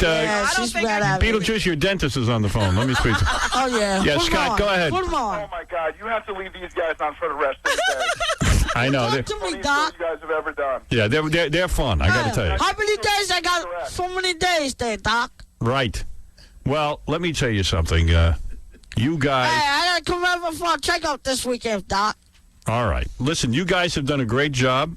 You both got on there and Sorry that Beetlejuice didn't win. you're both real men because It's okay. because you're It's not. okay. My wife's a little fucking side. All right, take it easy. All right, take it easy with the F word. Hey, Howard. It's okay. All right, what is it? Howard, Casey? you know, High Pitch Eric is here too. He wants to show you what him and Beetlejuice do. All right, bring him in real quick. High pitch Eric for Bring a him second. in, because I got something for you. Is that your buddy, High pitch Eric? Yeah, High Pitch is my buddy. I'm going to show you something. Oh, my goodness. High pitch. I got something on his chest. High pitch. What are you doing here? Hi, Gary. How you doing? You got something on his chest. What are you doing here? I'm doing that party time with Beetlejuice. You're going to be at the Beetlejuice party? Yeah, Beetlejuice party. JollyDwarf.com. I got to tell you, I'm ill looking at you. What did you do to you? You are so repulsive. It's incredible. You're wearing a rainbow wig. Your shirt is off. Your belly is protruding.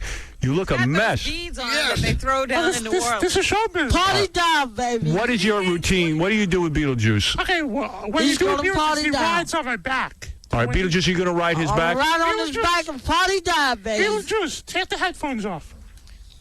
Party down, baby. Wait a minute. Does he get down on all fours and Beetlejuice rides him to Yes. the party? We're going to now see a demonstration of that. He rides on my back, and he high-fives people when he... When you high five, you make money, baby. You're going to be doing this at Staten Island? Tonight. That's right. At 165 Van All right, quickly show it to us. Eric. Quit plugging and get down there. I got his headphones. All right, thank you, Gary. Go ahead. Now I know what it's like to be a nursery school teacher. See you later on, sweetheart. I'll talk to you later when you come out. And Beetlejuice, I want to talk to you private. Beetle. You're going to talk to Robin? You're going to talk to Robin private? Beetle, don't. All right. I got something to give to you when you come out, too. Beetlejuice, don't strangle me. Gary, Beetlejuice, get on High Pitch Eric. Where'd he go? He left the room. There he goes. Let me see what you guys do. Come on, baby. Okay, you ready? Like, watch his head. Boy. All right, that's enough. Get him down. I don't want. We'll be back. Beetlejuice is on High Pitch Eric's back. Come on, baby. You know they've got your face drawn on High Pitch You're Eric. strangling me. I'm not strangling you. Okay, so this is what we do at appearances every time. All right, we'll all get down there. By the way, I want to thank Priceline.com for flying in Gary the Retard. Gary, did you have a good flight? Yes, we got here about 9:30 last night. Good. Yes. I was up at 4 o'clock this morning. I was here by 5:30. Good. Wow. And Priceline.com is the greatest. They provide airline tickets, hotel rooms, rental cars, and more. We love Priceline.com. High Pitch Eric, hold your head up high. You're doing great work. He loves it, baby. He loves it. What is it, High Can I say a Pitch? few things? Yeah. I just want to plug my site. I have my new T-shirts. Yeah. It's hperic.com, E-R-I-C. HPL. I got my new T-shirt on sale on my website. Okay. I got it on my website, Red PCO. I just want to... Beetlejuice, come on, stop smacking me.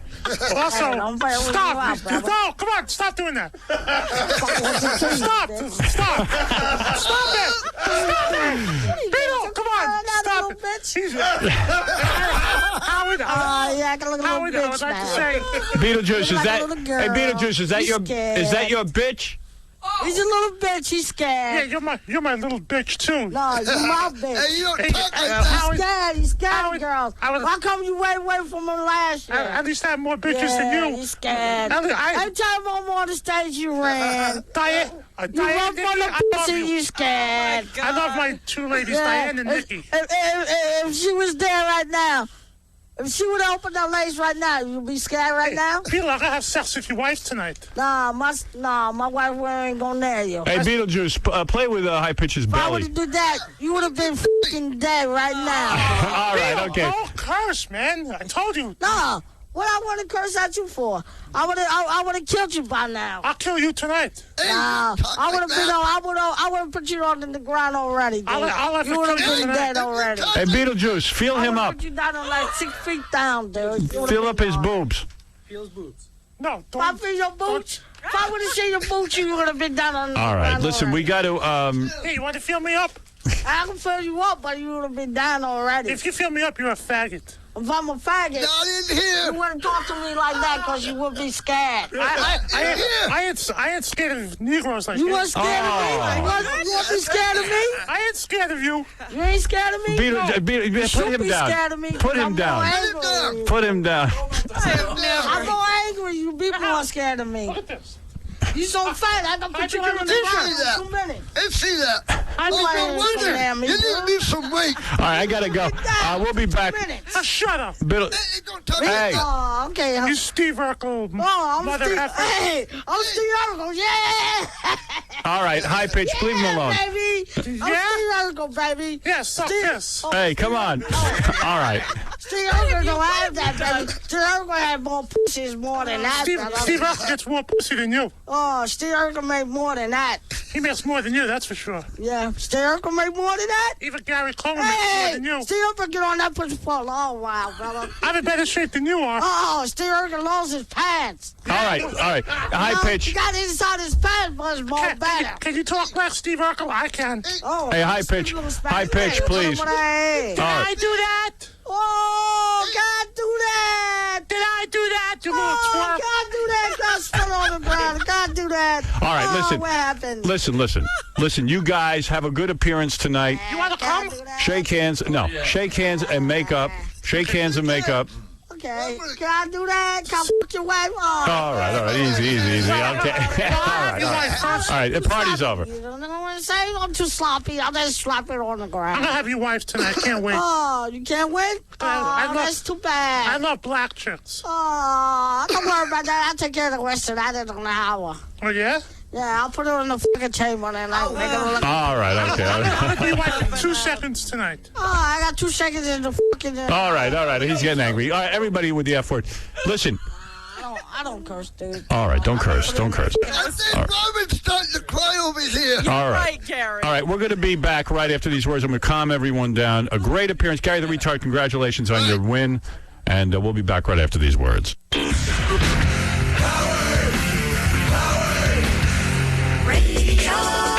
All right, you're listening to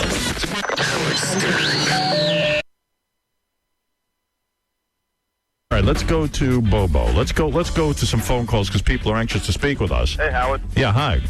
Bobo. Listen, I worked on this last night. Just what would Fred say game? Okay? Go ahead. Okay. Has Fred ever made up with his estranged brother? What do you think he would say? I'd say no.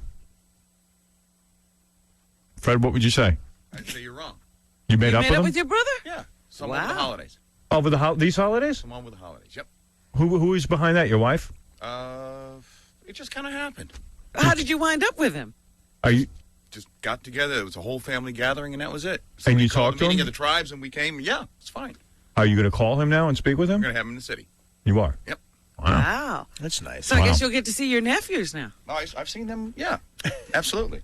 That's something we learned. Because Fred's mad at his brother for beating him up when he was little, but you know, 100 years ago. everybody's brother beats him up. Well, that's one of the things. Oh. But What that's else did he do? Yeah, what did he do to you? If that wasn't it, what was it? Anything sexual He going wore a on? bad toupee like Bobo. Hey, come on. I'm sorry, Bobo. Did he didn't rape you or anything, did he? No. Oh, too bad. That would have been a good It would have story. been a great story, right? And that would have been a real reason But I'd to take hate that him. to Oprah. I wouldn't take that here. I don't know why they didn't talk originally, but I think that when Fred's nephew came up and got on the air and said, "How come you never call my dad?" I think that probably made it worse. But I don't know what the original reason is why they didn't speak. I told you, because Fred used to get beat up by his big brother. He says that's one of the things. And he taunted him. You know how big brothers always do that. I mean, my 8-year-old, she's going to hate her 2 older sisters. Oh, please. Really? They're just absolutely awful to her. I mean, you know, they're all awful to each other. They're torture sisters. each other. Yeah, sisters torture each other. I mean, Aren't the 2 older ones pretty tight, or are they mean to each yeah, other? no, too? they're tight. They're all tight. They love each other. All 3 of them love each other, but they can get brutal with one another. The young one always gets it bad. Yeah, she gets it the worst, and I go crazy. Really? Yeah. Man. Okay. Was Fred ever circumcised? No. Oh, everybody knows Everybody that. knows that's no. Okay, when Fred goes Fred, away... you want to confirm? I can confirm that conclusively. That didn't happen over the holidays. No change there. Okay. I'm letting no one near that. This is a big holiday. Yeah, we got together, and what the hell? At Christmas, bring out the knife. Okay, when Fred goes away on radio station gigs, he likes to bring a picture with him. Is it his wife or is it his dog? It's both. We all know this, Bobo. Okay, well, there's some other good ones. Yeah, right. You bring something good. You bring All a right. picture of your dogs and a picture of your wife. Yeah, pretty much. And more pictures of your dogs than your wife. Honestly, I mean, if you want maybe. I mean, he has two Depending on dogs the at day. least. So is it separate pictures or the He dogs used to bring together the in a big picture? glossy pictures of his dog, remember? No white pictures. No, he has separate pictures of his dog and then of his wife. I know this because I've seen them. Okay. What happened was when we went to California is when I saw it, and someone said to me, "Listen, let's work our way into Fred's room. We'll come up with an excuse and just take a casual glance at his dresser. He's got pictures set up of his wife and his dogs." It's the first thing he unpacks, I think. Yeah. So I said, "I don't believe it." So we went in somehow, and the fact that we got into Fred's room was a miracle. Right. I don't know what pretense you used. It was something like, "Hey, let's go write in a different room." Whatever it was, and Let's go check out the mini bar. yeah. And then, that's what it was, actually. Yeah, it's probably something innocent like that. Everyone was arguing over whose mini bar they were using. And we walked in, and sure enough, there they were. A picture of Fred's wife, and then a slew of dog pictures. Were they framed? Yeah.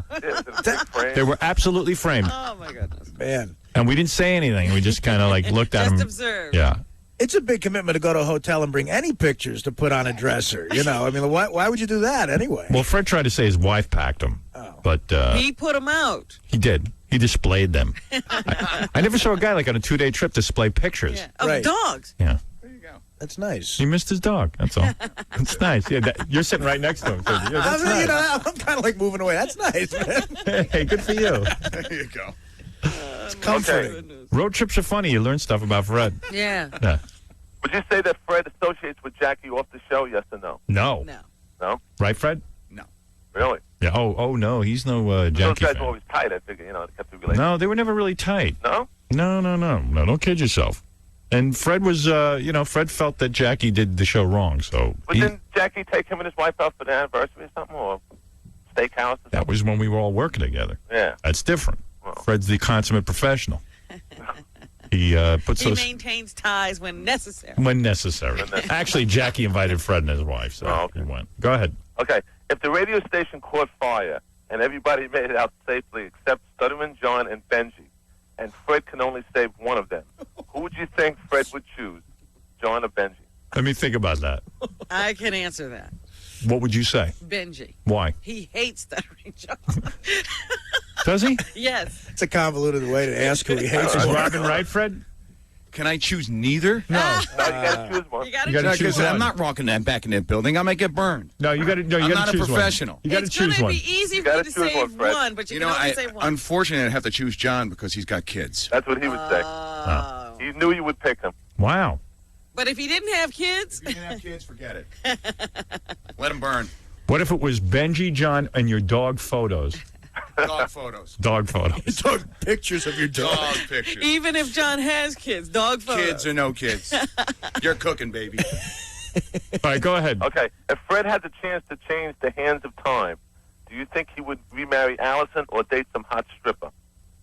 I don't think he'd date a hot stripper. He's not that type of guy. He wants, a woman of substance. Right. But I don't think he would remarry. No. No, come on.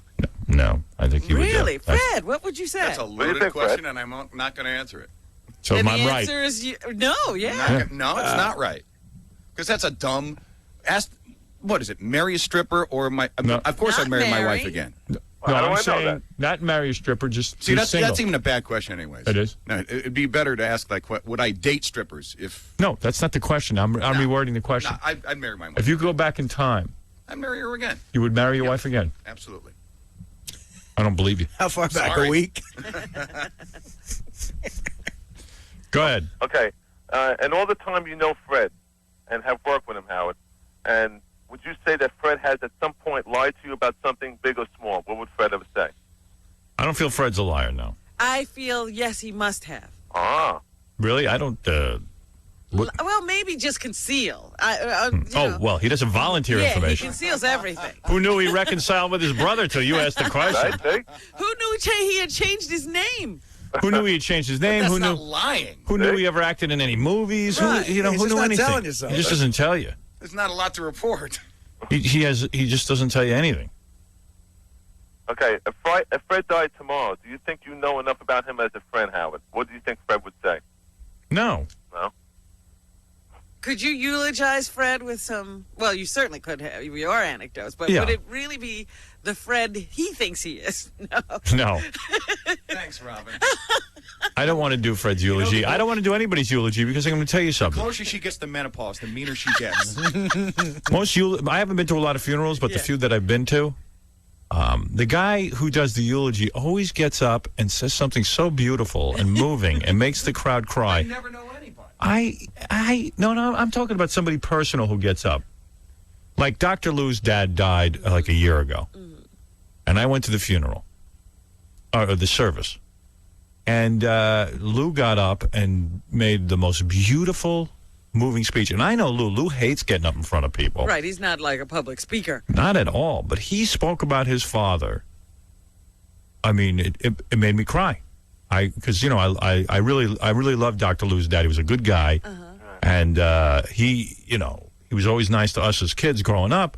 So I mean, when he spoke about him, I got very touched, and I said, I know more about Dr. Lou's dad than my own dad. I don't really know much about my dad, except he yelled at me a lot. That's going to be a eulogy? Yeah, I would get up. I go, well, I know everyone wants me to say something, but I think it would be better served if somebody who knew my father got up and said something. Somebody who really actually got to know the guy. Dad, thanks for yelling. I play my tapes of my dad yelling at me. This is the guy I remember. Here's the guy I know. Shut up! Sit down! It'd be like Libya's funeral. Shut up! Shut up! Shut up! Nobody thinking of a nice... I told you not to be stupid, you moron. Oh, dear. But what about, you couldn't give us a touching, moving eulogy about Fred? I couldn't do it about anybody.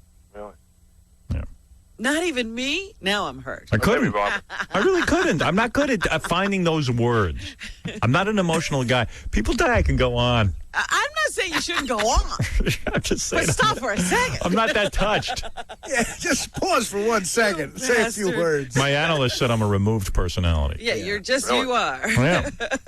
When he said that, I was devastated. Were you? Yeah. Why? Because I never knew it. I never thought about that I'm removed, but I'm a removed person. Meaning, you know what removed? Removed means you're not there. Right. Yeah. Yeah. You're not around. Yeah, I'm not there. You just, where are you? Yeah, it's like I'm neither here nor there. Yeah, I'm we removed. were out on Saturday night, and one person turned to me and they said, Howard, I can't believe how cold he is. Really? Yeah. And I was like, what are you talking about? See, I would use the word cold. I said, no, I think he's extremely shy. I don't think he's cold. I think I'm distracted. Maybe, because I'm thinking. people A removed are, Howard Stern. Looking for something, and then they said, well, he could have at least have said goodbye when he was leaving. I say goodbye to everybody. She said you never said goodbye to her. Yeah, well, that's why people think I'm cold. I don't know who she is. I wouldn't recognize her to say goodbye. Whoever was standing there, I say goodbye to. Right, and it was just me. I didn't realize the people you were with were even important. I was just like, I was there to see the show. You sat me at the table? Well, I mean, I didn't know I got there for 5 minutes before the show, and Robin and I went out Saturday night, and I'm involved with you and Tom Chisano, and I don't remember what she looked like. This other person. If she was standing there, I would have said goodbye. Oh, it was so funny because I was like, I've had nights with Howard where he doesn't say goodbye to me. Don't feel bad. You know what's funny, though? Seriously? I mean, I think people expect something from me that I can't give them. Yes. Right. Everyone's waiting for a personal something. Yeah, something. Yeah. And I'm like, well, gee, do I have to work that hard? How come everybody else can sit there like a lummox? But Howard, you said you would never feel a human connection with somebody, huh?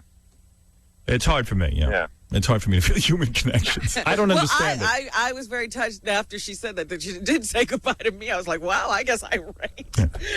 But it's funny because, like, my mom will say, you're such a warm, loving person. I go, no, I'm good at pretending to be a warm, loving person. I don't know what it is to actually be one. Now, you're very polite and respectful, but Yeah. deep down, you can tell you don't care. You can care less. That's it. I mean, I figured it out. I've been out with you maybe 3 times outside of the show, and That's I figured exactly that out. it. John and I have talked about this in the past. I mean, John's been with you for 10 years, and I've been with you for like 18 years. Yeah. When I get like a written compliment from you, Yeah. I want to like frame it and hang it up. Really? It's just because I think I'm so warm.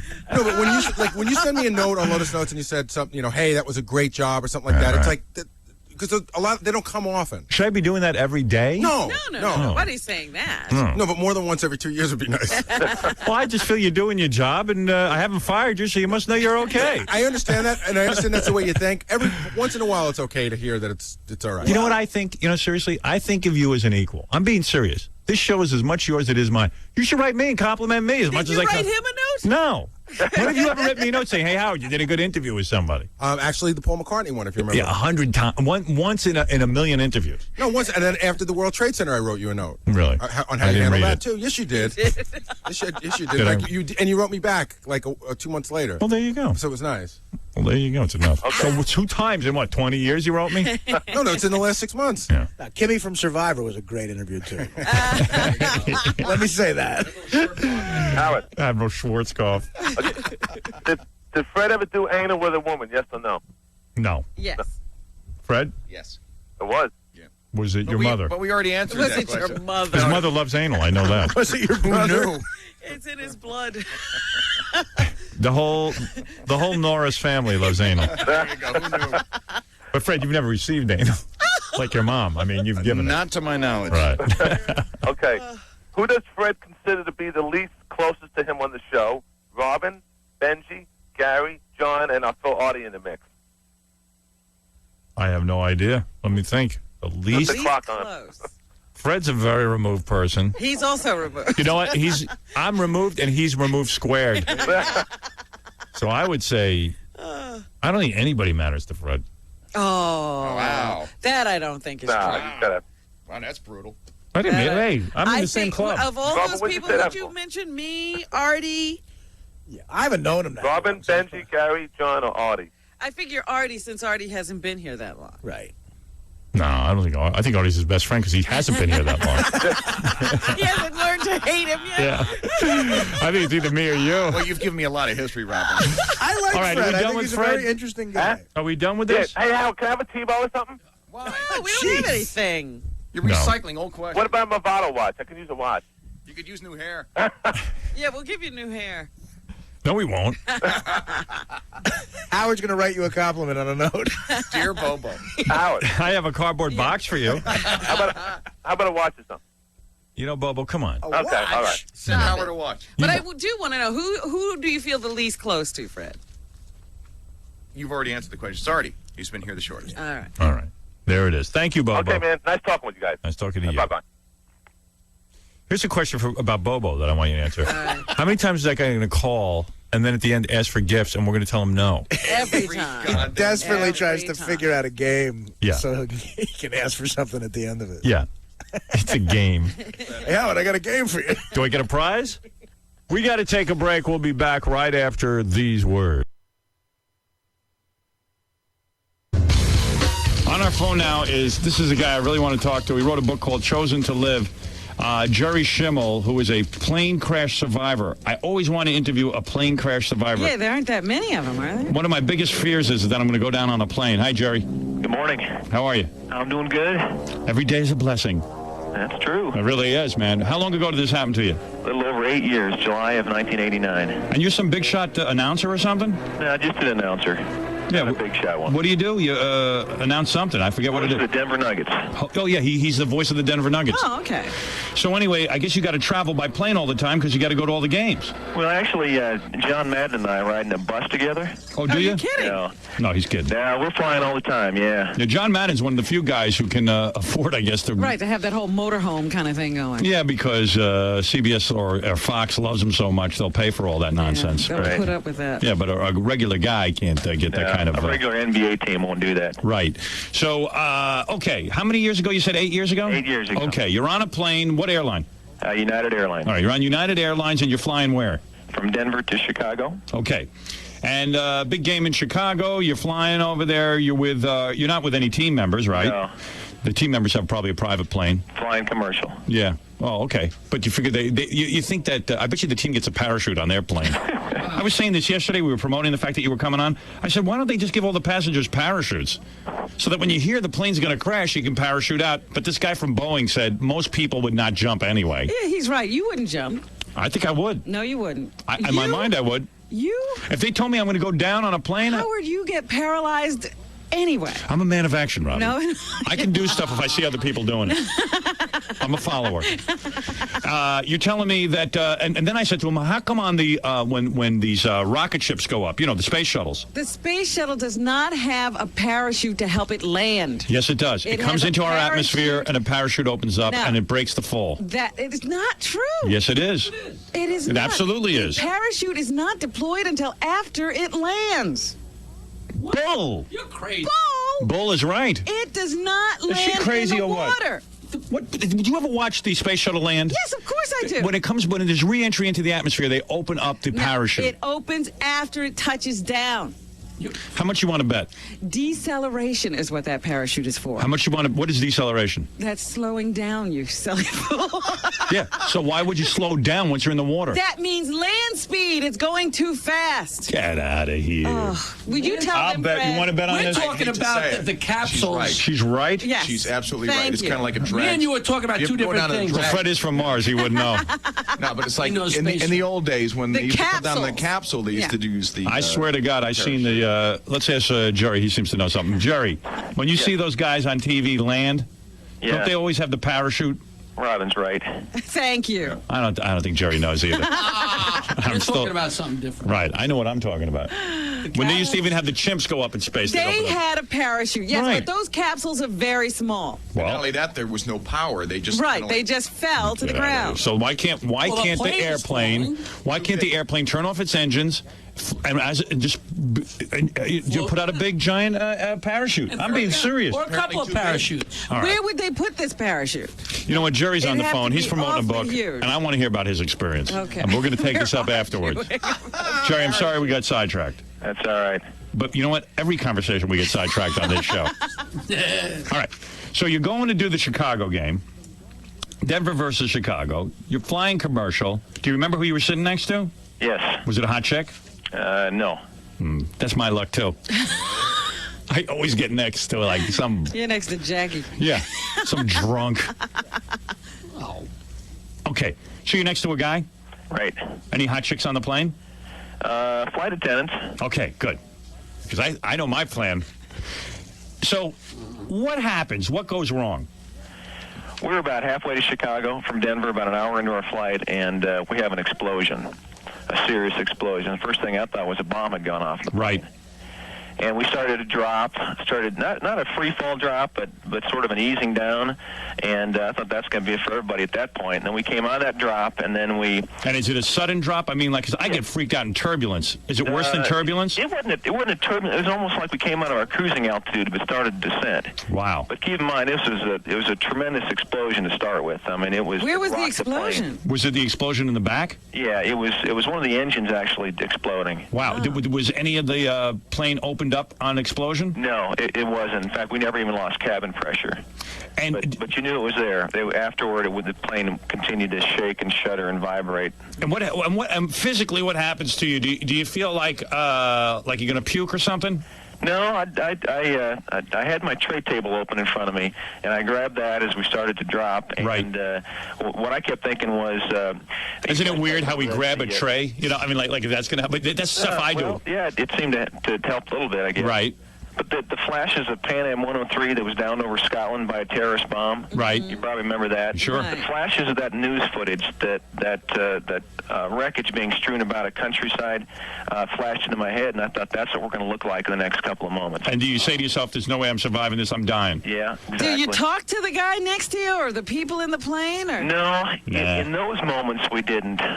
Everything was pretty tense in those 30 seconds there following the explosion. All right, in that 30 seconds, you figure, well, I'm going to die. This is it. But then all of a sudden, the plane kind of levels out, right? Exactly. All right, and then does the guy get on the pilot? Does he get on the speaker and tell you what's going on? He got on about 4 or 5 minutes later and told us, yeah. 4 or 5 minutes? Yeah. Wow. That's a long time to be in suspense. Are the stewardesses trying to calm people down? No, they were kind of in suspense like we were as well. Right. Did they We didn't know what was happening. Again, the plane was shaking and vibrating, shuddering now. Right. When before it was a very smooth flight. Okay, But do they continue to act as, stewardesses do on a plane? Are they still walking up and down the aisles? No, they got into their seats. Yeah, they're kissing their ass goodbye, too. One, in fact, because let's give you an idea how tough that explosion was. One of them got knocked to her feet. Wow. Just over to my left. No kidding. Too bad she didn't fall in your lap. Oh, yeah. So, no, they just keep serving drinks. That's what I figured. I'd want to get loaded.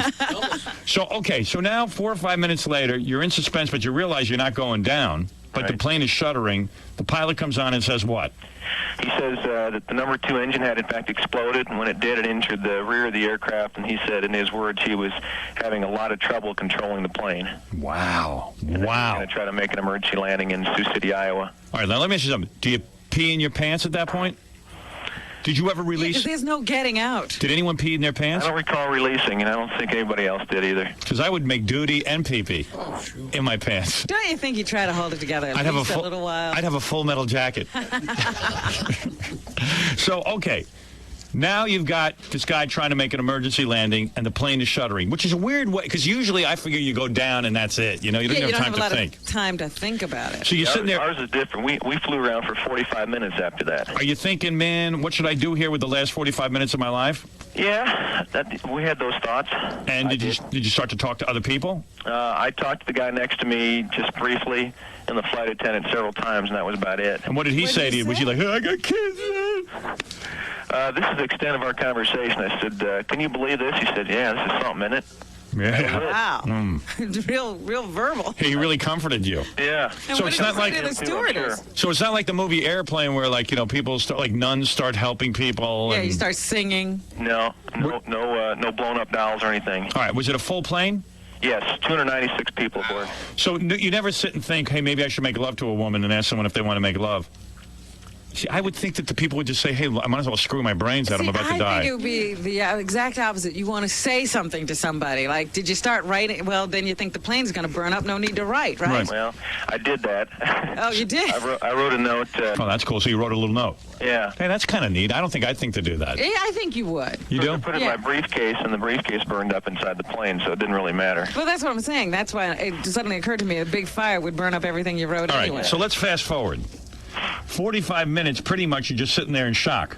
Nothing really goes on. You're not thinking about sex. Nobody runs into the bathroom with a chick or anything. Does anybody move?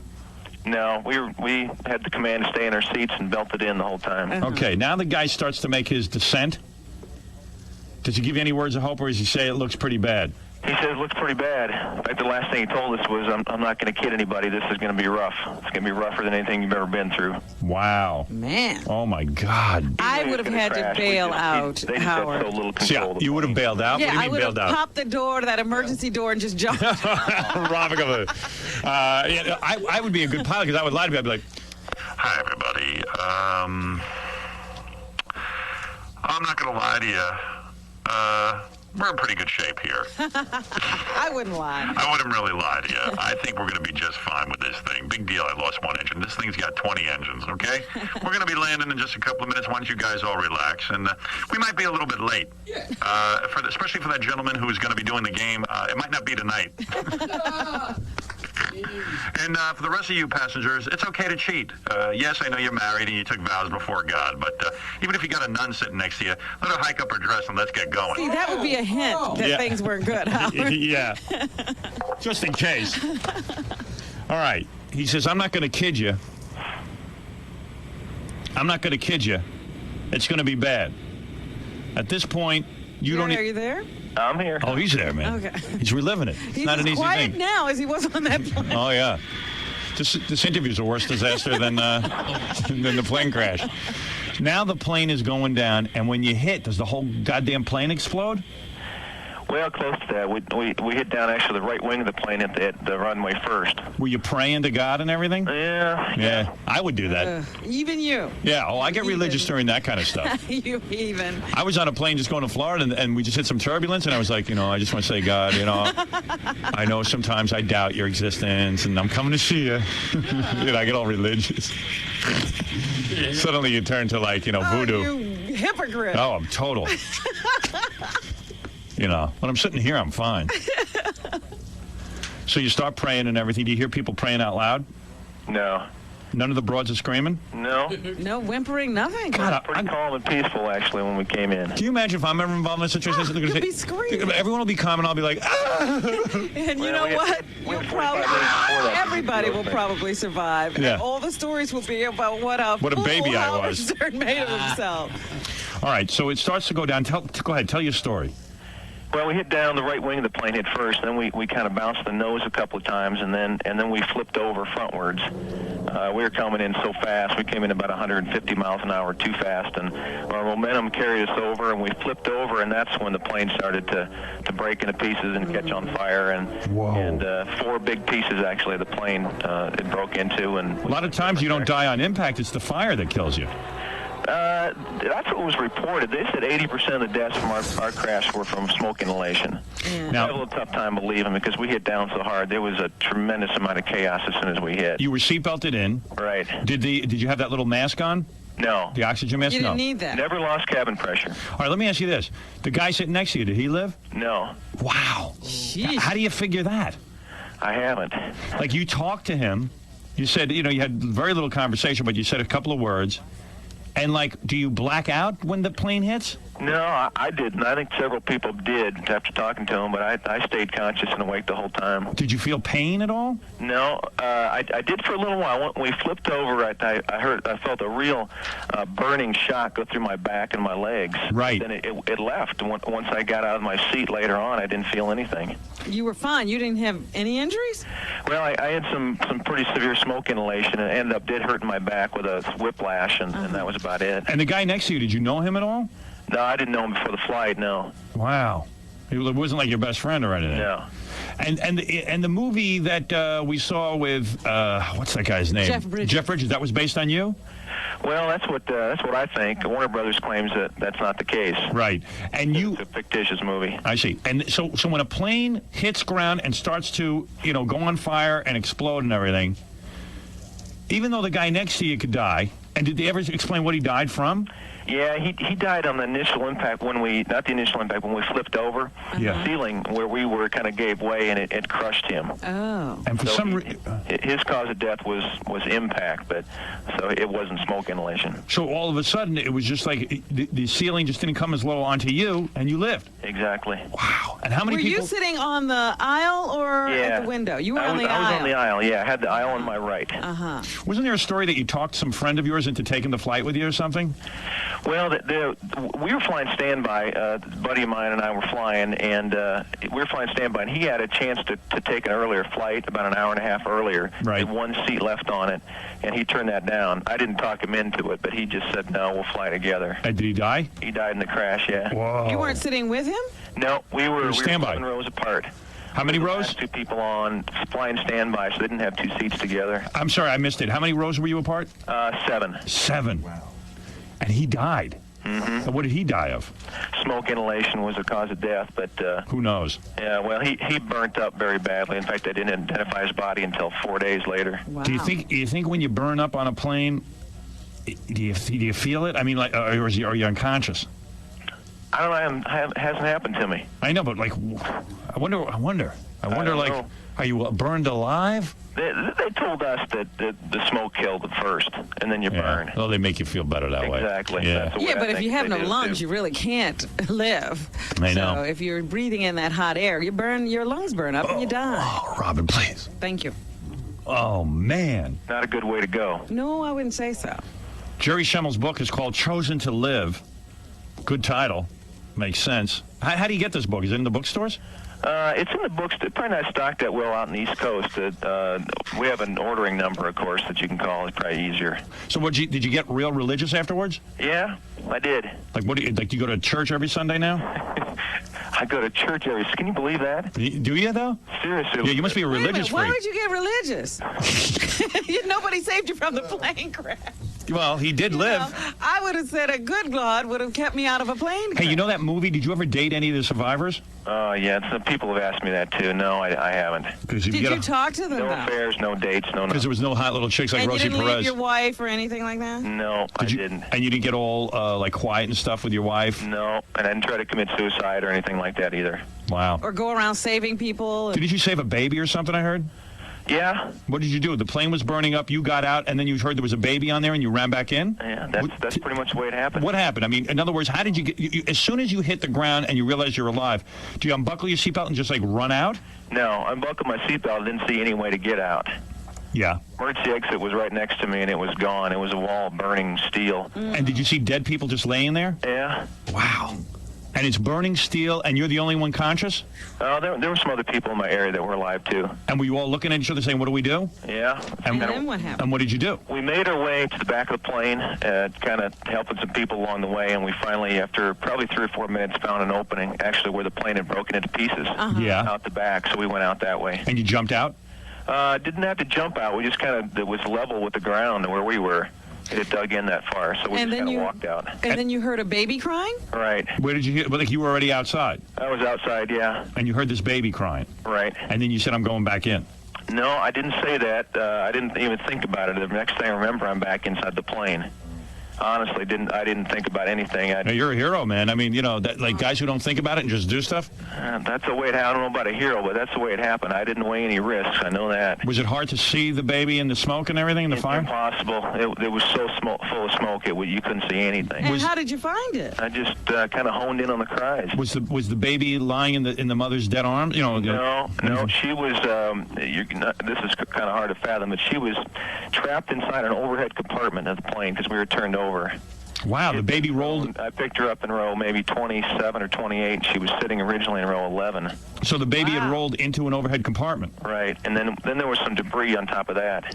And the baby evidently, of course, had not been seatbelted in, so it just probably flew out there. Exactly right. And the mother was dead? Right. Wow. Did the mother say anything? Like, was she moaning, going, help my baby or something? She wasn't even with the baby. The mother was in a different part of the plane. Yeah. Wow. She didn't fly with the baby, however. So the baby flew out of her arms and rolled into an overhead compartment, and you found it in there. Right. Jesus Christ. Have you ever met the baby again? I mean, it's 8 years later. I mean, I haven't seen her. No, I haven't seen her since that time. I've been in contact with her family a lot. But, did she at least have a father that lived? Yeah. Father wasn't on the plane? Right. Wow. I bet you that kid's going to want to find you one day. I don't know. That's a good question. Absolutely. What if she grows up to be... Hey, how's this for a scenario? And they're saying she shouldn't hook up with me now, which is just fine. They're saying she shouldn't? Right. Why? I think it might be too emotional for her. How about this scenario? She grows up to be like a penthouse pet, and then you meet her. And this is coming. Yeah, and then you fall in love. Yeah. And you get... Oh, man. Oh. And the father can't say anything. He don't want you as a son-in-law because even though you're much older, you saved her life. Father appreciates you. What do you think of that scenario? He just can't go very long without not being serious, can you, Rob? No, I can't. I am being serious. I'm sorry, Jerry. Jerry, the problem is I am being serious. That's the saddest part of it. That is pretty sad. Pretty amazing story, man. Yeah. Wow. Can I option this? So how does it feel now when you get on a plane? I really haven't had much trouble getting back on a plane again. Yeah? I thought about it. I thought about the crash I was in, a potential for another one, but the way I look at it, if God wants me to crash again, He's going to do it. I can't avoid that. So how many people go with His flow and His plan? That works for me. How many people lived? How many died? 184 survivors and 112 died. Wow. Almost a 50-50. Half and half, yeah. Did anybody buy this for a movie? No, I haven't. I might turn it into a nice TV movie of the week. Wow. I'll talk to you about that later, Jerry. All right. We'll talk about getting this thing into production. That's I see. Amazing. I'll play Jerry Schimmel. And I'll play the baby. No, you're going to play the stewardess that I have sex with. We're going to have to change it around a little, Jerry. It'll be a sex movie. Oh, it'll be X-rated. X-rated. Jerry will go to the movie. It'll be just nude people having sex as the plane goes down. The plane crashes and rips everybody's clothes. Goes, hey, man, I'm going to sue you. This isn't my story. Be quiet. We're making money. I always envisioned the movie being. Yeah, there's tons of naked chicks and stuff. Yep. And so you fly tons. I mean, you're probably on a plane every other day during season, right? Yeah, we're flying all the time in the wintertime. Yeah, look at you. He's not afraid to fly, and you are. Oh, yeah. I'm afraid, but I fly. I try not to fly when I don't have to. I mean, I never go that's why. Right, no frivolous flights for you. Vacations, I try to go somewhere by car. Hey, you think a commercial? I always think commercial. Do you think sometimes those private planes are the ones that are going to go down? But look, this was a commercial airline. Of course, they go down too. Did they ever investigate the plane and figure out why it exploded, why the engine exploded? They knew exactly what happened about a month later. What happened? It was a hairline fracture in the piece of metal that holds the fan blades together in the engine. Wow. See? And after 17 years of pounding, it just kind of disintegrated. God damn, that's a So it was always there, just waiting. It was always there, yeah. A lot of these planes are old, Jerry, I'm telling you. Yeah. When's the next time you're going to be flying? I want to know what flight, and I'm not taking it. No, he's the one you should take it with. Very few people are in 2 accidents during their lifetime. So why don't we just put Jerry on every flight we're on? Jerry Schemmel's the author of the book, Chosen to Live. Pretty amazing story. Anyone who orders the book by calling 1-888-CHOSEN-2, CHOSEN2, will receive an autographed copy from Jerry and a 10% discount as well as free shipping. Fascinating reading. Chosen to Live. Hey, man, Jerry, thanks. I always wanted to talk to a guy who was on a plane. My pleasure. Thanks, guys. And congratulations on saving that kid's life and not dooting your pants. Thanks. All right, man. That's Jerry Bye-bye. Schemmel. Wow, that's cool.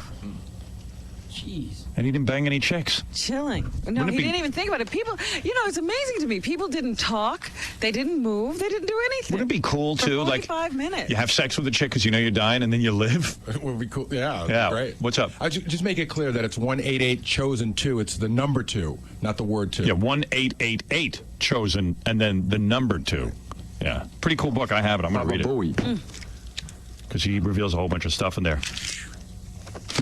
That's amazing. Yeah, I dig stuff like that. You never know how you're going to be in a situation like that. Right. You might be the bravest person. This guy says they're now testing parachutes on planes. How do you know that, Keith? Hey, Howard, how you doing? Hey, man. Hey, by the way, the movie was great. Hey, listen, my dad's a pilot, Yeah. and right now they started on the little Cessnas, Yeah. the little tiny Cessnas. They have this new alloy material now. It's not like the old parachutes, the big heavy plastic, whatever the heck it was. Yeah. They got this really thin fiber, and they're actually successfully testing it right now on a Cessna airplane. It's really, it's compact. It doesn't have to be that big to carry the weight of the Cessna because the Cessna's not that big. Yeah. But right now they're actually testing this fiber. That's smart. On 727s. There you go, Robin. Yes, but before, obviously, there was a weight problem. There was a storage problem. They can fix anything. Ellie, go ahead. Howard. Yeah. How you doing? This flight crash is actually documented. It was taped, the whole thing. Oh, was it? Yeah, it's like if you see like on the Learning Channel or Discovery Channel, they show it's like one of these things they show about flight crashes. The incredible part was that everybody in the flight tower thought this plane was going to make it because they saw the plane coming right in. Right. And they thought it was going to come in. It's unbelievable. What was really unbelievable, and it just hit the ground, just blew up in 100 pieces. But the incredible thing is how many people actually did survive on this. Yeah. That is amazing because it flipped over. Yep. Wow. Thanks a lot, Howard. I never want to go through anything like that. Unbelievable. Man. That is just too weird. Yeah, go ahead, Jim. Is this Howard's turn? Oh, this isn't Jim, but yeah, this is Howard. Howard. Yeah. This is Patricia. Oh, hi, Patricia. Yeah, go ahead. You're on the air. I'd just like to voice my opinion about you, and I'm real sorry, but I think you're very crude and that you have absolutely no respect for the dead. Where are you calling from? I'm calling from Florida, Oh, good. and How's the weather? the weather is absolutely wonderful because you're not here, dear. No, you want to know something? You fat cow. I got news. Let me tell you something, honey. Let me tell you something, honey. I weigh less than 100, and I didn't call in. You about my anorexic weight. worm. No, you shut up. You shut your mouth. Okay, you shut up. No, you shut up. Listen to what people have to say. All right, let me hear what you have to say. Okay, you are the rudest, crudest son of a biscuit box I have ever come across in my life. Thank you. And your show ain't going to last too long up in Canada because nobody can stand you. Well, let me tell you something, honey. They've all said it about me. I've come up against every adversity there is in life, and I'll tell you something. I've been successful for 20 years, Yeah, and if my show isn't successful in Canada, honey, I'll still be 50 times more successful than you miserable wretch. I'm not miserable. Yeah, what do you do for a living, you cow? What do I do? Yeah, that's right, you big mouth. I own my own business. Yeah, what's the business? Let's hear this. It's a lawn service business. Yeah, why don't you go mow a lawn? Ass, okay? Why don't you just go mow some lawns, Patricia? Go ahead. That's important work. Doing it. You cow. Well, you're a... That's your problem, no penis. Yeah, you left, huh? Coward.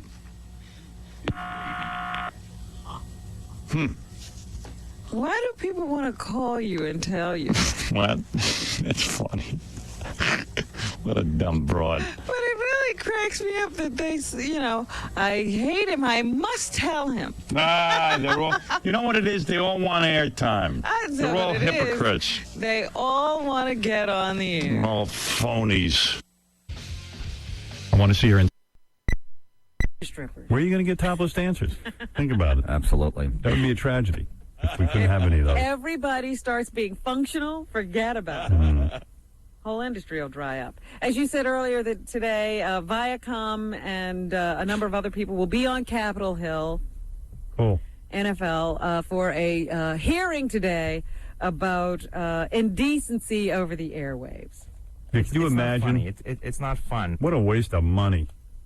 We're going to convene a hearing to find out about indecency, like why Janet Jackson's breast was exposed.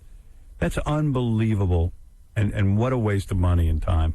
Representative Paul Gilmore, who is a Republican from Ohio, is sort of spearheading this event. He's a member of the House Commerce Committee. Vote out anyone on that committee. He says even though some broadcasters have been fined multiple times, the indecency continues because the fines are almost negligible. E1. Yeah, because we have free speech, you idiot. We have found, for example, Infinity Broadcasting has been investigated for 6 separate times for indecent programming, and I think they're just treating this as a cost of doing business while they continue to put indecent... Well, why don't you just strong-arm everyone into thinking the way you think? Right. Because you don't like it. Who is it? Paul Gilmore. Mel's up. Congressman. Mel's up on Capitol Hill testifying about Janet Jackson. He's going to have to talk to this guy. Yeah, about indecency. He's the co-sponsor of a bill to allow the FCC to increase penalties tenfold for indecency. Because Janet Jackson exposed her breast. Who friggin' cares? You know what's she more? Did him a huge favor because this might have gone unnoticed had that not happened. Yeah. More offensive to me is the same dances since 1982. They got every Janet Jackson's got like 60 people with them dancing around. The robot dance. Doing the same thing. Exactly. And then you get the good-looking guy halfway through the song come up to her. She pushes him away, and they run off the stage. It's awful. Yeah, mix it up a little bit. That's way more offensive than seeing her stupid breast. I got to see what else this guy says. Yeah, here he explains the new penalties in the measure he has co-sponsored. It's a tenfold increase in the fine from $27,500 to $275,000 because...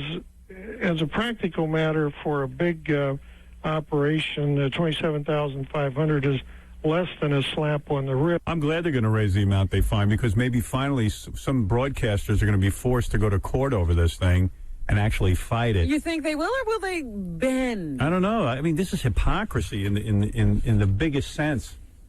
Oh boy. These guys say something's indecent, and everyone's got to go along with it. No one's even ever challenged it in court. Here's Senator Conrad Burns, who's a member of the committee. Let's see if he's sane. He says that the best way to put pressure on broadcasters he's is insane. To have a public outcry. E3. Oh, yeah. Yeah, the public's watching there's a $17 billion porno industry in this country. Right. The marketplace usually is the best leveling that we get in this country. That's My right. mail is saying government really can't do anything, but That's decent right. people that live in this country can, and they have the economic arm to do it. Thank you. That's exactly right. Then why don't we just let that happen? Let the marketplace determine what people want to listen to and see. Because I thought the Republicans, all these cats are Republicans. Mm-hmm. Yeah, I thought they were all for free marketplace and letting the public decide and letting the public, they're so full of it. But all they're involved in is abortion, decency, gay marriage. You got an opinion on every way you live your life in America. Is Burns there again? No more Burns. He's burned enough people. So anyway, they'll be up there carrying on about this today, and I'm sure what the broadcasters are going to say is, we'll regulate ourselves. Yeah. We'll tone it down for you. Yeah, great. And guess who gets more delays on them? Me and you. All right. So that's what'll be happening. I can almost guarantee it.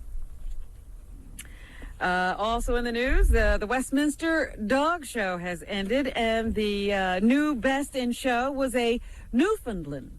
Oh, a Newfie. Yes. I love them. Here's the announcer talking about the winner of this year's show. E5. All had beautiful dogs here. Thank you very much.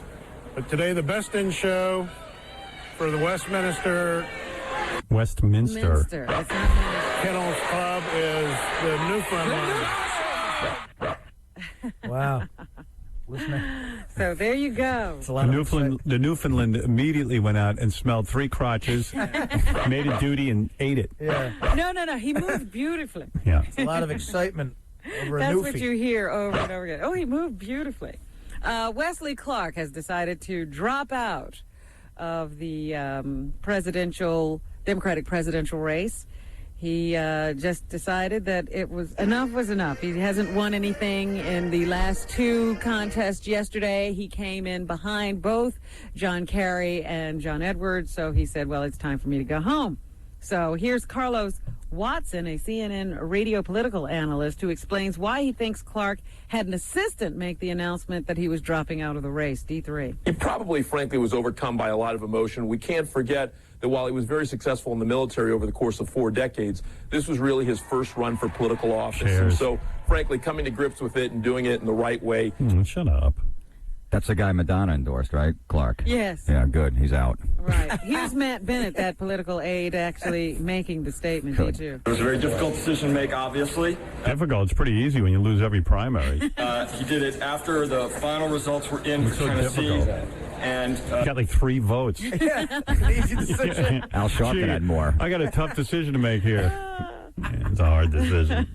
It's hard to leave the most revenue-generating radio show. There you go. And here's Senator John Kerry, who's winning everything here. He acknowledges voters want change in every area of the nation. D1. Americans are voting for change. I don't want change in every area of the nation. Well, Just that's what he's getting from this whole relax. Don't change everything.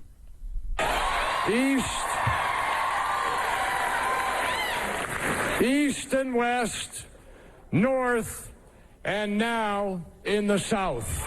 And I am South. Yeah. Man, if I had a head like his, I would never run for president. Yeah. He looks like a Pez dispenser. Like a Herman Munster. Yeah. Yeah, he doesn't look presidential, Kerry. I don't know. I might end up voting for the dude. John Edwards is taking heart from his results yesterday. He came in second, and he tells his supporters that there is a divided America. It's between the haves and the have-nots. D4. They don't hear the other America. They don't see the... Yeah, we got to get rid of this John Edwards dude. No more of him. He's a trial lawyer. Those guys are just crazy. Yeah. Those are the guys who, figure out how they can sue anybody they can find anywhere and blame people for everything. Skunk. I don't trust that whole situation. Once I read that, You were off him. Yeah, he's a good speaker, and seems like he's got some good ideas, but his basic character is flawed. He's essentially an ambulance chaser. Here he says what? Sorry. He's going to fight for the top spot.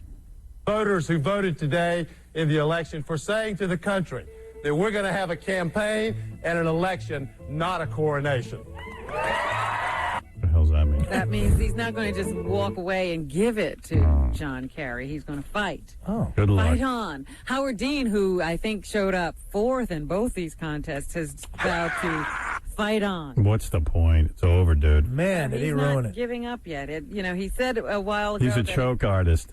if he didn't do well in Wisconsin, I think that he was going to drop out. But now he's changed his mind about that and says he'll stay in the race. I'm not going to do well in Wisconsin, Arizona, Oregon.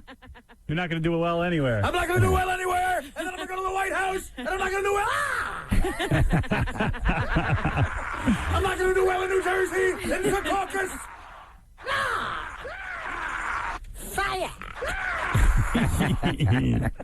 There's an article once again in the paper about the shady money dealings of Yasser Arafat. The French are now investigating how $11 million already just somehow showed up in the accounts of Suha Arafat, the wife. Suha. You know, 11 million's nothing. Nothing, right. He's probably raked in a good billion for himself. All the aid we sent to those Palestinians, he takes it all. But they're busy killing the Jews because they're the enemy. They say that they don't know how all of a sudden she should have this, and she has a lavish lifestyle. They're trying to figure out where it all comes from. They estimate his wealth at anywhere between $900 million There you and go. over $1 billion. How did Yasser Arafat get rich He doesn't produce anything. All he does is take the money we send over there and put it in his private bank account. Bunch of saps we are. Sitting putting up with his BS. And continuing to. Yeah, it's a shame. Oh, man. We got to get him out of that, too. I got to be the president. Trust me, that whole situation will be solved in about a week. Be taken care of? Oh, yeah, and you know what? Everyone look the other way. In the middle of the night, it'll all disappear. You only want one term. Yeah, it's amazing. Don't even think about reelecting. We had a horrible accident last night. Several atomic weapons went off inside of Yasser Arafat's house. I'm starting to think Arafat's got weapons of mass destruction. Should go over there. And did you see the terrible thing that happens? There was an article in the paper today. You know, I at least look at those porn sites or, the porn phone numbers, and I say, you should never call them because you'll only get into trouble. You shouldn't call them, Ron? I just think that. There's got to be something bad happening there. There isn't. Oh, yes, there is. There was a whole ring, I guess, that they were advertising free phone sex sites, and you call this 800 number, and immediately they would tack a $40 monthly charge onto your phone bill. Somehow they could just do that. And so they were raking in tons and tons of money, and they would sometimes disguise it so it looked like your internet bill, just for having an internet carrier. But they were really literally just stealing the money from the people who called for the free phone sex. I better check my bill. Plus, it's really embarrassing to say, these guys who promised me free phone sex rip me off. It's a good scam because, who's going to make a complaint? No one will. Not me. I called hot whores and... and somehow I got robbed. Anything else, Robin? Yes. Parents in the city are up in arms, at least one parent organization. They don't like Mayor Bloomberg's plan of holding back third graders who do poorly on high-stakes math and reading exams. Yeah, of course they don't like it. Well, I'm like, who are you supposed to hold back? No, we won't hold anyone back. This guy Bloomberg makes a lot of sense. I'm digging him. I can't imagine parents saying, I don't want my child held back because he may need more help. It's embarrassing to us.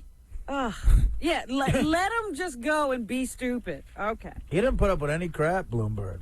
And the Jason Williams trial is starting. He's the former New Jersey net who's accused of trying to cover up the shooting of a limo driver at his house a while back. Yesterday, the opening arguments were heard, and the prosecution says that Williams was reckless and drunk and fired a gun irresponsibly and then tried to make it look like the limo driver tried to commit suicide. And the defense is saying, no, it was a faulty gun, that nobody ever meant to shoot anything, and that the gun just went off by accident. According to what I'm reading in the paper, Jason Williams' lawyer is like this awesome lawyer, because he got so much money. He's like blowing the prosecutor away. But I still think Jason Williams will be found guilty of something. Yeah. I mean, he already paid the family off $2.75 million. Did he? For a wrongful death suit. Right, yeah, he settled that Yeah, suit. he already settled that, so. Nice.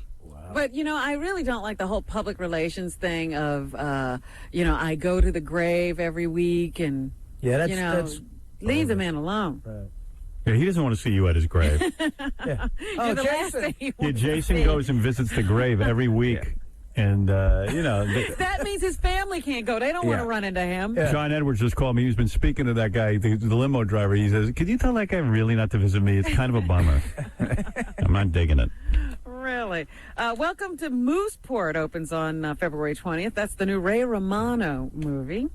Well, that guy's got a career in spite of the fact that I don't even like the titles of his movies or his shows or anything. Well, it hasn't opened yet. We'll see how it does. This is his first film. Here he talks about the biggest difference in going from TV to film. A1. It's like a play. You're doing a play. Yeah, it's like a play. So. You're projecting and pace and energy. Pace, energy. I don't know why people like me. I don't know. And I just like that, the moment, you could just experience a moment. Oh, I've never seen anything this guy's done. And here he is on acting without an audience. After a while, I got used to the fact that, once the director said action,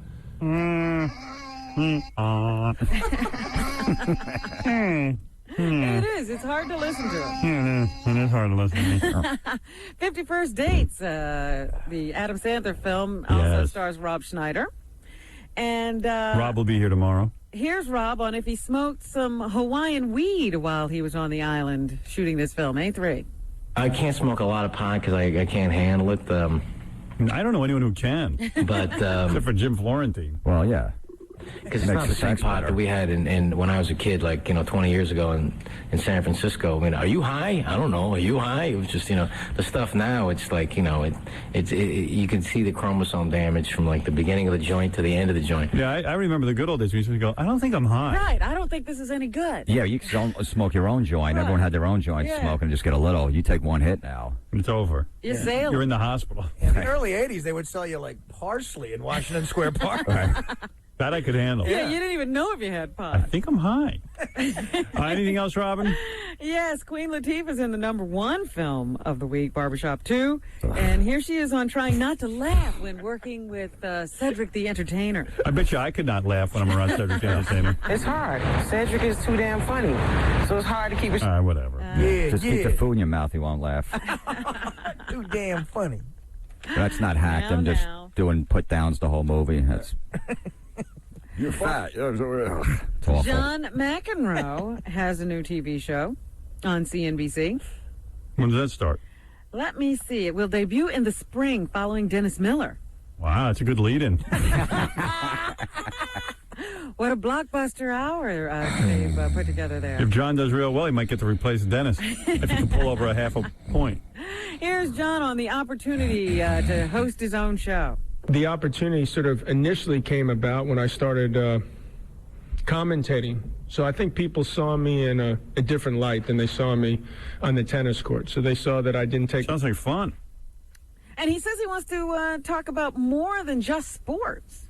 I love sports, and I want sports to be an important part of the show. But I also have, from an outsider looking in, love politics. I'm a big music fan. I've had an art gallery for 10 years. So I'm interested in that, and obviously entertainment, the movies. And I know John. He's a nice guy, despite his image of yelling at the coaches, the refs, or whatever they are. Well, suppose he was taking steroids in tennis. That's what he said. Yeah, he was telling me about that. He goes, did he? He goes, that's a complete joke. He goes, one time I had a cold or a something, and you know how they give you steroids for your throat? Yeah.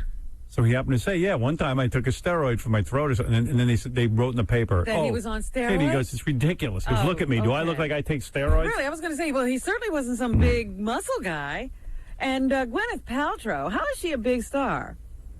Be able to play... Oh, but John had the answer. No. Gwyneth, she just did a movie about Sylvia Plath that's going straight to DVD. I've never seen this in theaters. Well, wait till you see the DVD sales. You're going to go through the roof. Here she is. She was asked how she describes Sylvia Plath.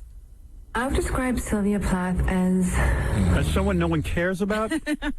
Nobody wants to see? A very important... All right, well, what else you got? I don't even know who that is. Well, that's who she's playing in this film. The Bell Jar, right? Sylvia Plath? What did she write? She was a poet. Yeah, something like that. She's probably my favorite poet. So just recite something. Yeah, just don't glance over her so quickly. All right, and here she says, making Sylvia took a lot out of her. It was a very intense experience. Oh, yeah. She's another Kathy Lee. Everything's intense. I threw myself completely into it in a way that I never had before. I'm exhausted. I just totally went for it with as much openness and... Oh, please, it's so easy to act. Give me a... I know. The jig's up. I've done it, and I'm good at it. You threw yourself into being a poet. That's I tough. thought maybe being an actor was hard. Then I did it on a film, and I was better than all of them. That's the sick part. Dude, I've done it too. I mean, Yeah. I suck, but I did it. You did it well. You weren't playing Anything Sylvia else, Robin? Plath. Yeah. I'll play That's what- Sylvia Plath. I'd like to release a DVD of me playing Sylvia Plath. I bet you it's just as good. I bet you'd be better. I can't believe that just went right to DVD. No one would be interested in that movie. There's not a chick hot enough on the planet to get me to go see that movie. That's what's happening. Thank you, Robin. I want to thank Jimmy Florentine, Crank Anchors, Tuesday nights, 10:30 on Comedy Central. See Jimmy February 27th and 28th at Governor's Comedy Club in Levittown, Long Island. That's one funny dude you got to go see. It's great. Don't forget about tonight's E-Show, Stump the Booy, Winfred's Money, Naked Chicks, the whole thing. We're going to be broadcasting from the Hard Rock Hotel and Casino April 27th, 28th, 29th. Tomorrow, Rob Schneider and Miss Howard Stern stops by to say hello. And thank you to Tara Dakiti. Pterodacus. Pterodacus. No, Dakitis. Tara Dakitis. Spokesperson for Boarding for breakfast cancer. Breakfast cancer. Boarding for breastcancer.com. Thank you.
what better way to celebrate your hump partner than by marrying them?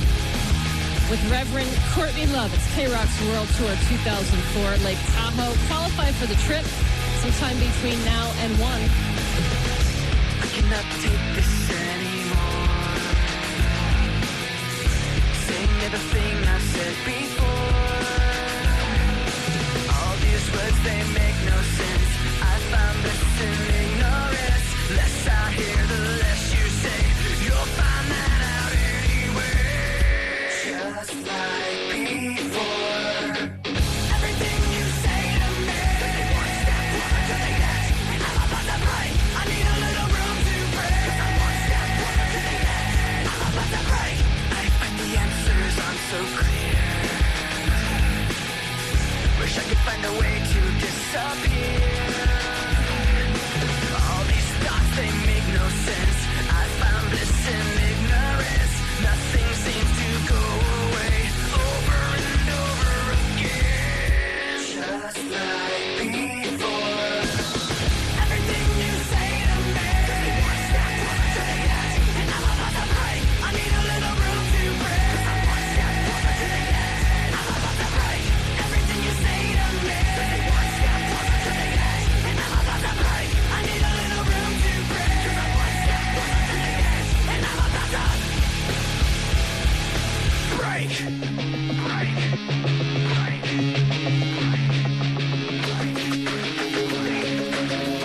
K-Rock. Hello there.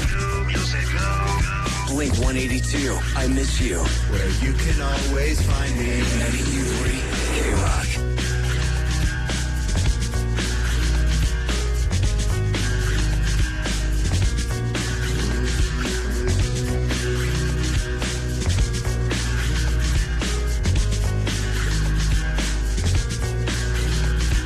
Hello there. The angel from my nightmare. The shadow in the background of the morgue. The unsuspecting victim of darkness in the valley. We can live like Jack and Sally if we want. Where you can always find me. And we'll have Halloween on Christmas. And in the night we'll wish this never ends. We'll wish this never ends.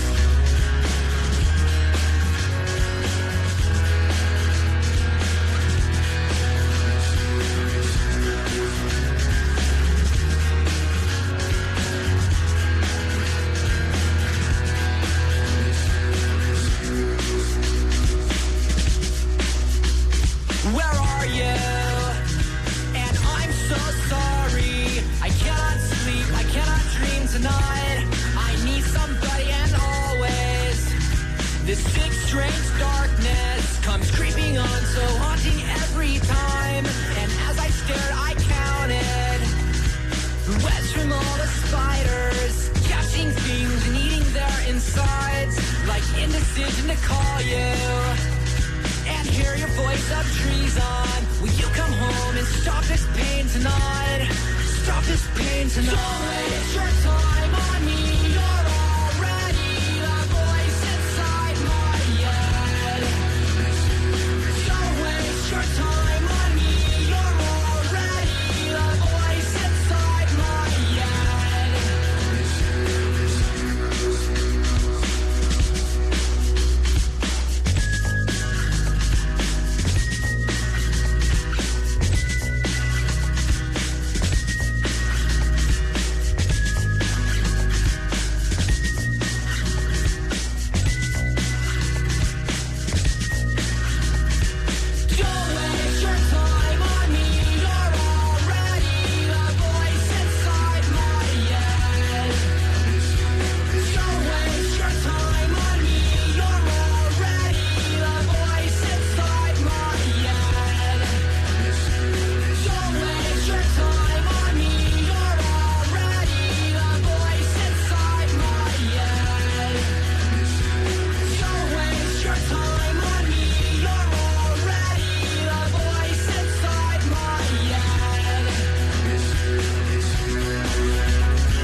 New York's new music alternative. 92.3 K-Rock, that's new from Blink-182. Two concert announcements of two concerts that couldn't be more different. Blink-182 and No Doubt playing PNC June 3rd. Those tickets go on sale Saturday, 9 a.m. And then Metallica with Godsmack, Nassau Coliseum, April 20th. There is a pre-sale Friday at 10 a.m. for Metallica at krockradio.com only. The general on sale is Saturday at 10 a.m. through all Ticketmaster locations.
Music Alternative 92.3 K-Rock.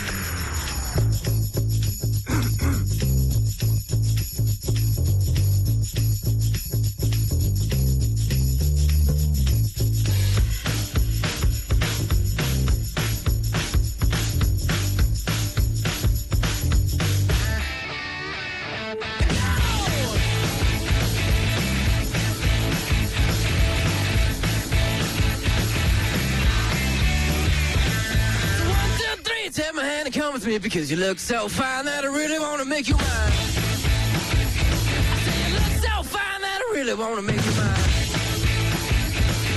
4, 5, 6, come on and get your kicks. Now you don't need the money when you look like that, do you, honey? Big black boots, long brown hair. She's so sweet with her get back stare. Well, I could see you home with me, but you were with another man, yeah. I know we ain't got much to say before I let you get away, yeah.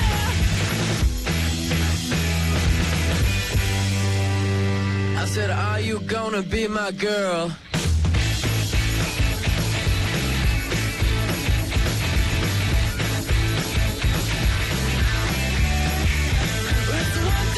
Take my hand and come with me because you look so fine that I really want to make you mine. I said you look so fine that I really want to make you mine. 4, 5, 6, come on and get your kicks. Now you don't need money with a face like that, do ya? Big black boots, long brown hair. She's so sweet with her. Yeah, backstab. Well, I can see you home with me, but you were with another man, yeah. I know we ain't got much to say before I let you get away, yeah.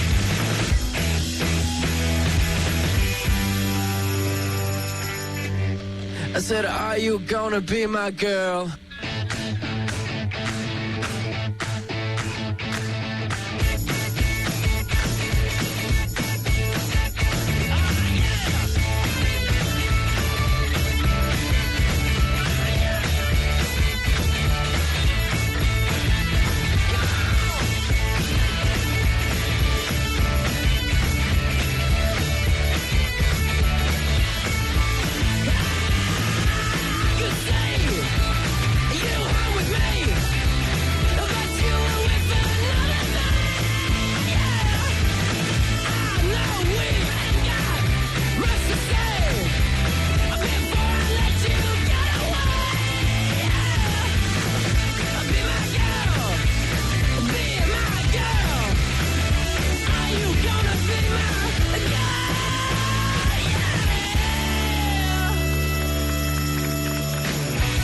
K-Rock, New York's new music alternative. That was Jet, and we're finally getting past that dead zone where there's no concerts. Jet and the Vines playing Irving Plaza March 16th and 17th. Tickets on sale Friday at noon. What have we done with innocence? It disappeared with time, it never made much sense. Adolescent residents, wasting another night on planning my revenge. Wanted dead, wanted dead, wanted dead. Don't wanna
live with every day. And all the pain I put you through, I wish that I could take it all away. And be the one who catches all your tears. That's why I need you to hear. I found a reason for me to change you I used to be. A reason to start over new. And the reason is you. And the reason is you. And the reason is you. And the reason is you.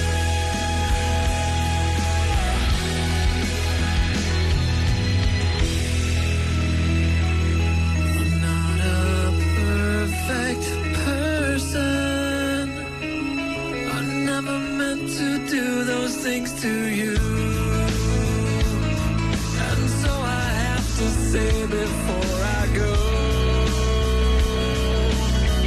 that I just want you to know I found a reason for me to change you I used to be. A reason to start over new. And the reason is you. I found a reason to show a side of me you didn't know. A reason for all that I do. And the reason is you.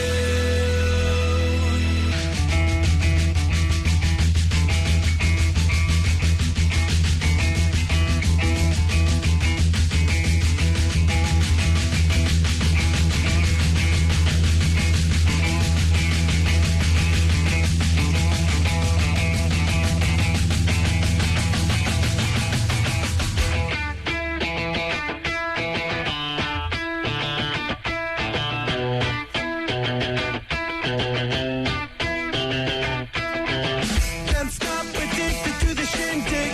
Chop top, it says I'm gonna win big. Choose not to life of imitation. Distant close into the reservation. Deep funk the kiss that you pay for. This punk the feeling that you stay for. In time I want to be your best friend. Eastside love is living on the west end. Knocked out before you better come to. Don't die, you know the truth is some do. Go write your message on the pavement. Feel so bad, I wonder what the wave meant. White heat is screaming in the jungle. Complete the motion if you stumble. Go ask the dust for any answers. Come back strong with 50 elegances. The world I love, the tears I've tried to be part of the wave. Can't stop. Ever wonder if it's all for you? The world I love, the trains I hop to be part of the wave. Can't stop. Come and tell me when it's time to. Sweetheart is bleeding in the snow cone. So smart, she's leading me to ozone. Music, the great communicator. Use two sticks to make it in the nature. I'll get you into penetration. The gender of a generation. The birth of every other nation. Could go wait the gold of meditation. This chapter's gonna be a close one. Smoke rings, I know you're gonna blow one. All on a spaceship persevering. Use my hands for everything but steering. Can't stop the spirits when they need you. Mob stops are happy when they feed you. Shape butterflies in the treetops. Birds that blow the meaning in the reaper. The world I love, the tears I trust to be part of the wave. Can't stop. Ever wonder if it's all for you? The world I love, the chains I hop to be part of the wave. Can't stop. Come and tell me when it's time to.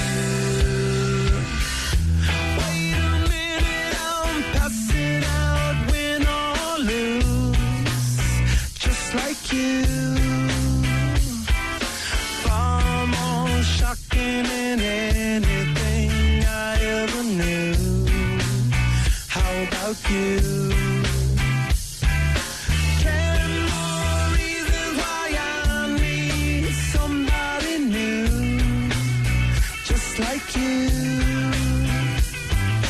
Far more shocking than anything I ever knew. Right on cue.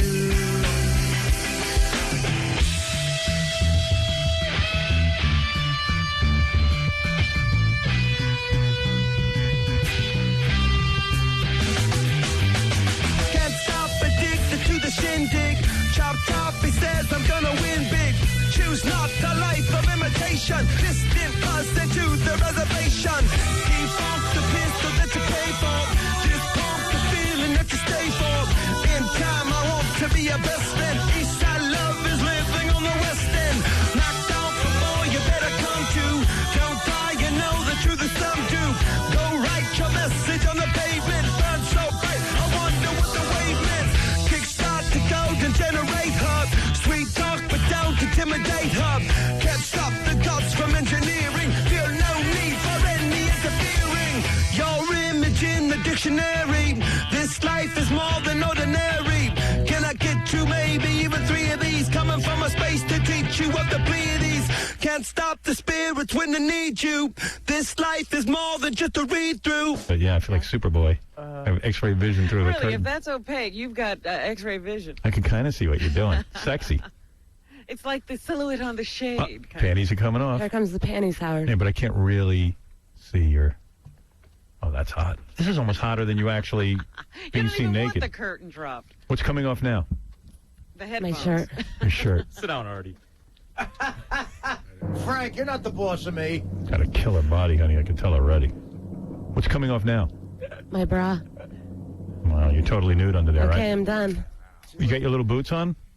No, I don't. Oh. Those are off. I had to take them off to get the pants off. Take your socks off. Socks, too? Yeah.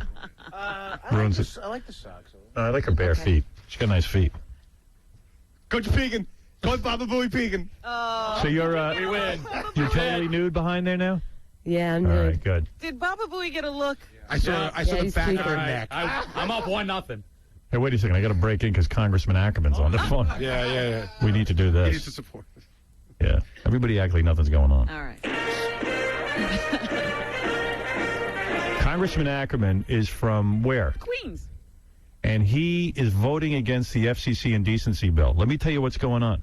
They're trying to push through a thing now to get me. And none of these congressmen, except for Congressman Ackerman and Congressman Serrano, as far as I know, are putting up a stink. Ask Congressman Ackerman if there are other Democrats who are not going to vote for this bill. Yeah, well, this bill, if it gets passed, I guess it is today or whenever they're voting on it. I never saw, by the way, a bill. Where's Congressman Ackerman? Hey, Congressman, how you doing? Good, I'm here. I just want you to know I'm nowhere near the curtain. I want that on the record. Yeah. Congressman, how is it they're getting this bill written up so quick and getting it through Congress so quick? You can't get bills like on gun control for years. Yeah, aren't you going to tack some other bills onto this to slow it down? We can't get things passed sometimes in decades that are urgent for the country. Don't you and find this it- thing is being rushed through by the right wing, by the president and his troops and the born again forces. When these guys like Rush Limbaugh say, "Oh, it's not the president who's behind getting Howard Stern off the air," they're full of it. It's totally political. Listen, I'm not really a conspiratorialist, but this thing is pretty well orchestrated to get a bill to the floor just because of I mean, it started with Nipplegate, and they used that as an excuse to rush through a whole agenda that they've been pushing for a while in this culture war. And I think what they're doing is they're trying to make you the poster boy, the high-profile first victim in this culture war. I got to tell you, I have to thank you for even calling in and doing this. I was shocked Positioning it that way, pointing it out to people. when Mel Karmazin was pulled before Congress, that committee. You couldn't find one person to stand up and say, is anybody disturbed here by the religious rights agenda taking over this country? Let me tell you something. There are some of us who are absolutely troubled by this. It is one of the most important things that are happening that we have to try to stop in all of American history. This culture war. You know, we used to be opponents in politics, the Democrats and the Republicans. You're no longer the opponent. You're the enemy. Right. And you're evil. Destroyed. You're either with us or against us. Yeah. If you don't support exactly what they tell you they want you to support on terrorism, and we're all against terrorists. I mean, no question about it. But you're not bad. You're evil. When is the vote, Good by the way? versus evil. If When you're not with their brand of patriotism, you're regarded as a traitor. Congressman, when is the vote? The vote will be today, and they're going to try to impose a $500,000 fine. Right now it's $27.5, as you know. Right. It's on a station or a network. Right now they're going to try to make it personal, so that any individual person or entertainer or commentator is going to be responsible and personally liable, and that's per incident. So if you're on 300 stations times $500,000, you're talking about a lot of money So here. that would be and that's not going to have a chilling effect. It's going to have a freezing effect on free speech. Absolutely. So that would be against me or Robin or anyone on the show. Absolutely. Yeah, well, let me tell you something. If that bill goes through today and the president signs it, I will resign immediately. Well, it would also have to go through the Senate. It doesn't Right. become a bill unless. Howard, we need a fight. We need to stand our ground. Congressman, You know, I will maybe the minority. resign. I will resign. This will be the great. They will make me a martyr. They will make me bigger than ever. Let me tell you something, Congressman. Are there any Republicans who are against this? We don't know. Usually we get a small handful. But Howard, you have been a real tower of strength. I remember I was on with you just as the second plane hit that tower too. Right. And what serious business you took up that day on the radio, giving people solace and assurance and informing them what was going on. Hey, by the way, Congressman, it wasn't just entertainment. This was an essential part of our democracy. I'm drawing a blank right now, but there is a congressman who's against me now who was the one who invited me to testify about the good work I had done during 9/11. Does anybody remember reading that memo about the congressman who I don't remember who it is, but there's an awful lot of hypocrisy in Washington if you haven't heard about it. Yeah, I mean, there's such hypocrisy. And I got to tell you something, Congressman, and I do thank you for this call, but let me tell you my personal plan. I have never seen the United States government act so quickly to take away people's rights. I got on the air. I've been screaming about Bush. He's got to go. I mean, he's just got to go. My audience has got to back me on this. The religious right is winning, as you say, the cultural war. It is scary. Stem cell research is being threatened. Well, It's as basically, you said, I am shocked that this bill is already up for a vote. not only that, Colin Powell's son, who, by the way, how'd he get that job at the FCC, Congressman? I don't think he took a civil service test. Yeah, exactly. It was a payback favor. I'll read you all the articles I've been reading. I'll give you all the facts on all this. It was a payback favor to Colin Powell. Of course, it's a patronage job. It's a patronage job. This Listen, guy... I think what they're trying to do is you're one of the enlightened voices of dissent, and forget about the shock jock stuff and all of that. Right. These guys can't tolerate criticism. They can't stand up to the sunshine, to the light. They can't. They hail Reagan as the great communicator. This guy is going to be known as the great silencer. Just pull the plug on everybody that disagrees with him. And the fact that they've rushed this thing to the floor with all the other problems, that's really what's obscene in America. Congressman. Dealing with poverty. Why isn't that obscene? Why don't we have a war on poverty that's for real? Where's the money for the fight on AIDS, for the fight on breast cancer? You can't get it. Where's the money for education? It's obscene that we're not doing that. This is the most important issue to Bush and his henchmen. His henchmen being Colin Powell's son and all his religious right cronies and that senator from Kansas who is... You know about the fellowship? No. Wait till you read about that. Just do a Google search on the fellowship. Read about the senator... fellow Congress people. And the senator from Kansas.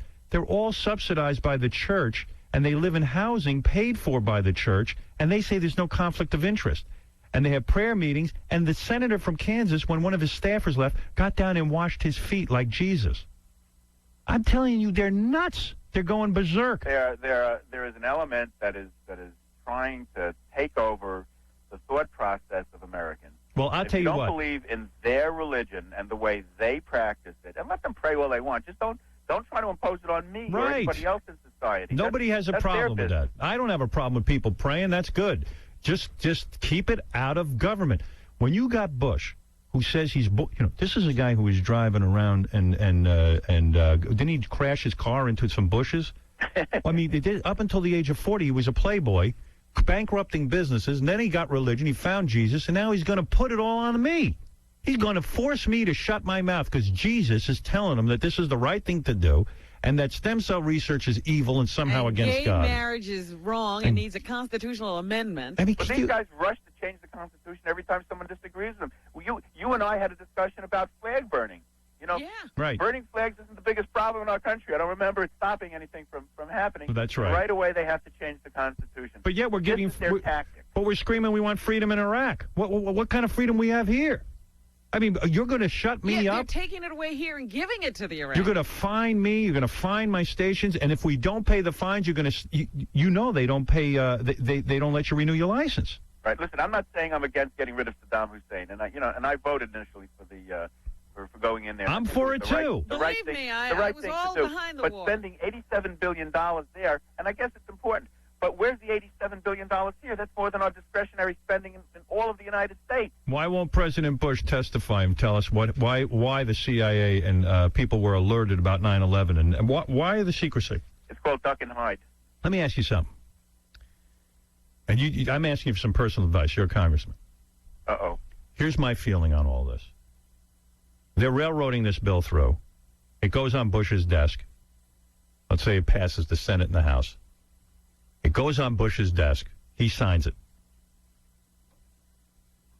Now, Colin Powell's son just woke up yesterday and said, "I'm nervous about the bill. I'm afraid that it might be trampling on people's free speech and First Amendment rights." Now, the reason he's freaking out is because I'm actually galvanizing my forces to go anti-Bush. There was a secret meeting inside the FCC. I know everything that's going on in there. I've got 2 moles in there. They had a meeting. They all agree they want me off the radio. They're deciding whether to fine me before the election or after the election. But either way, they're going after me.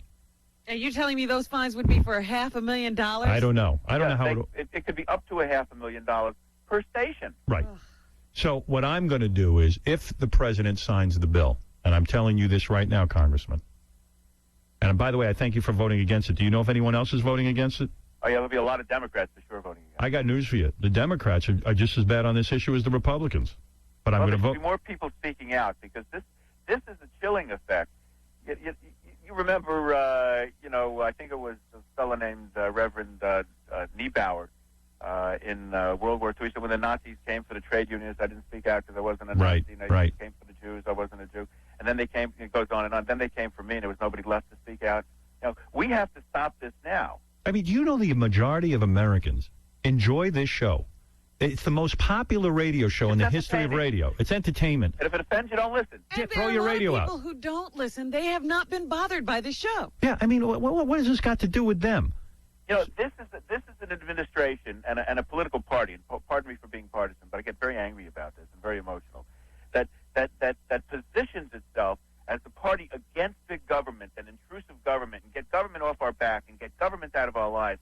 And then as soon as somebody does or says something they don't like, they have to interfere. They want to put government in your bedroom and in your bloodstream. What happened to getting gallbladder and everything you do? I thought the Republicans were against government. Now, listen to me. If the president signs this, I will effectively resign as soon as this becomes the law of the land. I will not do it. I will not participate in it. It's bad enough doing the radio show here as it is. I hate coming in here in the morning. I hate getting the button pushed on me every minute over stuff I know isn't indecent. I would go to court over indecency, but they won't let us. And you hate fighting with people you actually like. They've made it about you, but it's not about you. It's about... That's right. It's about everyone. Free speech is protecting somebody's right to say something, whether you agree with it or not. It's not just agreeing with pleasant speech. It's tolerating, even if you think it's obnoxious speech. That's right. And here's the deal. If this is passed, I know what it's going to bring on this company, what it's going to bring on me mentally, and all this other stuff. I'm not even sure, even if the president doesn't pass this, if I'm not going to leave. I'm thinking about leaving, period, and maybe going to satellite radio or doing something else. But here's how about running for office? I might. I don't know that that's my calling, but I'm going to tell you something. I'll tell you what, Congressman. I applaud you. I appreciate you. I hope that your district keeps voting for you. You're a free speech advocate, and I admire that. You're a voice of reason. And let me tell you something. I really do hope people remember this conversation come November. Yeah, we're not here to remind you. And vote the new Third Reich out. You have to be somewhere because you have a very, very powerful microphone. And you'll have that microphone wherever you are. It'll become powerful. And I will be more powerful once these guys get rid of me. Trust me. I will turn it into I will become a beacon. I will attract all kinds of people to my cause. And I'm going to tell you something. I never got into radio to be political. I don't care about politics all that much. I'm here to make people laugh and have fun. There's a naked woman standing in my studio, and that's what I'm about. That's what I I'm not like. in the studio. Let the record show. Right. But I will have my own radio jihad, and I will go on a campaign that is as fierce as can be to get rid of this maniac in office. We need people with the fighting spirit, Howard, and you certainly have that. And Well, I they're applaud you silencing for it. this one. They're silencing this one, and I'm going to tell you something, Congressman. If they pass this bill, now you'll vote on it today. It'll probably pass through Congress. Was that your guess? It'll pass through the House. They have the votes. The right wing controls the House no matter what. And what about the Senate? What the vote? The Senate, it may not get through the Senate this way. That may be what we have to hang our hat on right now. Well, the Senate has another bill before it, though. Yeah, the numbers are the fines are Less much staggering, yeah. But it's still chilling. They shouldn't be doing this. There's no reason for this. If Bush signs Howard Stern is not the threat to our democracy. Well, if Bush The signs, people that are changing the rules are the threat to the democracy. if Bush signs either one of these, I will effectively resign that day. So he can get rid of me. It's up to him. So then people will realize it is Bush and no one but Bush doing this. Well, that's exactly what it is. That's it. It's the administration. It's the government telling people what they can listen So to. lackeys like Rush Limbaugh will realize that his president that he praises no matter what. How come people aren't offended when you have guys violating the law on drugs that are on the radio? Yeah, oh, that's okay. The Republicans don't seem to have a problem with that. Why are we okay that the INS allows people in like this Malvo, who they just convicted of being a sniper? You know that those sniper incidents where all those people died in Washington, D.C. and Virginia would never have happened if they were doing their job. This guy was an illegal immigrant. Now that's obscene. Yeah, but you know what? The guy who heads the INS will never get a fine. He will never go to jail. He will never, ever. And people actually lost their lives. Yeah, he will never be held responsible for not doing his job properly. But we are the real danger. But I will be responsible for the revocation of licenses and for money and all kinds Jobs of things. being lost. Yeah, because I'm the most important. I'm public enemy number one, and I'm sick and tired of being public enemy number one. I've grown tired of it. But Bush has already shown that he doesn't really care about little people's jobs. I never saw a bigger indictment of Bush. I was watching Letterman once, and he shows this clip every once in a while. I wish he'd show it every 5 minutes. Bush was a guest on Letterman. They go to commercial. Right. In the commercial, a young woman who works for Letterman walks over and is talking to Dave at his desk. Bush grabs the bottom of her skirt and starts cleaning his glasses with the bottom of her skirt. Her clothing. Her clothing. Oh, If that doesn't sum up this guy and the arrogance of this man, that is arrogant. it's just who invades a woman's personal space like that? That is arrogant. Who uses her clothing to clean his filthy, dirty eyeglasses? And That's all she is to him. she's a piece of meat. Arrogant bastard. Mr. Jesus. Anyone who's into Jesus would never do that for 2 seconds. Jesus. He wouldn't even know what it is to be Jesus. Jesus wouldn't do that, I think. Jesus wouldn't be concerned about these You know silly who also things. shares the blame here on everything that's going on? Mel Gibson. I think. Well, you might have a good point there. The network. Some of them are getting away scot free. I mean, CBS, under a little bit of political pressure, pulls a piece on Reagan because the people who regard Reagan as a religious icon, put pressure on them. I mean, when have you seen that in this business? But that's exactly what this particular government is up to. That's right. They're bullies. They threaten, they intimidate, and they're going to try to create a world exactly in their image, the way they want to see it, with no tolerance for dissension. Now, let me or tell you, diversity. I work at this company. I saw with that Reagan thing, they had to get that off the air. They don't know what to do to kiss the religious rights ass. There's no way to get these people off your back. Business. I wish the people would rise up. The majority of people in this country who believe in free speech, stem cell research, abortion. And freedom, Gay rights. Gay rights would say, you know what? None of this crap matters. You're gone, Mr. President. We need a new commander-in-chief. You're gone. Well, there are those of us who agree with you, and we're going to be working towards that end in November. Yeah, I want him And we to need sign you that bill. We need you in a place to be helpful. Do me a favor, vote for that bill. You change your mind. Vote for the bill. I want that to go through. I want the president to sign that. I want to prove my point. Myself. All right. right. Well, hey, thanks, Congressman Ackerman. Listen, Howard, good luck. Robin, you take care. Good to hear from Can't wait to see the result of the vote. Me too. Right. Can't believe that's already ready for a vote. This guy's a great guy. So crazy. Congressman Ackerman, ladies and gentlemen. What else gets this quick in action on Capitol Hill? Where's that blonde? Where'd Oh, she go? Teresa, She left? there you are. Oh. Sorry, baby. She ran away. Heard you weren't on the air anymore?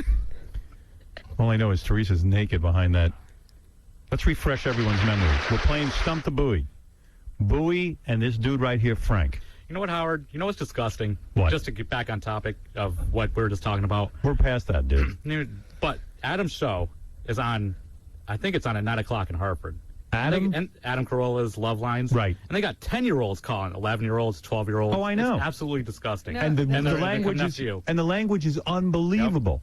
I've been pointing that out. What is it, Love Lines? It's Love Lines, yeah. I mean, I was listening, and then it just got so much more graphic than that. Oh, and how and sex was painful. I don't and it's 14. All teenagers. 14. And it's on all these teeny bopper stations. Big time. It's like Z100 would have it on, and I places know. like that. It's graphic. Me, we're just the first wave. All of that stuff will go too. Weedful and like dominoes, that'll all go. No, because that show has a doctor on it. So because it's got a doctor. Forget about that's it. different. You don't understand what the right wing really is up to, Baba Booey, if you think No, that'll I'm last. just saying that's how they've been getting away with it for so long. Doesn't Well, let's matter. put a doctor on this show. They're trying to change everything in this country. Robin's a nurse.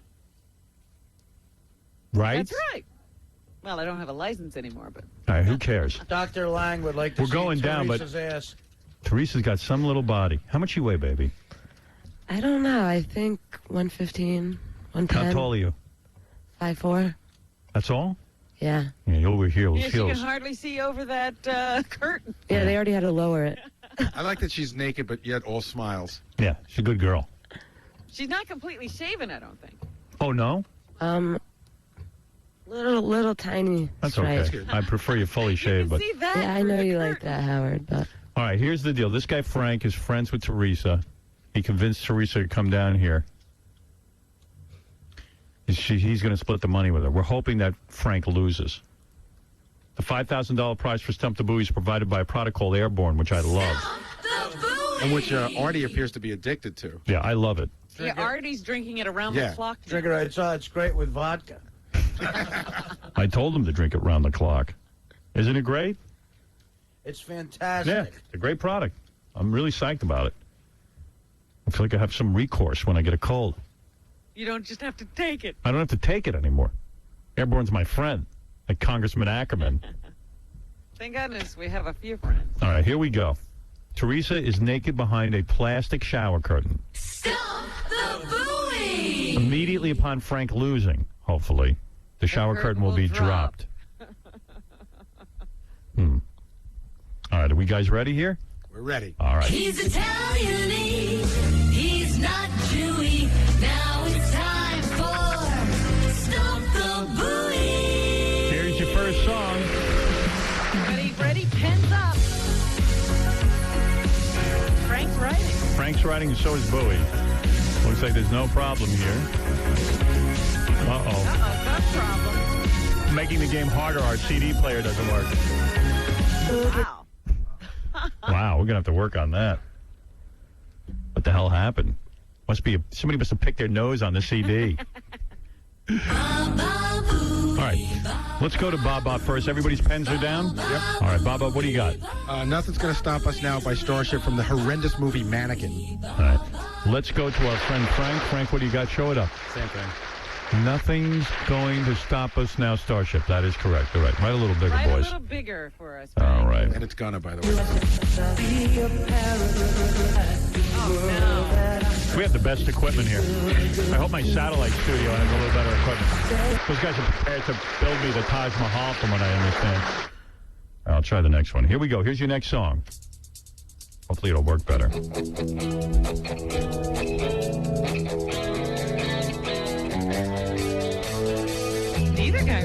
Neither guy writing. I like that.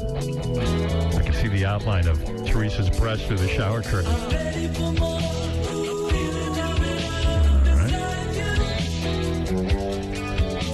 All right, both are writing, so I'm going to stop it. Yeah, Frank's writing. He looks a little nervous. Frank, who beats Baba Booey at home all the time. That can see. Baba Booey saying he needs more time. Frank, need more time? Can we hear a little more? All right. Song was a hit. I think I know it. Yeah, I think I know the group anyway. Teresa looks good, man. Even through the shower curtain. Can't wait to see her naked. Look at Frank struggling. Frank, you're first, so it's time to put up or shut up. Let's see what you got on the piece of paper. Time to hold up your piece of paper. I got Boston, but I don't know the name of it. Boston is correct, but you do need the name of the song. Let's go over to Baba Booey. Hopefully he fared better on our quest to see Teresa naked. I don't think I have it, but it's Boston. Ready for more? It's Boston. Ready for Love, right? It's We're Ready.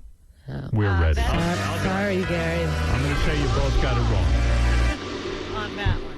You were pretty close, Baba. I was thinking Ready for Love, but that was Bad Company. So. Right. I thought it was Toto. Teresa seems to be pretty good at this game. I'm awful, really. If I was writing, we'd be in trouble. What's it going to take for me to spank you? Another 5,000. No. Sure. You ever been spanked by a man? No, not really. No, I can't say that I have. Really? Do you want to spank me? I thought you were a wild player. Nobody's really wants. I don't know. Who are you with? Must not be that great, huh? That one guy that comes over once a week. Yeah. No guy ever has sex with you and pulls your hair and spanks Yeah, you? yeah, I've had my hair pulled, yeah. Yeah, sure. Do you like that? No one ever slammed your head into the wall, choked you till you almost passed out? Nobody killed you? Nobody killed you? Chopped you up in a plastic bag and buried your body? Not yet. What, are you dating a priest? All right, one right, one wrong. You both are tied. We're going to go to the next song now. Let's see how you guys do with this. Tight round. Yeah, so far.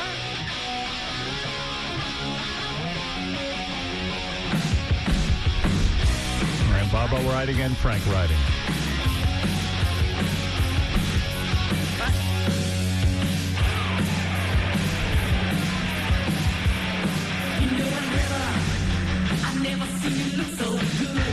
Yeah. What? Where'd you find Where'd I find these? I don't know. All right, Baba Booey is done. Frank finishing up, I hope. Frank, put the pen down, will you? Frank, we're going to have to go on. Frank writing a book, the story of his life. Ba, ba, ba, ba, ba, ba, Booey. All right, come on, Frank. You're going to be disqualified. Put your pen down. Put the pen down. Let's go, Baba. Down, Frank. Show it. I tell you right now, this is my weakness, these hair bands. I think I know. I'm just guessing. Is it Hot Girls in Love by Poison? No. It is Poison, but it's not that. Go ahead, Frank. What do you have? I choked on the name. I got Poison, but The song is called Talk Dirty to Me. Yes. Talk Dirty to Well, Me. so far, you're still even. Yeah.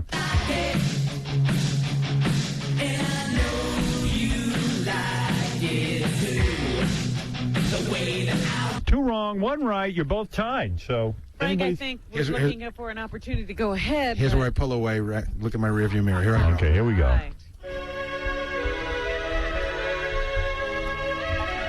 Baba Booey riding confidently, trying to pull away. Frank riding confidently. Yeah. Booey putting his head down. All right. Let's go to my man here, Frank, first. It says, Little Lies. Would read it to me? Fleetwood Mac. Okay. You got to write big, Frank. I wrote Fleetwood Mac Lies. What's the name of the song on the album? Fleetwood Mac, Little Lies. I'm going to give it to, you got one wrong. Sorry, boss. Frank gets one up on you, and there's only one left. Little Lies. I left a little out. Dude, I have to see her naked. What are you doing? I should add Poison. I have to see her naked. You better get this right. Then he better get it wrong. Yeah, because right now he's ahead. Yeah. Is he ahead right now? Yeah. This is very, very important to me, to see this girl naked. I have to see this. Thank you. Oh, this is easy. Well, Not the let's band. see. Let's see you get it right then. I'm going to ask you when I stop. Hold it. If it's so easy. All right, wait a minute. Now you're making Got to see this girl naked. All right, both guys are done. I'm going to go to Baba Booey first. Keep that pen closed. It's Lean on Me by, I don't know if I spelled it right, Club Nouveau. That's correct. You didn't know that, Rob. I didn't know Club All right, go ahead. Let me see. Lean On me, Club Nouveau. That means. Oh, he wins. Damn it. A bad day, man. Sorry. Good job, Frank. All right, you win 5. Booey, how could you do it? I left out the little online. You know what? I've seen Poison, I don't know, like 4 years in a row, and I just choked on that name. That should have been over before that. Oh, stop bragging. You beat him already. Bob, bad job. The 5. You could have freaked out on this? I tell you, I knew the Poison title. Right? Did you know the Club Nouveau one? Well, I thought that was Zeppelin. The $5,000 prize for Stump the Booy that Frank just took, provided by Airborne. Came in here and rolled us. Wait a minute. Now we gotta get out our own cash to see this broad naked. What do I got on? I got 500. Let me talk turkey with this girl. Yeah.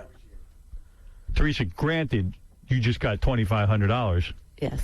Because you're splitting it with Frank. But a girl like you has got to turn over a lot of drinks to make an additional 500. I'll throw another 500 your way, courtesy of Playing It Straight, a new reality series where you get to test your gaydar by figuring out who's gay and who isn't, premiering Friday at 8 p.m. on Fox. If you drop the curtain. 500, Howard? 500, that's it. Come on, can't you do better than that? No, that's it. That's all I got. 500. That's a lot of Long Island iced teas. Oh, that's terrible. What do you She's have? already got 2,500. We can practically No. see you through the curtain. I would probably do it for 1,000, but no, not for 500. No. I gotta see this. Yeah. You got any more money on you? Do you have any money? I do have a couple of bucks in my back pocket, Howard. What do you mean? Where do you have it from? Well, Bally Total Fitness has given us some funds, to do stuff. In emergency? Yeah, in emergencies. Call 1-800. I can't remember what it is now. I'm so excited. That's why you couldn't play. Let me think for a second about this. Should we pay $1,000 additional to see her naked? Well, the 2,500 she won. So She it's not did. like- All right, it's not like- forget that. Right, we're not- And I'm giving her 500 to get, to drop the curtain. Now, what do you think she makes in a night? What's a good night for her? I don't know. This girl, I think she could turn a couple of good tips out. What's your biggest tip you ever got?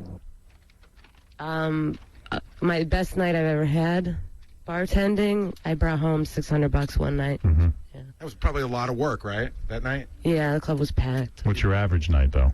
A couple $100. So this is 2.5 nights. That $500. Hey, answer me honestly. You ever taken money from a guy for sex? No, Be honest. honestly. Just as a goof? No. Would you want to start today? If she's got a couple of $100, $500 is a nice amount of money. I agree. No? Nah. Boy, America's really Going down the tube. going down the tubes. What's going on? I don't understand. When a girl doesn't take 500 for getting naked. Well, I What? think Hey, Howard. Yo, these people are cool and they're nice and everything like that, but you made an offer. They don't like the offer. Have them walk. She's negotiating. No negotiation. That was what it was. It was